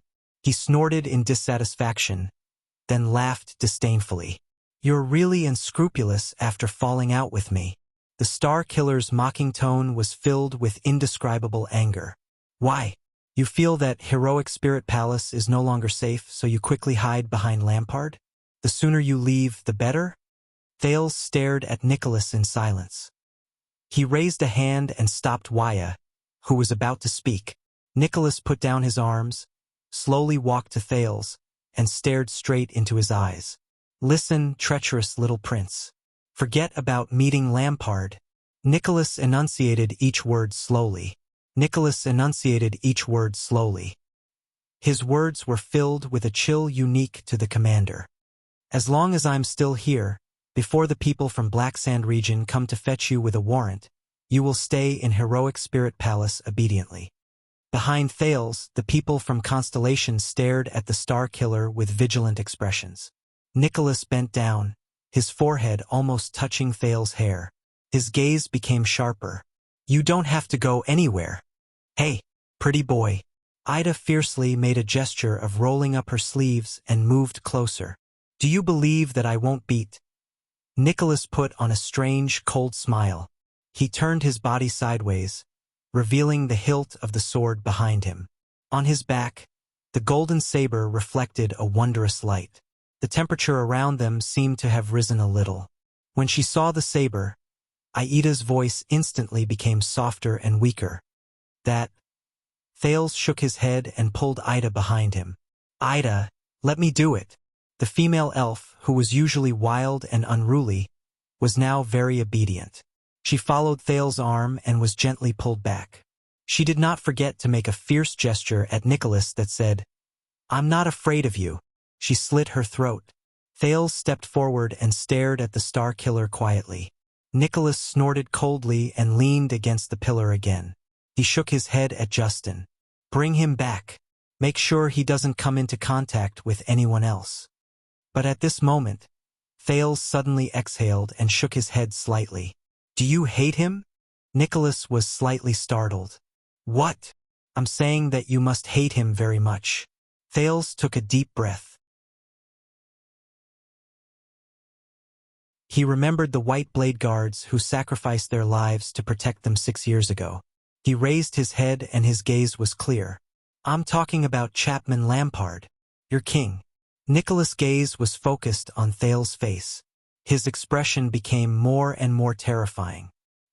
His gaze slowly drifted away, as if he was looking into the distance. I have only one king, and that is definitely not Chapman Lampard. A few seconds later, Nicholas' gaze slowly focused. His words were sonorous and forceful, regardless of the past or the present. As for Lampard, the only reason why he is still alive is because he appeared in Dragon Cloud City. The Star Killer's enunciations were clear and short, but Thales could feel the hatred and anger behind each of Nicholas' words. I'm still worried about the city left behind by the late king. That's why I didn't cover my face, bring my sword, and send him straight to Hell's River. So you better choose carefully. Whether it's talking to him or standing beside him, it's not a good idea. Thales fixed his gaze on Nicholas and nodded in all apparent seriousness, as if he had understood something. So you told Leespan, right? Nicholas was stunned again. Thales raised his hand and gestured for Wuxia and the others to step back. He took a step forward and faced Nicholas alone. You told Leespan about the fact that Lampard already has something on Dragon Cloud City, the Archduchess identity. Thales sighed and spoke softly at a volume that only the two of them could hear. That's why Leespan was so restrained in the hall this morning. He didn't want to see Dragon Cloud City destroyed in the internal strife between the archdukes. It's the same for you. Nicholas' gaze on Thales became more and more displeased. I don't want to talk nonsense with you anymore. He gestured in the direction of the blood court with his chin. Now go back to your... But Thales suddenly raised his head. But this is far from over. The sudden increase in his voice surprised Nicholas slightly. But what made his expression even more unpleasant was what Thales said next. Lampard and I talked for a while after the meeting ended, Thales said coldly. Thales said coldly, I can tell that he is not satisfied with the current benefits. He wants more and he needs more. As long as he was still in Dragon Cloud City, he would never be willing to stop at a neutral Dragon Cloud City. Just like 6 years ago, he was not willing to stop at a dead King Nuven. The prince looked at the Star Killer with an unusually serious expression. So, do you know what kind of predicament the Archduchess and Dragon Cloud City is currently in? Do you know what he's going to do next? Thales continued speaking solemnly. And now, I'm going to talk to that terrifying king again and try my best to convince him to stop for now. The Star Killer was silent for a while. His frown deepened. What else does he want? He asked softly. Thales shrugged. When he recalled the king's methods, he felt a headache coming on. It's obvious that he's very dissatisfied with me, keeping the threat of Black Sand region from the Archduchess. The prince lowered his head, looking rather gloomy. I think he'd rather meet the Archduchess directly and place his bargaining chips and threats in front of her, so that he can turn Saroma into his puppet. Nicholas did not speak, but his already frightening face became even paler. Thales raised his head. His gaze was burning, and I'm going to convince him that there's no need to force the Walton family to pick a side, that there's no need to secretly contact the restless vassals of Dragon Cloud City, and that there's no need to be greedy enough to tear off another piece of meat from Dragon Cloud City. I'm going to convince him that the Archduchess's position is not in conflict with his interests. I'm going to convince him that there's no harm in giving the Dragon Spear family some support when necessary. I'm going to convince him that Dragon Cloud City will not be a threat to him in the next few years. With every word Thales said, Nicholas' expression became more unpleasant. I'm also going to convince him that I'm the only person who will be negotiating with him. There's no need for him to look for the innocent Saroma, and then cruelly and mercilessly place that matter in front of her to coerce her into making a choice. Now, sorry Nicholas, the Star Killer who guards Dragon Cloud City, you can let me go to Lampard now. Thales raised his head and took a step forward. He stared at Nicholas with a piercing gaze, almost touching the other party. Or you can think of ways to delay my schedule and cause me trouble, and then wait for him to personally look for Saroma again. To look for Dragon Cloud City. The prince finished speaking. The air became quiet again. Nicholas' gaze became colder as he stared at Thales. Under the canopy of the stable, the Star Killer and Thales stared at each other in silence. The others, whether it was the attendants of Constellation or the guards of the Northlanders, all quietly waited for the results of their negotiation. The atmosphere was tense. Then, Nicholas sneered and shook his head. As he smiled, the air, which had almost reached the freezing point, seemed to have become much warmer. You know, you have to thank Count Leespan, Nicholas said faintly. Even though you lured Lampard here and almost destroyed the day of the council hearing, he still seems to believe that you have no ill intentions towards Dragon Cloud City. Thales was slightly startled. Leespan? The Star Killer continued. Even though you slandered him and said that he secretly colluded with the Red Witch and Lampard to betray Dragon Cloud City. Thales slowly exhaled. Is that so? Also, you have to thank her. Nicholas sighed. I believe that she is also one of the reasons why Leespan believes in you. The moment Thales raised his eyebrows, Nicholas turned his head and looked in another direction. Thales was stunned as he followed his gaze. In the distance, accompanied by guards and maids, The Archduchess of Dragoncloud City stood quietly under the setting sun. She looked at Thales with a complicated gaze. Golden light shone on the girl's body, making her look even more dazzling. Thales could not help but sigh deeply. "She's waiting for you." Nicholas turned and walked away. Before he left, he looked at Thales with a profound gaze. "Don't be too slow when you say goodbye. Know your limits." Staring at Nicholas' back, Thales closed his eyes. Complicated emotions filled his heart. The next moment, he opened his eyes abruptly and took a resolute step towards the Archduchess. Saroma's expression was calm. She also walked forward slowly. Gings, the female official, followed behind her. The prince and the Archduchess finally faced each other again. Thales forced a smile and nodded at the female official. "Thank you, Madame Gings." However, Madame Gings did not move in the face of the hidden meaning behind his words. She continued to stare at him coldly and did not say a word. Then, Saroma smiled at her reluctantly and nodded. The female official's almost frozen face moved a little. She bowed to the Archduchess in a standard manner, turned around respectfully, and left. "Even at this time, she still doesn't like me." Thales scratched his head in a very unnatural manner. How sad. Obviously, his lousy opening did not have the desired effect. Saroma still stared at him. The inexplicable emotions behind the pince-nez made Thales rather uneasy. "So, you're going to Black Sand region now?" she asked very directly. Thales exhaled, avoided her gaze, and nodded. "Yes, I want to get used to it sooner." But at that moment, Saroma seemed to be very calm. "You didn't expect it either, did you?" Thales raised his gaze with a slightly puzzled look. "I thought about it later. You said that you wanted me to choose the path that was most suitable for the Archduchess, and that you would solve the rest of the problems." Chapman Lampard. The Archduchess' expression was calm. "He should be the solution to your remaining problems, and also your last and worst trump card, right?" Thales did not speak. He exhaled through his nose and nodded. The Archduchess' expression was a little gloomy. "If everything had gone smoothly, if I had chosen not to be so stubborn, if I had chosen to disregard your life and death, and calmly obtain the vassal's support, if Dragoncloud City could successfully dispatch their troops, if we could form an alliance against the king," her voice trembled slightly, "then you wouldn't have gone to Lampard, and you wouldn't have betrayed Ian, and you wouldn't have sold yourself to Black Sand region, right?" Saroma seemed to want to smile, but in the end, she failed. "You know, the moment you spoke up in support of Lampard, I kind of didn't know you anymore." Thales wanted to say something, but stopped. "So, just like 6 years ago," the Archduchess turned her head and no longer lingered on this topic. "You took the risk and took the final step to save me." Thales could only close his eyes. "You shouldn't have been so stubborn, Saroma. There's no need to, for a hostage? Put yourself in a dangerous situation where you're deserted by everyone." The Archduchess suddenly raised her head. Her gaze was resolute, as if she wanted to argue. "But you're not a hostage, Thales. No matter what others think. At least in my eyes you're not."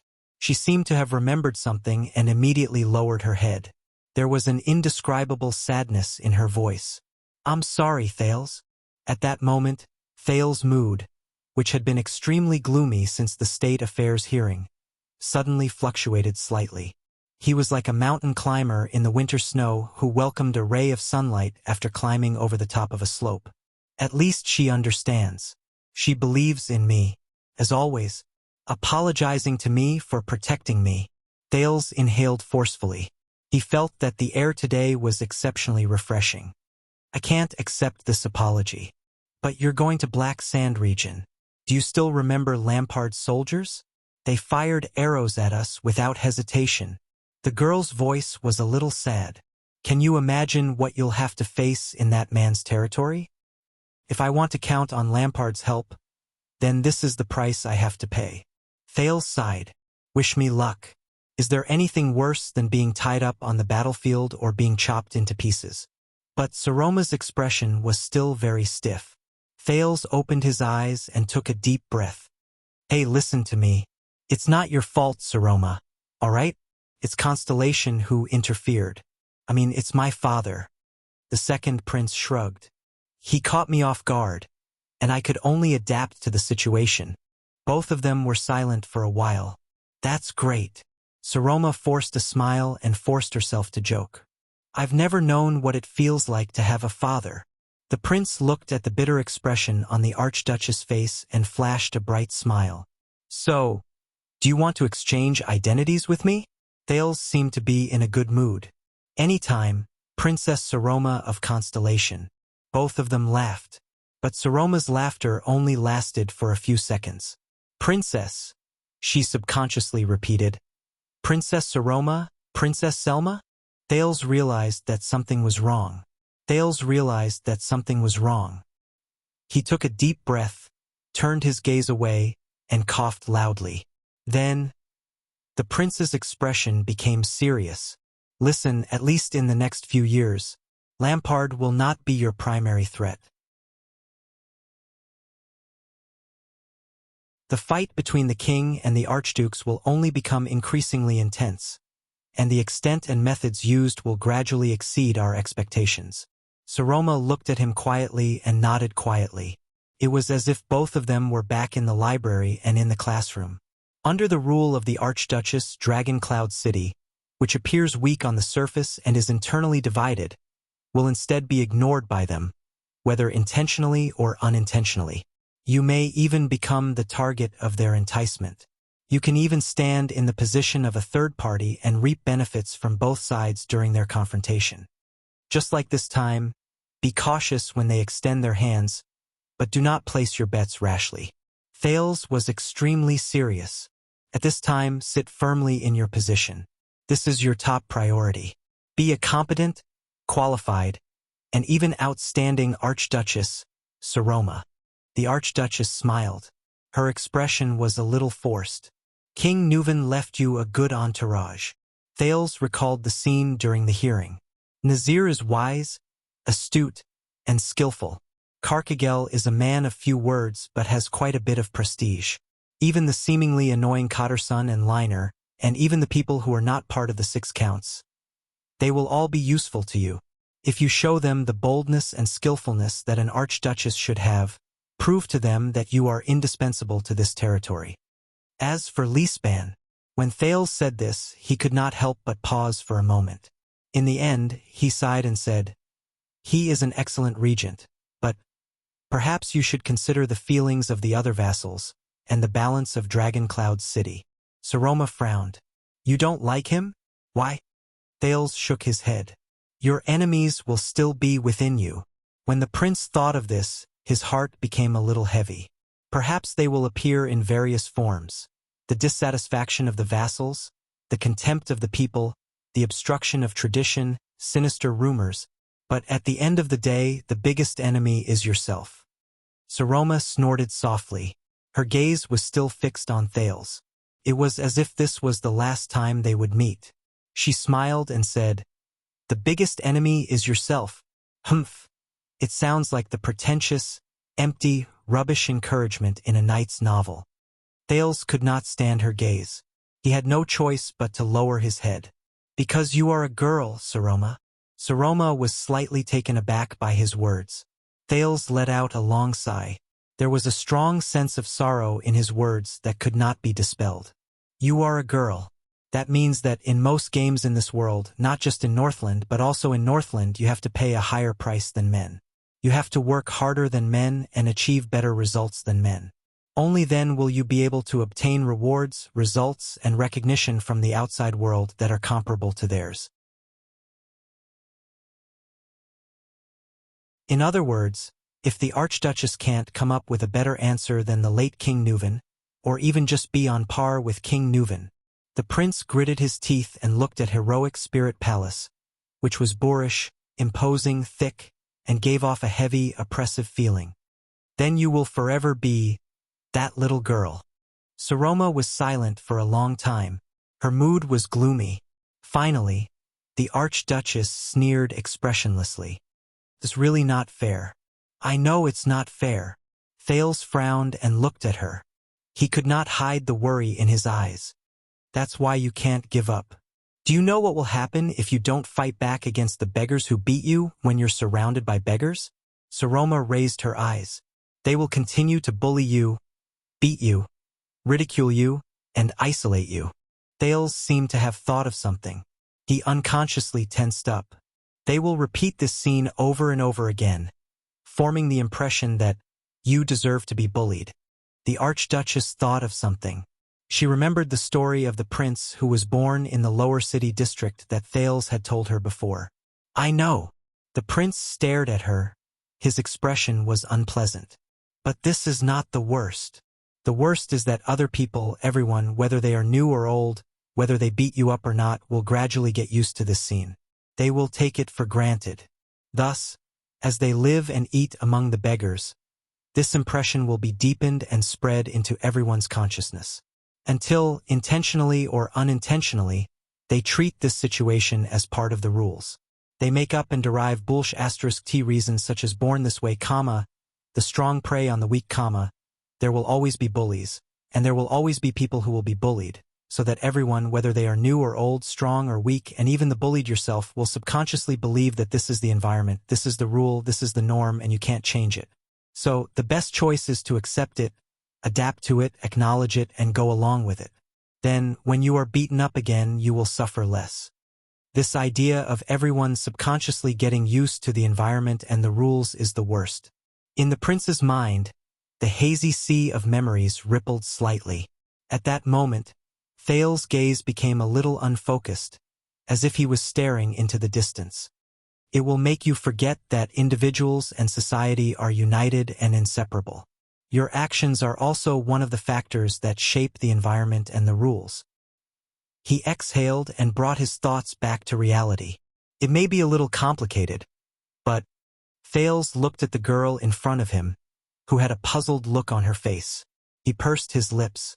If you don't dare to change and choose to respond in silence, or even exile yourself, then the unfair environment will never change.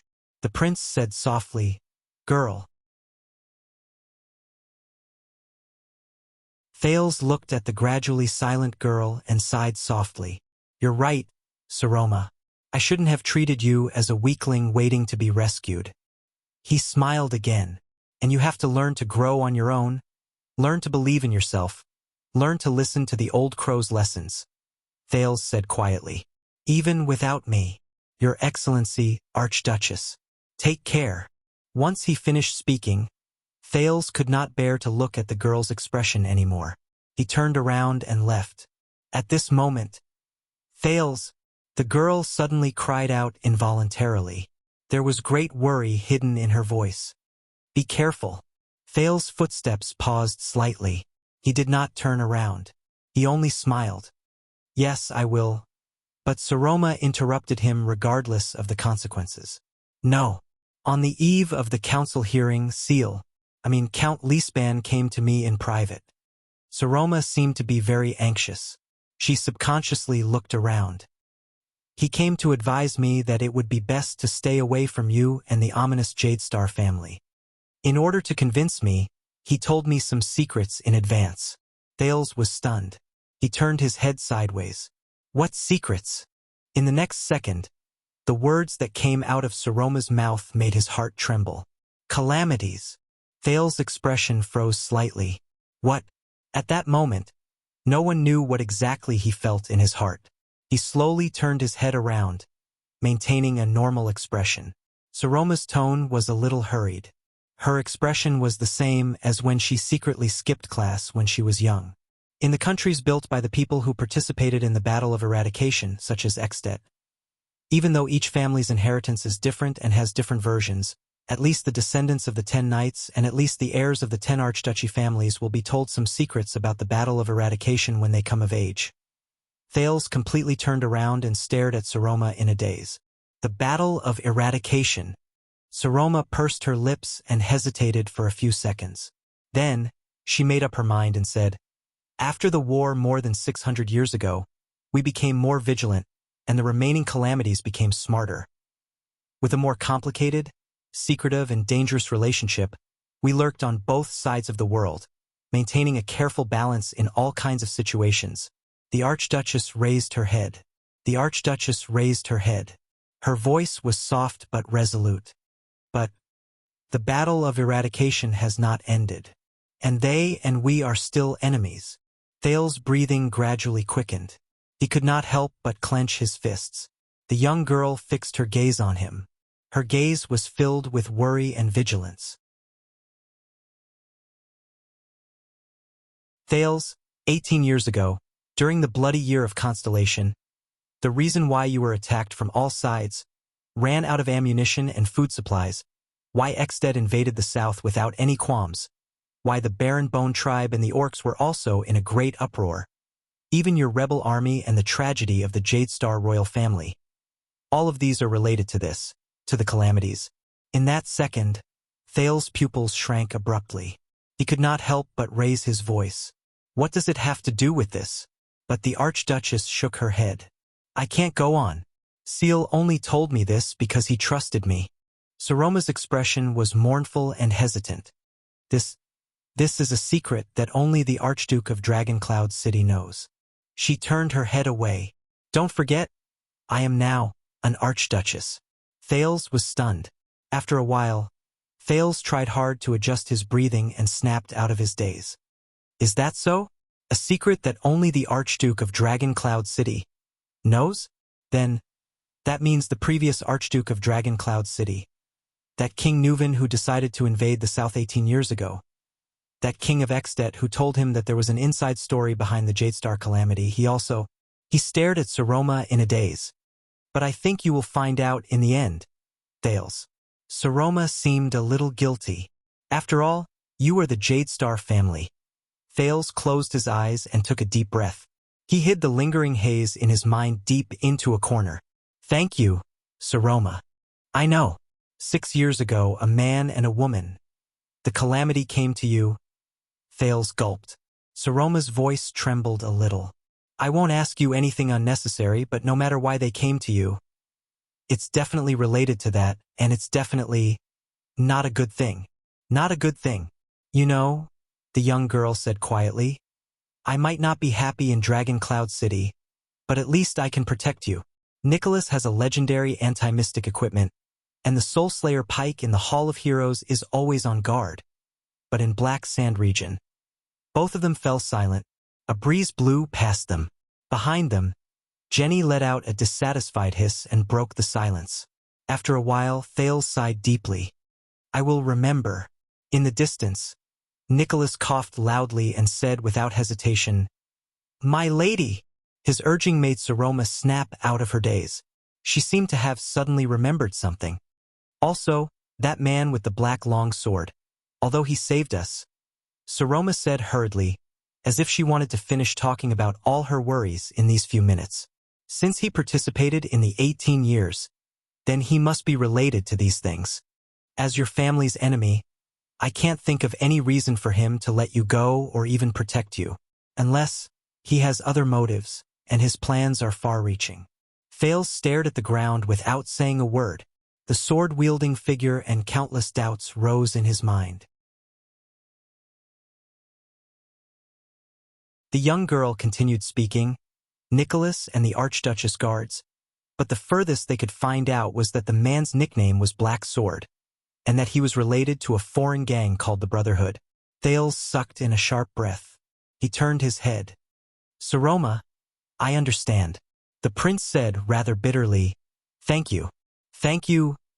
Thank you for not asking why. At that moment, Saroma saw the prince's bitter and terrible expression clearly, and she could not help but be slightly stunned. Nicholas was urging them on again. Don't, Saroma. In the next second, Thales closed his eyes, turned around, and left. Light panting came from behind him, as well as faintly discernible sobs. The sky was very blue and very clear. The few clouds were gradually dyed gold by the sunlight. Gings, the female officer's orders came from behind him. The Archduchess' footsteps rose and gradually faded away. Thales resisted the desire to turn around and walked towards Jenny, the black horse. He forced himself to smile at Wuxia and the others, but he paused slightly. Nicholas slowly pulled out another horse and tidied up his equipment in a nimble manner. Although we're not going to the chess room, He ordered Justin, "The rules are the same. The patrol team will clear the way. The Archduchess guards." "Hey, you're going too?" the prince asked, puzzled. Nicholas turned his head around. "As the Archduchess ordered, young prince." The Star Killer snorted coldly with a hostile expression. "I'll send you to Lampard." "To you?" He flashed a sinister smile that harbored malicious intentions. "The last journey." Thales rolled his eyes. "The last journey. This dead face."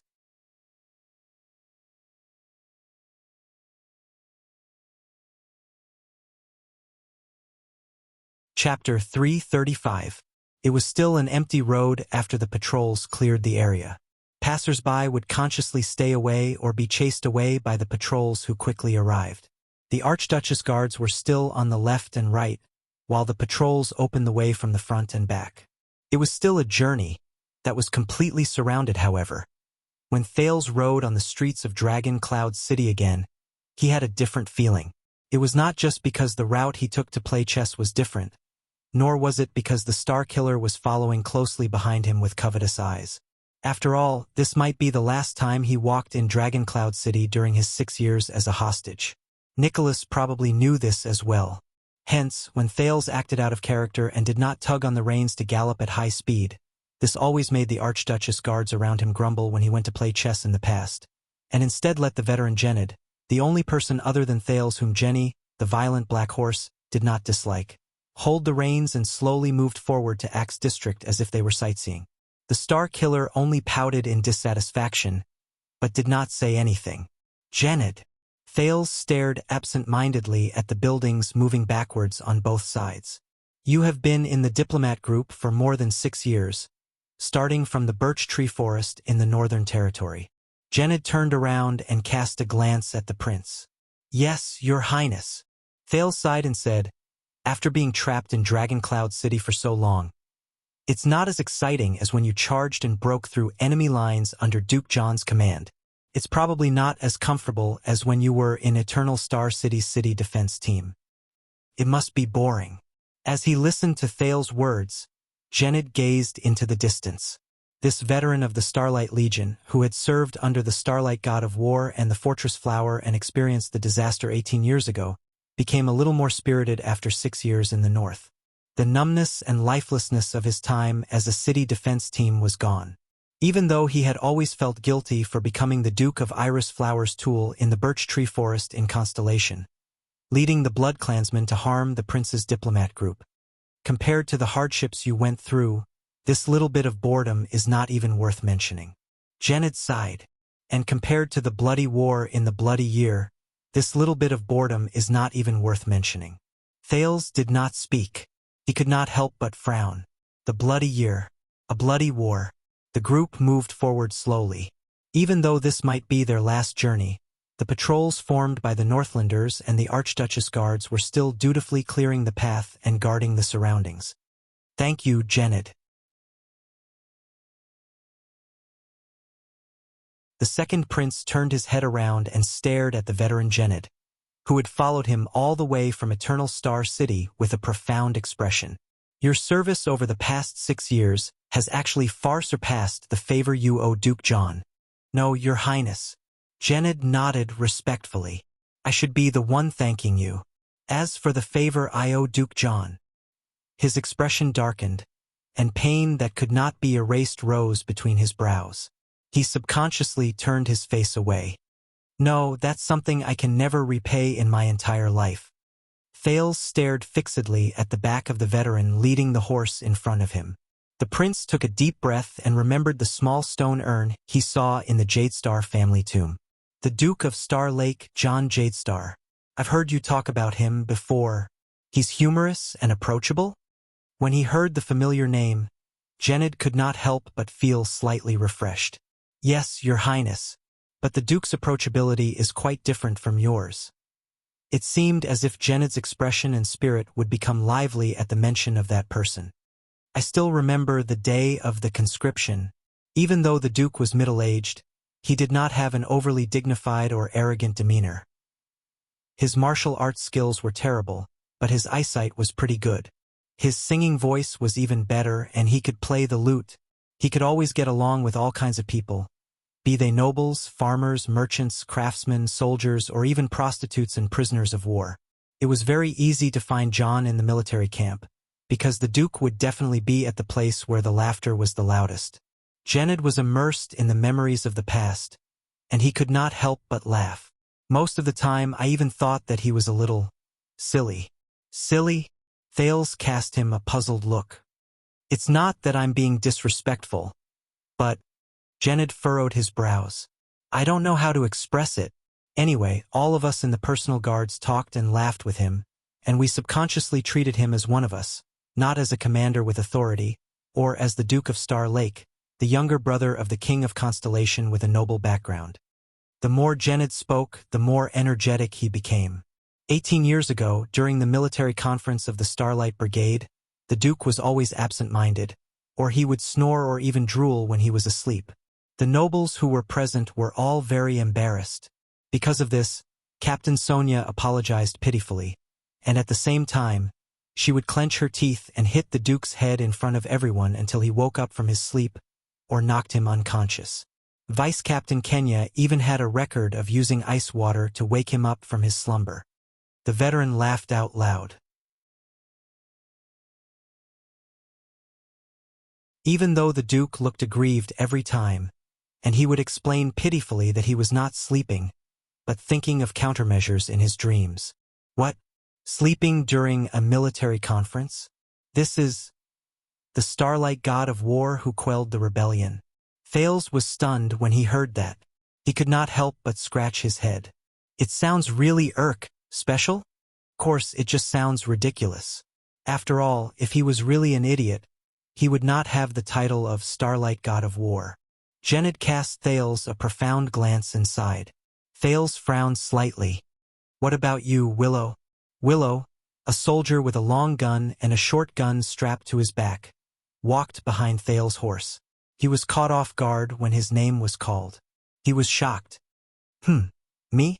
Over the past 6 years, this new recruit, who was saved by Thales from the gallows in Broken Dragon Fortress, had mostly gotten rid of his childishness after going through the trials from Black Sand Region to Dragon Cloud City, even though the veterans in the team still liked to make fun of him.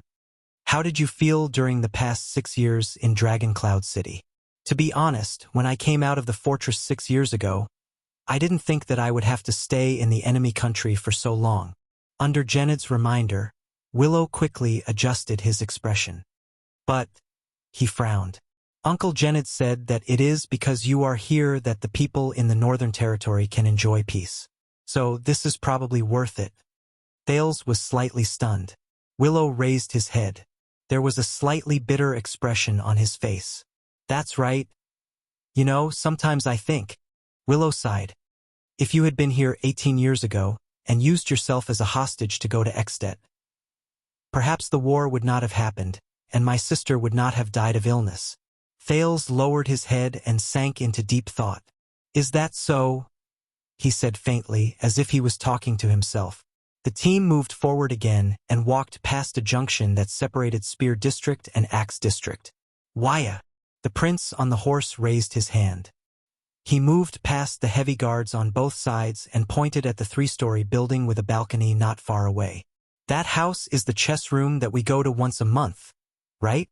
Yes, Your Highness. The attendant observed it carefully and answered cautiously. Thales stared at the familiar outline of the building and felt a little sentimental for some reason. In the past, we always went straight to Spear District. We have never seen it from this angle. He stared at the chess room that was specially decorated with a profound look and remembered the few times he and Asda had lessons in it. I probably missed the time we played chess in there. Actually, it is not too far away. If you want, why don't you go and take a look? Wuxia estimated the distance to the house. There is no need. Thales shook his head and pointed at Nicholas beside him. He sighed and said, Look at his expression. He probably wishes that an assassin would jump out of nowhere and kill me before we go to Black Sand Region. These words made Wuxia frown deeply. He subconsciously looked around. Ralph made a mocking expression at him, and as expected, It attracted the attendant's angry glare. Nicholas turned his head, snorted coldly in disdain, and urged his horse forward. "Where is that vice diplomat of yours?" The Starkiller asked coldly. "Why didn't I see the cunning Putray Nemain with you to Black Sand region?" Thales's expression darkened and he shook his head. "We have not seen each other for 6 years. To be precise, Putray is no longer part of my diplomat group." 6 years, and the moment he appeared, he accompanied Constellation in attacking the Alliance of Freedom? Nicholas' expression was tense, and his words were stiff. "Perhaps I should have arrested him a long time ago. That man is not simple. He might be the middleman between Constellation and Lampard." Thales raised his eyebrows. "According to Putray, you have been watching him in Dragoncloud City." Thales sighed and said, "Shouldn't you know his every move better than I do?" Nicholas gritted his teeth and gave him a warning glance. "Speaking of which, the Starkiller said coldly, I have confirmed that the person who leaked the Archduchess' secret to the secret room was not Leespan." Thales was slightly startled at first. The prince took a second to remember something. Then, the corners of his lips curled up and he secretly exhaled. "You still need confirmation?" But Nicholas' expression immediately became terrifying. "But you were the one who lured Lampard here. So, if it wasn't Leespan, was it you, young prince?" The Starkiller's expression was cold, and he looked as if he was about to beat him up at any moment. "You took the initiative to leak the biggest secret of Dragoncloud City to Black Sand region and the secret room. That's why the king came here and joined forces with you, right?" "What?" It took Thales 2 seconds to snap out of his daze and figure out what Nicholas meant. The next moment, the prince widened his eyes and his voice suddenly rose. "What?" Nicholas ignored his astonishment and continued to speak coldly. "Answer me. Were you the one who gave this information to Lampard?" Thales stared at the Starkiller in a daze. He remembered the lie he had casually made up to test the other party. The Starkiller was still staring at him with a burning gaze. When he saw that the Starkiller was not joking at all, Thales, who did not know whether to laugh or cry, felt a headache coming on. This guy is really serious. The next second, Thales took a deep breath and let the air stay in his lungs for a while before he exhaled weakly. Still the same old saying, "Nicholas." He shook his head rather helplessly. "When it comes to certain things, you and I—" Thales looked into the Starkiller's eyes and said with great sincerity, "We're really not on the same level." After he said this, Thales no longer cared about Nicholas' extremely unpleasant expression. He gestured for Genid to urge the horse to move past him. Behind Thales, the nimble elf protector quickly followed. The half of his face under the cloak stuck out his tongue at the livid Starkiller. At this moment, asterisk whoosh, asterisk an ear-piercing sound suddenly came from afar. The group seemed to have been pressed down by an invisible hand, and they were forced to a stop. Many people's expressions changed drastically. Thales' face turned pale, as if a certain scene in his memory had been awakened. The moment he recognized the sound, he anxiously shouted, "It's a crossbow bolt!" The patrols on the outer perimeter quickly formed a formation. The Archduchess guards consciously surrounded the inner perimeter. The Constellations reacted with the prince as the center. Ida lowered her body and slid past Jenny's horse's hooves in 2 steps. She leaped to Thales' side. Genid habitually stood in front of the black horse. Willow gritted his teeth and pulled out his twin pistols. Waya instinctively wanted to pull Thales down from the horse, but he was held down by Nicholas, who was beside him. "Everyone, calm down." The Starkiller pushed Waya away with an unpleasant expression and reprimanded his attendant impatiently. "This is just a signal arrow from Dragoncloud City, and it's not nearby." The tensed Nicholas nodded at the people beside him. The Northlanders who had formed a protective formation immediately spread out in a well-trained manner. They had a clear division of labor and were ready for battle. A few soldiers from the patrols in front of them nimbly climbed onto their horses and set off towards different streets to gather information. Only then did Waya snap out of his daze. He looked at Thales, whose face was also pale. "What's going on?" Thales was bewildered. Listen to the sound. It's in front. It was Ralph's sign language. This is the whistling arrow from the patrols. Nicholas stared at the empty street in front of him. They need reinforcements. Thales frowned slightly. Reinforcements? Boss. Lord Justin stared into the distance with a serious expression. His tone was very nervous. The direction of the whistling arrow is in front of us.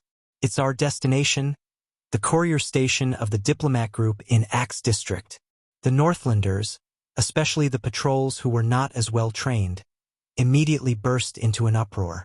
The troops, who were originally vigilant of their surroundings out of habit, immediately shifted their gazes and looked at the street in front of them. Nicholas hummed in acknowledgement. His expression was calm as he stared in the direction of the sound. What? Thales was shocked. The courier station of the diplomat group? Isn't that Lampard? Enough! Nicholas shouted loudly, interrupting everyone's restless guesses. The patrols are under the jurisdiction of Garrison Officer Lysden's main disciplinary hall. Reinforcements from the patrols in other districts will arrive soon. He spoke coldly, and his tone was filled with the authority of a commander. And that has nothing to do with us. What we need to do now is to stand guard and wait for the next moment. Asterisk whoosh. Asterisk another urgent sound cut off Nicholas' words. Boss, the second shot. Justin spoke in a hushed voice beside Nicholas, but he could not suppress the anxiety in his tone. Looks like the situation is urgent. The breathing of the Northlanders and Constellations quickened at the same time. Thales stared at the street in front of him and felt the tension in the air grow stronger. Nicholas furrowed his eyebrows tightly and gritted his teeth. Where are the scouts? What about the report from the front? Thales pursed his lips. If something big really happened in front, they might be held up. The prince did not care about the Star Killer's expression. He turned his head and hurriedly spoke to a short person under the cloak. Ida, I know you can see it. Ida pouted and snorted in dissatisfaction. She said something that Thales did not understand. But her movements were not the least bit sluggish. The elf protector sprinted to the side of the street, grabbed a window pane, and jumped to the top of a 3-story house in a few steps. In everyone's eyes, she was as agile as a gecko, attracting many amazed gazes. On the roof, Ida gently raised her right hand and stopped in front of her forehead, which was covered by the cloak. At that moment, the elf seemed to be very relaxed, as if she was enjoying the breeze. But the people on the street were all staring at her nervously. The Star Killer snorted in dissatisfaction and muttered to Justin in a low voice. That's why our stalkers can't keep up with her. A few seconds later, Ida turned her head. Her expression also darkened. I can't see the specific situation, but I can see the fleeing crowd. Faced with everyone's nervous and expectant gazes, Ida muttered and reported in a field of vision that normal people could not see. Oh, there are sounds of fighting in the air, at least a dozen pairs. Thales narrowed his eyes.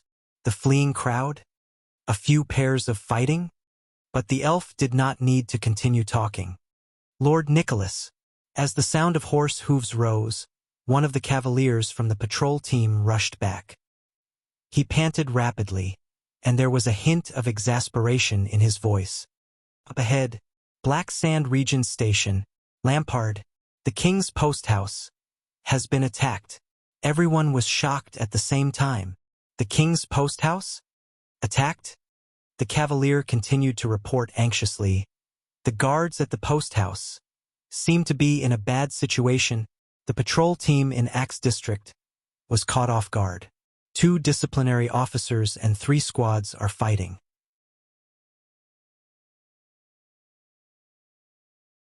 I saw a few corpses. Many people frowned.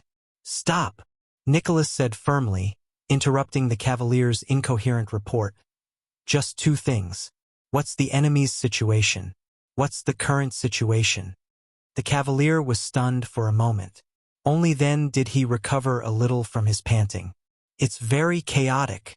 The cavalier scout who went to gather information shook his head. The enemy has launched surprise attacks from more than one place. The number is unknown. They look like Northlanders. Not only do they have swords, but they also have bows. As for our side, the people from Black Sand region and the patrol team are fighting. The disciplinary officers at the perimeter are sealing off the area and setting up defenses. But there are fleeing civilians everywhere. There are even people who are hot-headed enough to pick up weapons and join the battle. When he heard this, Justin's expression tensed. He moved closer to Nicholas' ear. Today is the day of the state affairs hearing. There are too many nobles in Axe District. Their private soldiers and guards are troublesome. Thales furrowed his eyebrows even deeper. Nicholas' expression looked as if it had just been covered in a layer of frost. He nodded. Continue to investigate. Send people to report to the palace and Regent Leaspan. The Star Killer turned his head around. He first glanced at the Archduchess guards. When he saw that most of them were calm and collected, he nodded in satisfaction. Humph, they actually dared to attack in a noble district like Axe District on the day of the state affairs hearing. Nicholas looked at the sky in front of him and snorted softly. There was a hint of schadenfreude in his words. No matter who the enemy is, they must hate the king to the core. He turned his head around and clicked his tongue at the prince, who had a worried expression on his face. Looks like we'll have to postpone our trip to Axe District to seek refuge with Lampard. Young prince. Without waiting for Thales to reply, Nicholas gave a loud order. Everyone, the patrol team who will open up the path, when the next wave of scouts returns, immediately stop advancing. Set up a defense line and seal off the flow of people coming from Axe District. No one is allowed to pass through, be it our own people or others. The patrol team immediately took action when they heard the order. Ever since the accident 6 years ago, the patrol team in the first gatehouse had been like the palace guards. From then on, they listened directly to the orders of the Archduchess or the Archduchess guards. Nicholas' voice was very decisive. As for the Archduchess guards, archers spread out on the spot and fill in the defense. Clear the high ground on both sides of the street to ensure visibility. Kill any unidentified targets moving at high speed in this direction.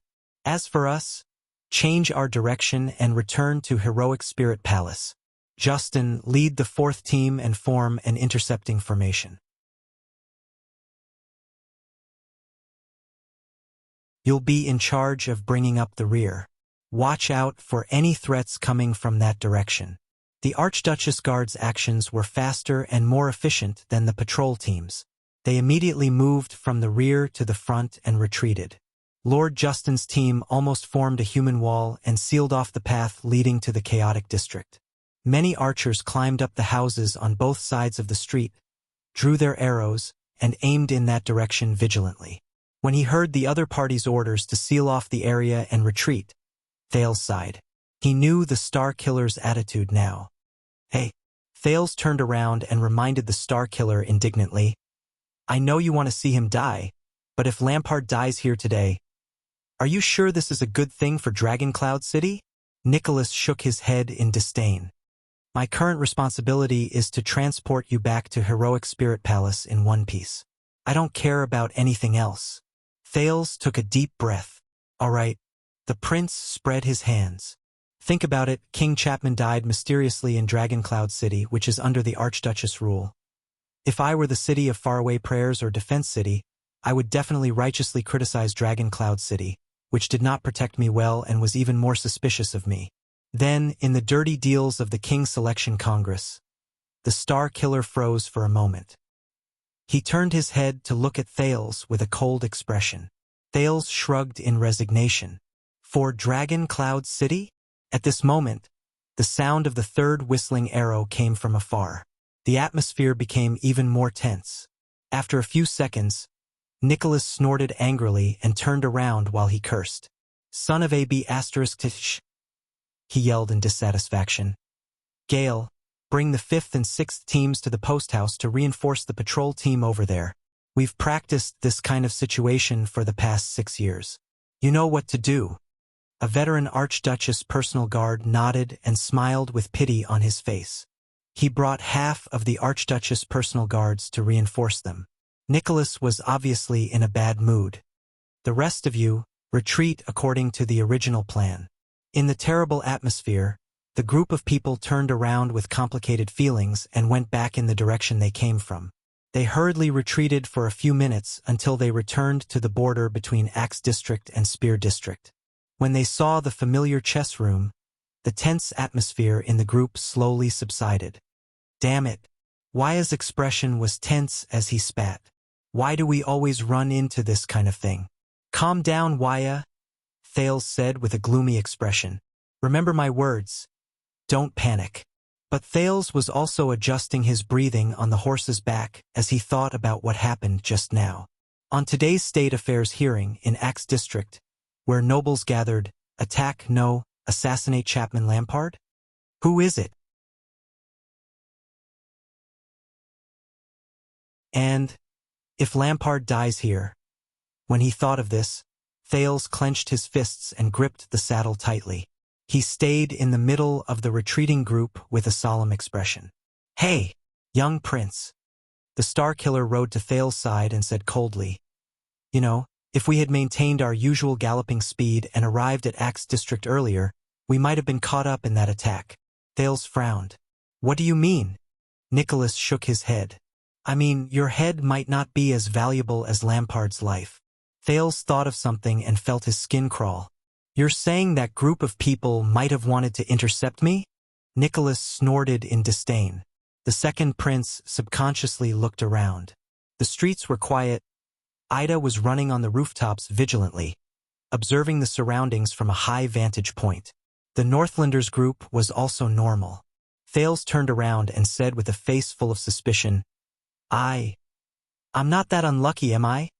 You're tuning in to the Legend of the Vagabond YouTube channel. Don't forget to subscribe and join us on this journey to catch the most captivating stories.